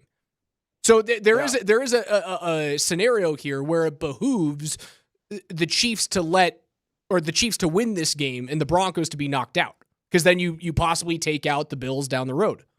Right. Yeah, a lot of the Safeway Twitch feed is asking what was the point of the ticket price. I just think that this game is being underplayed, undersold. The narrative is just, we're going to beat the Chiefs. It's a throwaway game up in Rochester. I mean, what are we doing? It's the Kansas City Chiefs for the opportunity to end the playoff drought. This should be the hottest ticket in 8 years for the Denver Broncos. That's how I see it. And I think there's too many lazy narratives that are getting thrown around here that the Broncos are just going to show up and Carson Wentz is going to lay down and let them just roll right over him on their way to the postseason. Do you realize there's a human element to the game of football? Do you realize that there are players like Carson Wentz who at 32 years old, once a starting quarterback of a 10-1 Eagles team, got injured in 2016, 2017. He was going to be the MVP. He was going to be the MVP. On track. So what do you think Carson Wentz wants to do with this opportunity? Try and find a way into quarterback rehab next year. Amen, brother. He'll be the backup quarterback in Minnesota next year. No doubt. Quarterback rehab is a great place to be, and it's never been a better time for QB rehab. And we got it last year in the form of Baker Mayfield. We got it in the form of Joe Flacco. And this year, we've got the ultimate quarterback rehab where somebody went from being a cast-off in Sam Darnold to now being arguably the 6th best quarterback in the NFL right now in this season. You don't think that Carson Wentz is going to want to play himself into that conversation? You better believe he is. I bet you, again, in one game might not. One game's not going to get Carson Wentz looks as a starter, right? Even if he goes out and he balls out and he beats what is thought to be still a top 10 defense in the league in the Broncos, although the pass defense hasn't been great. You've gotten lit up. That's a tough one for me to go on. You've gotten lit up by 3 straight offenses. Tough go. You've gotten lit up the last 3 weeks through the air, but you can still get after the quarterback. Wentz isn't going to win a starting job in this week, so it's not like he's playing for, I don't know, the 49ers starting gig next year, because I still don't think that Purdy's the guy. I don't think they're going to extend him. I still think there is a different quarterback in San Francisco next year for Purdy, but he is playing for a backup role somewhere else other than Kansas City next year. Isn't that just such a weird dynamic in San Francisco with Purdy? They did say that Shanahan's not going anywhere after last night's game. They said Shanahan's not going anywhere, which I think is the level-headed right approach. But I do believe that they need to give Shanahan the opportunity to go out and get a quarterback and see what he can do with his skill players hopefully being healthy next year. He deserves one more kick at the can. Is it Zach Wilson? Could be. Certainly could be. I mean, this is the new thing for young coaches, quarterback guys. I've been there as a coach myself, where you just want to prove, just like Kevin O'Connell has with Sam Darnold, that you are the guy that can take any quarterback and make them elite. And I think that Kyle Shanahan wants a room at the end. You know, right in that quarterback guru conversation, he kind of lost the status. He had it with Purdy. For a while, he had it with Jimmy G. And even for like a quick second, Trey Lance was looking like he might be that guy. But right now, it's not looking so hot. And I think that Zach Wilson is the perfect guy to, with the requisite ability, the athleticism, the big-time wild throws. He's had a chance to marinate and get his head right under Sean Payton. I think that there's some value there for a team like the 49ers. Right, but how the Broncos could get ROI on that. How many of those ROI? Like, you might get a 7th-round draft pick. You might get what you put into it back. I mean, unless he might command starter type, deals. I mean, it could happen. How many of those guys? How many of those meh guys have actually gotten to where, right? Like, the Niners are in a position right now with all of those players and the success that they've had in the previous 3-4 seasons. They're in a spot where it is win a Super Bowl or it's a failure of a season. How many of those meh quarterbacks have gotten it done recently? There aren't any. Like, when Wentz went down and Nick Foles came in, that was like the last meh guy that got it done. Yeah. You have to find the guy. You have to find a bona fide starter to win a Super Bowl right now, or at least that's the trend. I don't know if I see them trying to go back to the well of... It's kind of like the Avs with what they've done over the past few seasons, is finding some sort of bargain bin quarterback, or rather goaltender, to get it done. And then over the last couple of years, you've realized, well, that's not really the answer. So they go out and they get Mackenzie Blackwood. And now they're changing the organizational philosophy. I think the Niners will go that way. Yeah. And back to the Denver Broncos Chiefs matchup that's coming up this weekend. I still think it comes down to the mentality and mindset of everybody involved in that game that wears orange and blue, whether it be players, coaches, fan base. Is it that you're playing the AFC Championship game against the Patrick Mahomes-led Kansas City Chiefs? Your mindset has to be that way. And having been a coach, I've been in situations for Pac-12 championship to get to a Rose Bowl. We had to play a team back-to-back. It's like Arizona State at home, and then in the Pac-12 championship, after we beat Arizona State at home, we've got to go to Arizona State and play them on the road and beat them. It's just like there's a lot of weird scenarios, and you do start wondering as a coach about the psyche of your team. Are they overplaying how many guys are sitting? Are they going to go out and play their best football? The Broncos are going to have to earn this, Raj. It is not going to be given to them. It's got to be a good Bo Nix performance. This defense has to shore some things up because I tell you, if Carson Wentz leads a touchdown drive in the first drive of the game, you don't think that there's going to be some tight sphincters inside of Empower Field? People are going to be like, oh gosh, this isn't what we thought it was. I'm going to tighten up immediately. This isn't what D-Mac told me was going to happen 3 weeks ago, that the games don't matter because you're going to play the Chiefs who stink. Could you imagine what that building's going to feel like if you get down, say 10-0, 14-0, 17-0, or 17-7? You've got to play your best football. You got to tee it high and let it fly, because I want this team to get in the postseason, and I believe it is a postseason team. You're also going to know a little bit going into that game, right? Like the Steelers host the Bengals, hoping to not limp into the playoffs. If they win, they can go in at 11-6 and get that kind of that gross taste out of their mouth over the last couple of weeks of Russ kind of starting to, I wouldn't say fall off a cliff, but going back toward the mean of Russell Wilson. Ooh, right? I got a little tea. I got a little Russell Wilson tea from being around some former What Boise is it? State players. Yeah, so I'm not going to say who, but let's just say there were over 50 NFL players that had played at Boise State, and not like superstars, starters, but guys, quite a few starters. I hung out with Jay Ajayi last night, but there were a couple teammates of Russell Wilson from the Seattle days. And I'm just going to tell you that he was not liked by anybody. Whoa. Anybody.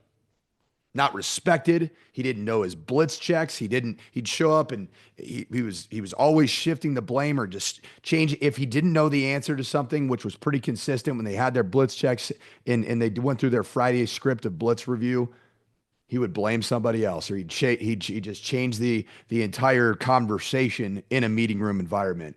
Not a beloved individual. So a lot of things add up to me now that happened last year. More to come. And that are happening right now. More to come on the Broncos. If they lose this game and don't find a way to get into the playoffs, will it change your overall outlook on what this season was? That coming up in hour 2. We'll also try and link up with Connor McGahey to preview the Avs and the Winnipeg Jets that you can find tonight on Altitude Sports Radio 92.5 starting at 5:30 and a 6 p.m. puck drop on your New Year's Eve. More Morning Sprint on the other side.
Altitude Sports Radio 92.5, the morning sprint. Watch us on twitch.tv/AltitudeSR on the Safeway Twitch stream. If you guys haven't gotten your grocery shopping done, if you're hosting people for New Year's Eve tonight, make sure you guys hop on the Safeway Deals and Delivery app. You can get all you need for a great celebration this evening with our friends at Safeway. Join us at 303-504-0925 as well on the Shop Mazda text line. One price, one person, and 1 hour. Coach Mike Sanford out there in Arizona getting ready for the Fiesta Bowl between Boise State and Penn State. We're getting you guys ready for the Avs and the Jets this evening at Ball Arena at 6 p.m. The annual New Year's Eve celebration. Game's over at like 9. It's the perfect way to ring in the new year, and the Avs will have a chance to go up against the Central Division's best tonight as we wait for Connor McGahey at some point in this second half. He's just linking up with head coach Jared Bednar is the reason why he wasn't on with us just a few minutes ago, but we will get a preview from the voice of the Avs in just a little bit. Before we get Connor on, Coach, my question to you, if the Broncos don't find a way into the postseason this year, what does it do to your thought process on what this season is, a failure or success? It is a mixed result. It's a mixed bag of what could have been and should have been, which is a postseason appearance, and not doing what you need to in 3 straight weeks to finish out a season. It frankly feels a whole hell of a lot like more of the same of last year. When you had the opportunity to do it, this was even a better chance to secure your own fate as a postseason team.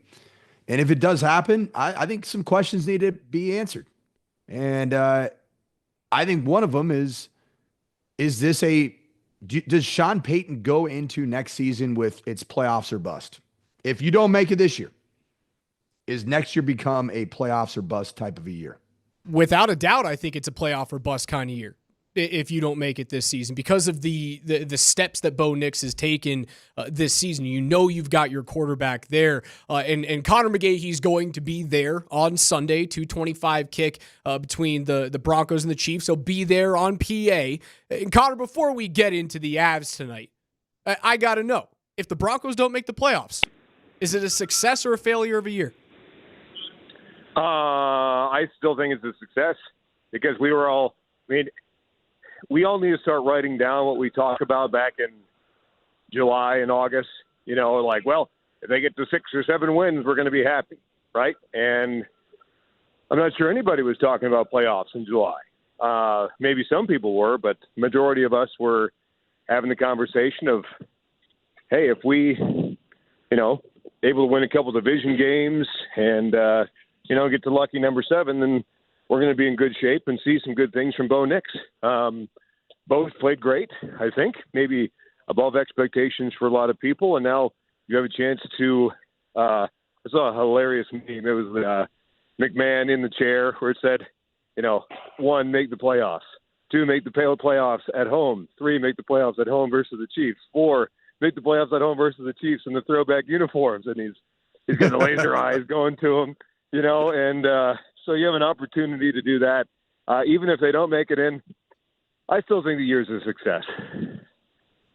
Connor McGahey, great to have you on. Happy New Year to you, one of the finest Americans that I do indeed know.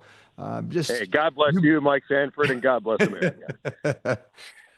If you look at this Avs situation that they find themselves in, and I'm talking really about salary cap. We had this conversation yesterday, Raj and I, about Mikko Rantanen and the deal that might be commanded. The elephant in the room is what's going to happen with Gabe Landeskog and that money.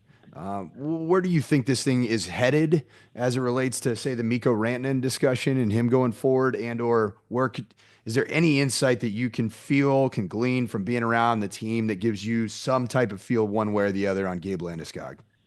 Boy, I wish I knew. I always joke that I find out news like everybody else from X, from Twitter, and that's just kind of, how it is. And I don't. Hold on. You texted me the other day after the extension for Blackwood saying that you knew forever. So that's a bunch of crap. All right. That's not what everyone is supposed to know, Raj. Thanks for that. Good stuff. Awesome. Good. Really good. But no, seriously. I mean, I just, just because I was the only media member in Utah when the deal got announced, because there's no altitude television, right? And yeah, it just happenstance and said, hey, this is going to go out in a second, and then it went out. So I knew like 8 seconds before it went out to your email. So there you go. But yeah, as far as Gabe goes, I mean, I wish I had a sense, and I just don't. I would be pretty darn sure that Miko stays, but again, that's not where I'm asking questions, to be honest. It's right. Not really my place to ask those questions, and you hope that it gets done, and if it doesn't, then the Avalanche have a ton of money to use building going forward. But I wish I had an inside track for you, Coach, but I really don't. If he does end up coming back and is healthy, and you find a way to get Mikko back into the fold on an 8-year deal, there's going to be a cap casualty somewhere. And my thought process is that it's likely going to be a guy who's coming back tonight for the Avs and has been a wonderful fit when you handcuff him to Nathan MacKinnon in Jonathan Drouin. Talk to me about what his impact is coming back into the lineup and how he can help not only that first line, but more importantly, move some more talent down to the second line to restart Casey Middlestat. We were talking about great American policies, and now that helps with the Avalanche lineup. Trickle-down economics, and that is the case with Avalanche forward talent as well, right? So I know there's a lot made yesterday about Middlestat moving down to the fourth line and playing center in between Jere Inola and newly acquired Juuso Parssinen. Middlestat just might want to think about getting dual citizenship with Finland, by the way, if that's going to be the case. Middlestat, and anyhow, I just think that when you're able to mix and match, not just with your top 6, but your top 9, then, I mean, flexibility is what a coach wants, whether he needs to get an individual going or a pair going or a trio going or a power play going. Like Drouin's going to come back tonight and go right on the first power play unit. And that can benefit the Avs in a big way, because now power play 1 doesn't have to stay on the ice for 1 minute and 42 seconds. And then that doesn't give power play 2 any chance to work.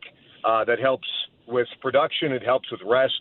And so I think Drouin, you're right. I mean, he took a team-friendly deal to come back this year with the Avalanche and prove himself. Now, he hasn't had the luck with injuries, and I don't know what that says about his future going forward. But the Avs can only hope that the cap goes up more than they thought it would, which a lot of signs are pointing that way.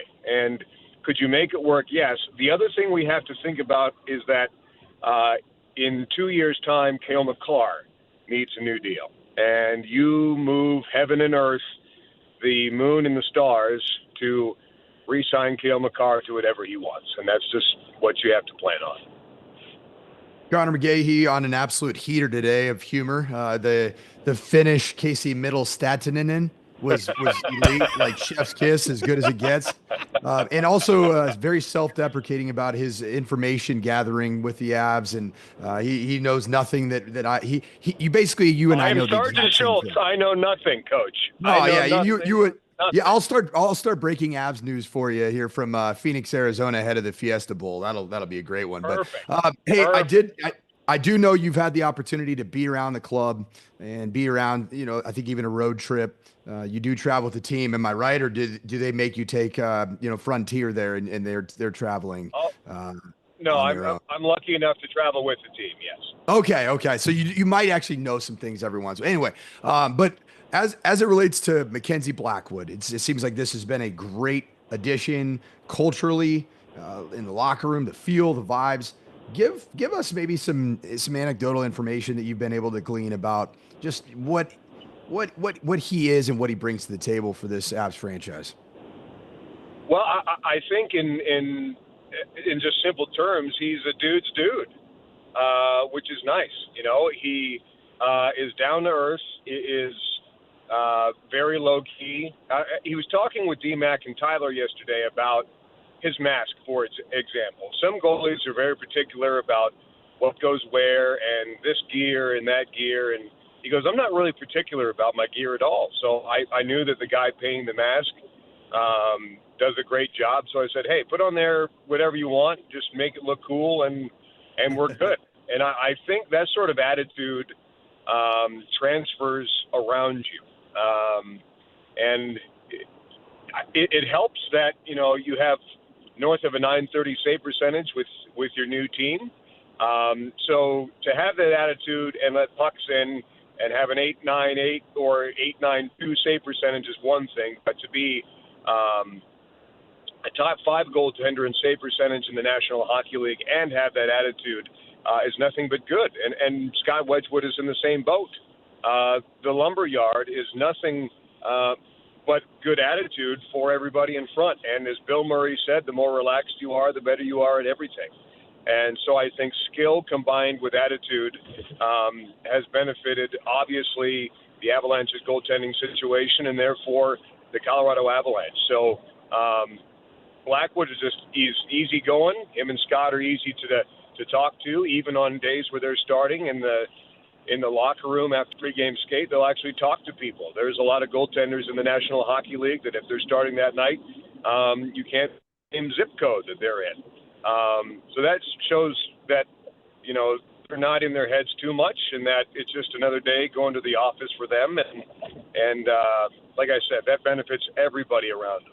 Connor mentions that new helmet for Mackenzie Blackwood. Avs fans dating back to the Patrick Waugh days in the early 2000s will be really excited to see there's a lot of similarities in those two helmets between Mackenzie's new one and Patty's helmet that he won a cup with back in 2001. Connor, I want to switch to the newcomer, Juuso Parssinen, who comes to the Avs via the Nashville Predators. One, who is he? Where is he going to slot in? And two, as we try and find cheaper players for this Avs team to fill out the bottom spots of this roster, a guy like Keaton Middleton on the back end. I want to hear your thoughts on both of those guys. Yeah, I mean, first thing, they both have size. Right, and I think one knock on the Avalanche lineup the past couple of years is there hasn't been a whole lot of size, either up front or on the back end, and that has changed. Parssinen, and you can probably look it up, Raj, right now. I don't know exactly how tall he is. 6'3", 212. Definitely there you 6'3", go. 212. Big dude. 6'3", 212 as a fourth-line winger with a little bit of skill. I mean, the clip keeps circulating around about his overtime winner in between the legs, over the shoulder against Minnesota. So if you can get a guy that needs a change of scenery, and I think everybody in Nashville needs a change of scenery, but has the size, has the skill, has the work, then you go ahead and acquire him. And Andre Pavel is not going to play for the Avalanche at any point, I don't think. So that's a prospect that you can give up a third-round pick.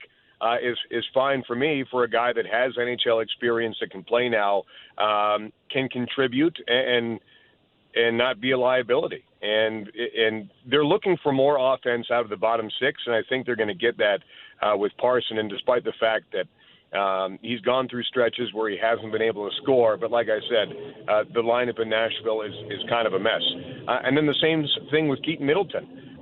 Outside of Josh Manson, you don't have a defenseman that's over really 6'1". So when you have a guy who can, hit block shots, takes care of the puck, plays simple. Again, when you play puck possession the way the Avalanche do, you just have to limit your turnovers. And Middleton, in his 9 games this season with the Avalanche, has not been one of those where you say, oh, he's got the puck on his stick, it's going right back to the other team. He's taken good care of it. He's made good puck decisions. He is an intimidating force, obviously. You look at him, you don't want any part of that. There's the Spit and Chicklets interview with him and his brother and Jake from Minnesota saying that, I knew early on that Keaton was tough and he was not to be trifled with. And trust me, if his brother knows that, then everybody else in the NHL knows that. So I think size and versatility is the name of the game with both of those two players at two different positions. As we get you out of here, again, Avs and Jets tonight, 5:30 p.m. pregame show, 6 p.m. puck drop with Connor McGahee on Altitude Sports Radio 92.5. Connor, all of these moves for the Avs, you think they're done? You think this is the team, or is there another move to be made? It's hard to say, but I would probably, looking at history, I would probably think not. But then again, and I mean this sincerely, I'm oftentimes the last to know anything when it comes to trades. I get the emails and group media texts just like everybody else does. So, and I actually applaud Chris McFarland and Brendan for keeping a lid on stuff, because we've all seen the posters from World War II: loose lips sink ships, and so that's a good thing for the Avalanche. But I would think that we will look at the next month and a half, 2 months, and see what other needs need to be met. And I will give Chris a lot of credit, is that he has not been too proud to make moves. He's not been too shy to make moves, because with the talent pool that you have here in Colorado, you need to do everything in your power to at least set the team up to make a run, at the Stanley Cup. Connor, those maroon things that are going to be on the sides of Mackenzie Blackwood's helmet this evening, what are those called? Those are mountains. Mountains. They're mountains, Colorado. Mountains. No T's. You sound like a 6-year-old girl. They're not. They're mountains. They're not mountains. You can hear Connor on the call this evening. My friend, love you. Thank you so much. Love you, boys. All of our guests here on Altitude Sports Radio are courtesy of our friends on the Ramos Law Hotline. Car accident, you need Ramos Law, medical doctor and attorney. Find them at ramoslaw.com. Our Week 17 NFL recap is coming up on the other side.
Altitude Sports Radio 92.5 presents KJ's NFL Notes. Why are you smiling? Because I love football. Football's fun. Fun, sir. Fun, sir. It's fun. Brought to you by Mountain High Appliance. Locally owned and operated since 1993. Colorado's most complete appliance store. All right, listen up.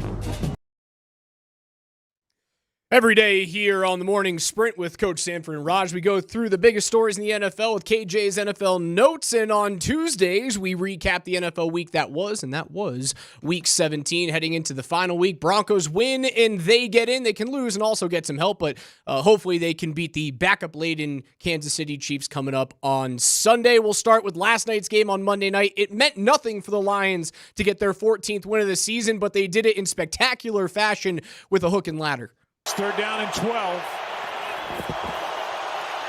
Goff. Here's a little lateral to Williams, and he's down the sideline and gone for a touchdown. Amon-Ra St. Brown made the catch.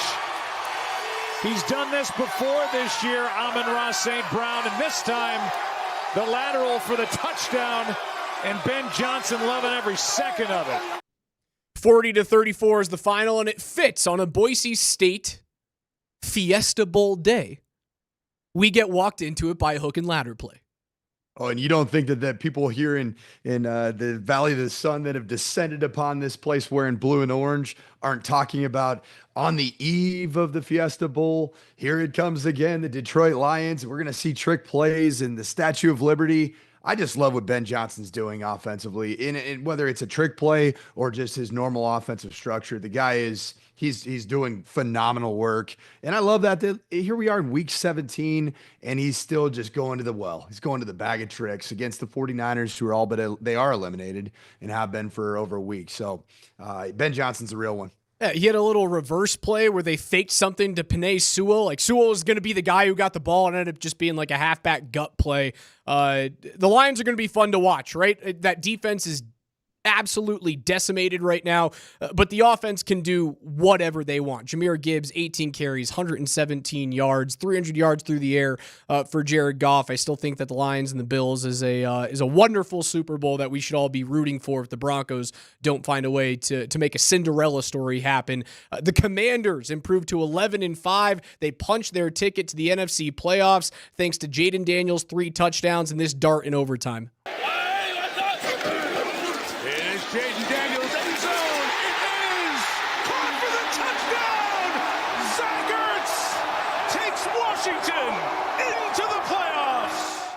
354 combined yards for Daniels, 24 of 36, 3 touchdowns and 227 through the air, 127 on the ground with 16 carries for the guy who's going to run away with the Rookie of the Year. He's playing great football. He's doing everything the right way. The Commanders are trending in an awesome direction, but even more than that, like for me, I love seeing Zach Ertz, who just got into a post-game beef with his former head coach, Nick Sirianni, that he goes and gets that touchdown in that moment.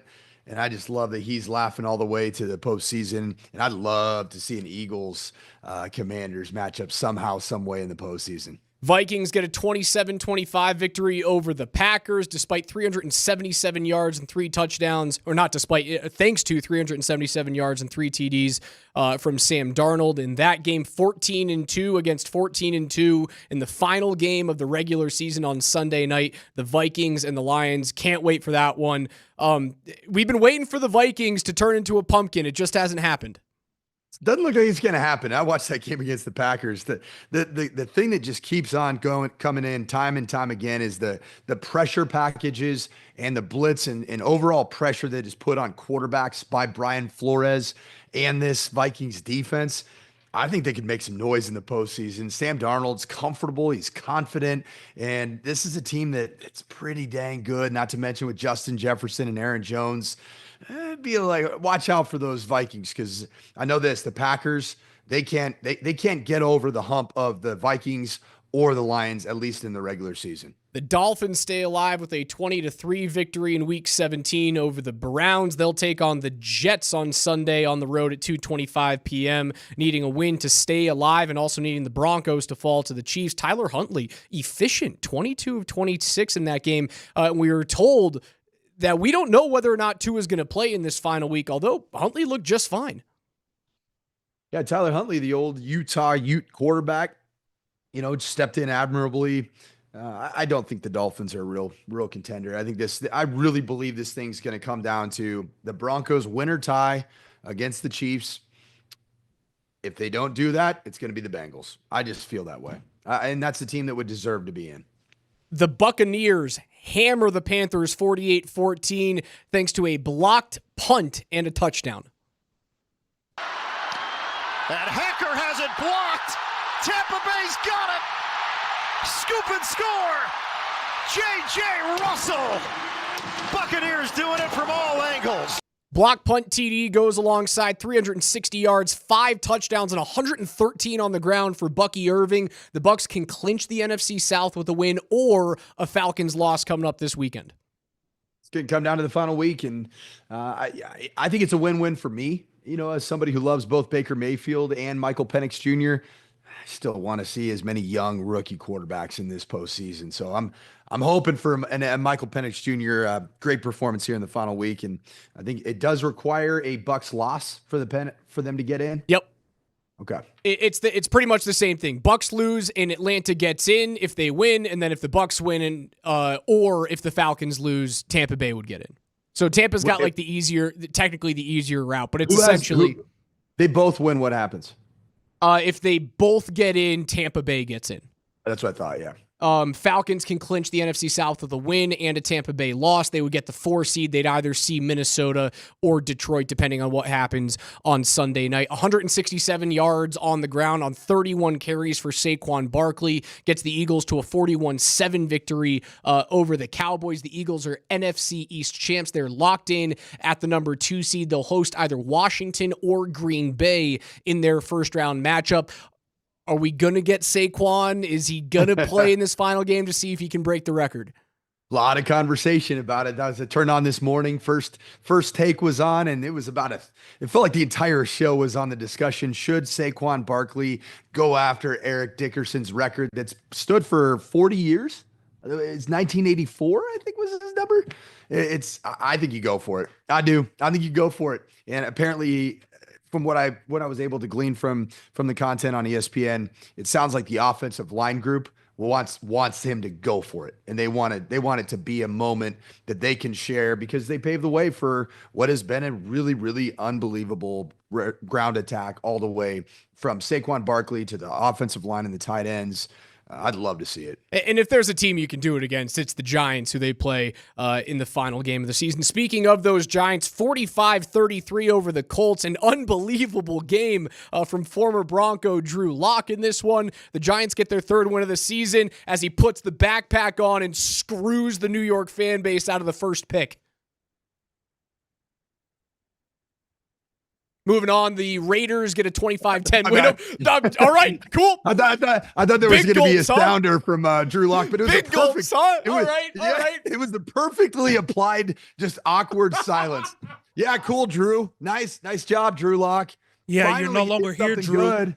Oh, we're proud of you, Drew. You blew it for your franchise, Drew. I'm glad that you had the best quarterback performance statistically in the history of the Giants franchise in the exact wrong time, Drew. But yeah, next question. Raiders 25-10 over the Saints, another team that did not need to win this week, but found a way to get it done. Brock Bowers, man, he's excellent. He's likely going to walk away. He's already broken the record for most rookie receptions. I know Malik Neighbors is just 4 receptions behind Bowers, so there's a chance that Malik can catch him, but this is the best rookie tight end season we've ever seen.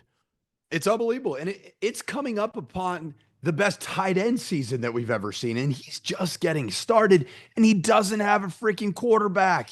He's been juggling between 3 quarterbacks, Desmond Ridder and, the broken leg of Gardner Minshew and Aiden O'Connell. That's incredible what this young man is doing. He's in the division.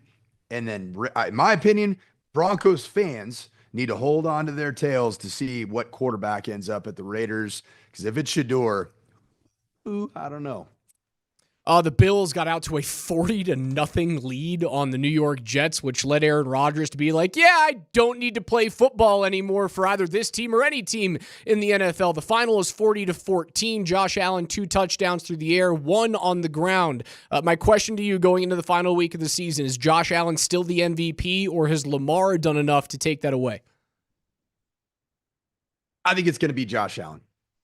I do. I just think it's going to be Josh Allen. I think overall the season's been more consistent. Lamar's been incredible, man, and he is trending at the end of the season again with unbelievable stats. But if I am voting for the MVP this year, it is Josh Allen.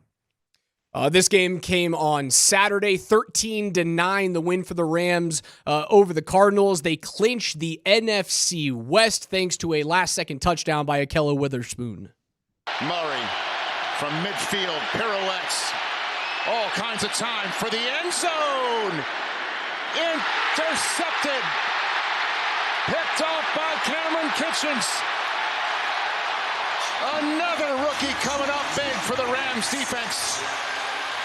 Murray had former CSU Trey McBride on the corner of the end zone, gets tipped and picked off, and that is the final there, locking up the NFC West for the Rams, who get back to the playoffs. Yeah. Awesome for our coworkers, right? Fellow KSE employees, the Los Angeles Rams. Yeah, we get to take that win, don't we? That's ours. I mean, we're kind of a part of the family. So yeah, I think we all should celebrate a LA Rams postseason appearance and locking up the division. Rams are a team I wouldn't want to play in this postseason. Chargers hammer the Patriots 40-7, 3 touchdowns for Justin Herbert, who, while they started off the season looking exactly how I expected Harbaugh to kind of like retool them, they had a little bit of a dip during the middle of the year, and it seems like the last 3-4 weeks they're starting to peak at the right time. You talk about teams you don't want to see in the playoffs. Are the Chargers kind of sneakily that team?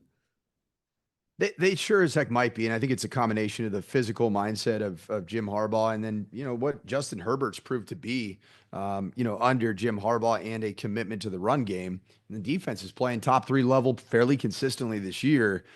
A lot has been made. I feel like it's become a bit of a cliche term around these parts about Bo Nix's development as a rookie quarterback. We hear the term ahead of schedule a lot, correct? I think that the Jim Harbaugh rebuild of the Chargers is even more way ahead of schedule. This thing is rolling right now.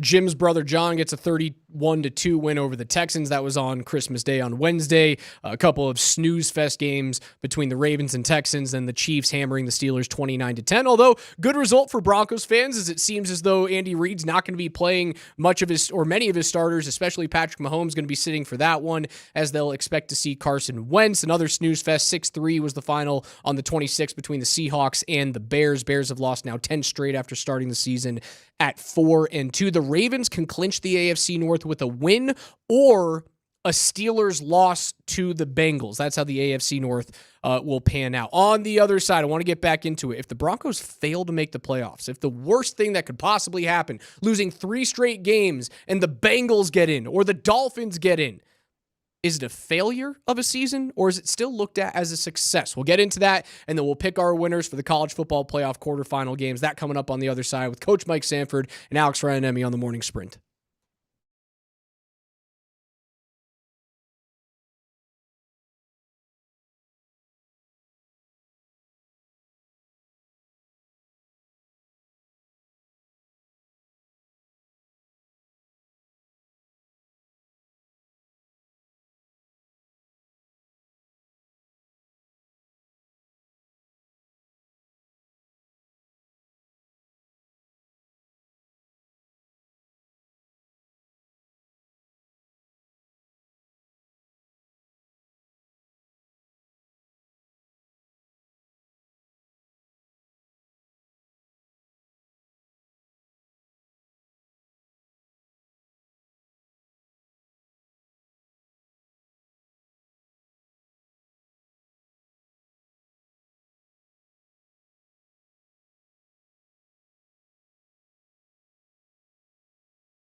Morning sprint wrapping up to a close here on Altitude Sports Radio 92.5. Happy New Year's to all of you guys out there. Coming up next will be the Tony the Tiger Sun Bowl between the Louisville Cardinals and the Washington Huskies at 6-6. That's coming up on the other side when Coach and I get out of here, getting you ready for the playoff quarterfinal games. Just one this evening, Boise State and Penn State in the Fiesta Bowl.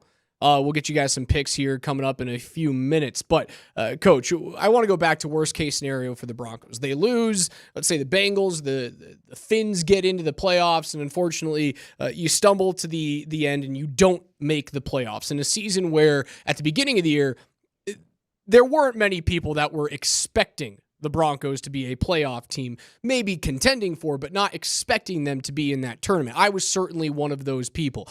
I didn't think Bo would be anywhere near 25 touchdowns and 10 picks this year. He's already there, and there's a good chance that he'll throw another couple of touchdowns this week and kind of best that Russell Wilson rookie mark that he set in Seattle all those years ago. That was kind of the litmus test for me. He's already gotten there. My answer is, while I do feel as though the goalposts have changed just a little bit, if they fail to make the playoffs, I will look at this season as a resounding success, even if they fail to get into the postseason. I won't, because the goalposts do shift, and the ability to be in the driver's seat for damn near a month and you win and you're in. If that doesn't happen, a lot of conversations need to be had. A lot of conversations need to be had, but the most important conversation going into this year was what? Wasn't whether or not you were a playoff team. Wasn't whether or not it was Bo Nix. And that question's been answered. The quarterback question was the only thing that mattered this year, was get a little bit better and have you finally fixed the quarterback position for the first time in a decade? And the answer right now, unequivocally, is yes, you fixed it. Is he a top 3 guy? Is he a top 5 guy? No, he's not at this point. But he's trending in the right direction. You can make the argument that he's a top 10 quarterback. So the only question that mattered at the beginning of the season was, do you have a quarterback of the future? And the answer right now is yes. He's well ahead of schedule. Even if they miss the playoffs, he's not going to be the reason why they miss. He won't be the reason. Yeah. I just think about it from the standpoint of that you're in the position to do something that has to be done here in Denver, which is you got to stop the bleeding. You got to get out your cauterizer, and you did it with the quarterback position, but you got to do it with the postseason as well. And you got to do it in a division that is only going to get better. The Chargers have already proven that I think they've taken over a stronghold of that second spot in the AFC West. And then all of a sudden, you just never know what's going to happen with the Raiders organization. You got no clue. You don't know who's going to be the head coach. Don't know who's going to be their quarterback. They got some good opportunities to address some of the deficiencies. You got to get into the postseason. The defensive performance that you had for almost the entirety of this season, until a couple performances in the last 2-3 weeks, combined with a schedule that gave you the opportunity to be here, you've got to get into the postseason, because that became your actual reality. Like, you can't just go back and say, well, I didn't really care about it at the beginning of the season, therefore I don't care about it now. You played yourself into what is a no-brainer postseason appearance. And if you don't get it done, then that's 2 years in a row where you had the chance to do it. You had the chance to do it last year with Sean Payton, and we all said that it was because he was just moving on from Russell Wilson. Okay, cool, that happened. Okay, now you get your rookie quarterback in here, and he's well above schedule. Well, so is Jaden Daniels. So is Drake May. Drake May's not Drake May's ahead, but right, like, you're not looking at the Patriots situation trying to change anything. They're not making the playoffs, but that's not changing the thought process in New England. But I'm saying, if that's all you care about, is that you're ahead of schedule with your quarterback That position. is what I care about right now. And a lot of people have come back to me. It's like, oh yeah, not making the playoffs for the history of the Broncos, the organization is like, that's looked at as a failure. So the goalpost can change in season, but the goalpost can't change in terms of like the history of the organization. It's been a decade since you made the playoffs. A decade. So I can't move the goalpost just because historically this organization is win Super Bowls or bust? That doesn't make any sense to me. If the goalposts move, they can move at any point, whether it's in season or historically. I'll be really angry if the Broncos did take care of business. I will. Don't get me wrong. I'll be disappointed. I will be upset if they don't make the playoffs. It'll be a collapse that I didn't see happening. But looking at it as a whole, the main question will have been answered for me. Do you have a rookie quarterback that is going to be your future? Do you have him on a rookie deal so that you can start to fill out the rest of the roster? You're going to have a little bit more help on the opposite side for the dead cap, right? You did all this without the money. And unfortunately, what's been happening over the past few weeks is you've seen the lack of depth on the roster because of the dead cap hit has kind of killed you when guys have gone out. I still think that they have outperformed expectation. If they miss out, I'll be upset, but I will not allow myself to look at the season and go, yeah, failure. Because it's not. It isn't. You were not supposed to be in this conversation to begin with. If you miss out on the playoffs, you will finish out 9-8. So 1 game improvement over last year with a rookie quarterback. Good, right? Good. But at the end of the day, who did you beat that ended up getting to the postseason? Maybe Tampa or Atlanta, right? Is that it? Yeah, that's it. That's it. But a 17-game season. And so that I think that stuff matters. As a franchise, trajectory of franchise. A franchise trajectory is not solely defined by the quarterback being above the Mendoza line or not. Like, there's a lot of things that go into it. The hierarchy of where you're at within your division, within the AFC. And if you don't hit this marker, I think it's a major missed opportunity, not only for this franchise, but also for the development of your rookie quarterback. He needs to get into that seat. He needs to feel what it feels like. And then, to me, you get in the tournament, massive success. And it should happen. While I'm going off here, I'm talking about the hypothetical that they don't get in. I believe the Broncos are going to get in. Moving on to our college football playoff quarterfinal matchup starts tonight, 5:30 p.m. with the Fiesta Bowl. Coach, you're out there in Arizona getting ready for your alma mater, taking on Penn State. That's Boise State and Penn State. 10.5-point favorites are the Nittany Lions in this game. Let's pick our winners for this one. Coach, I would have to assume that you're going to go with your old orange and blue tonight. Boise State 25. Penn State 24, and Boise State's going to go for the 2-point conversion with time expiring, just like John Payton should have done. I love that. For some reason, I've always grown up kind of rooting for Penn State for some reason. I don't know where it started. I think I just had a couple of friends that were in the back or were in the East Coast that kind of liked that program. I found myself rooting for them. They never rise to the occasion. I do think Boise State has the best chance to pull the upset. I don't think Arizona State's going to do it against Texas. I think there's this weird thought process around Texas not being like a true power in the SEC. I think that's crap. I believe in that defense. I believe in Quinn Ewers to at least get this one done. So if I'm going to choose an upset, it's going to be this game with the Boise State Broncos. I've got it 28-23 in this one. 28-23 for Boise State. Moving on to the 11 a.m. Peach Bowl on New Year's Day when we're all inevitably hungover. Arizona State at Texas, 14-point dogs. I like Texas winning this thing, but it's going to be closer than people think. I'm going to go 27-21 in an entertaining game, but Texas's interior D-line's too much for Arizona State. I think it's a blowout, 38-10 Longhorns in that game. 3 p.m., the Rose Bowl between the Buckeyes and the Oregon Ducks, undefeated, the only one remaining in the country, but they're 2.5-point dogs in this game.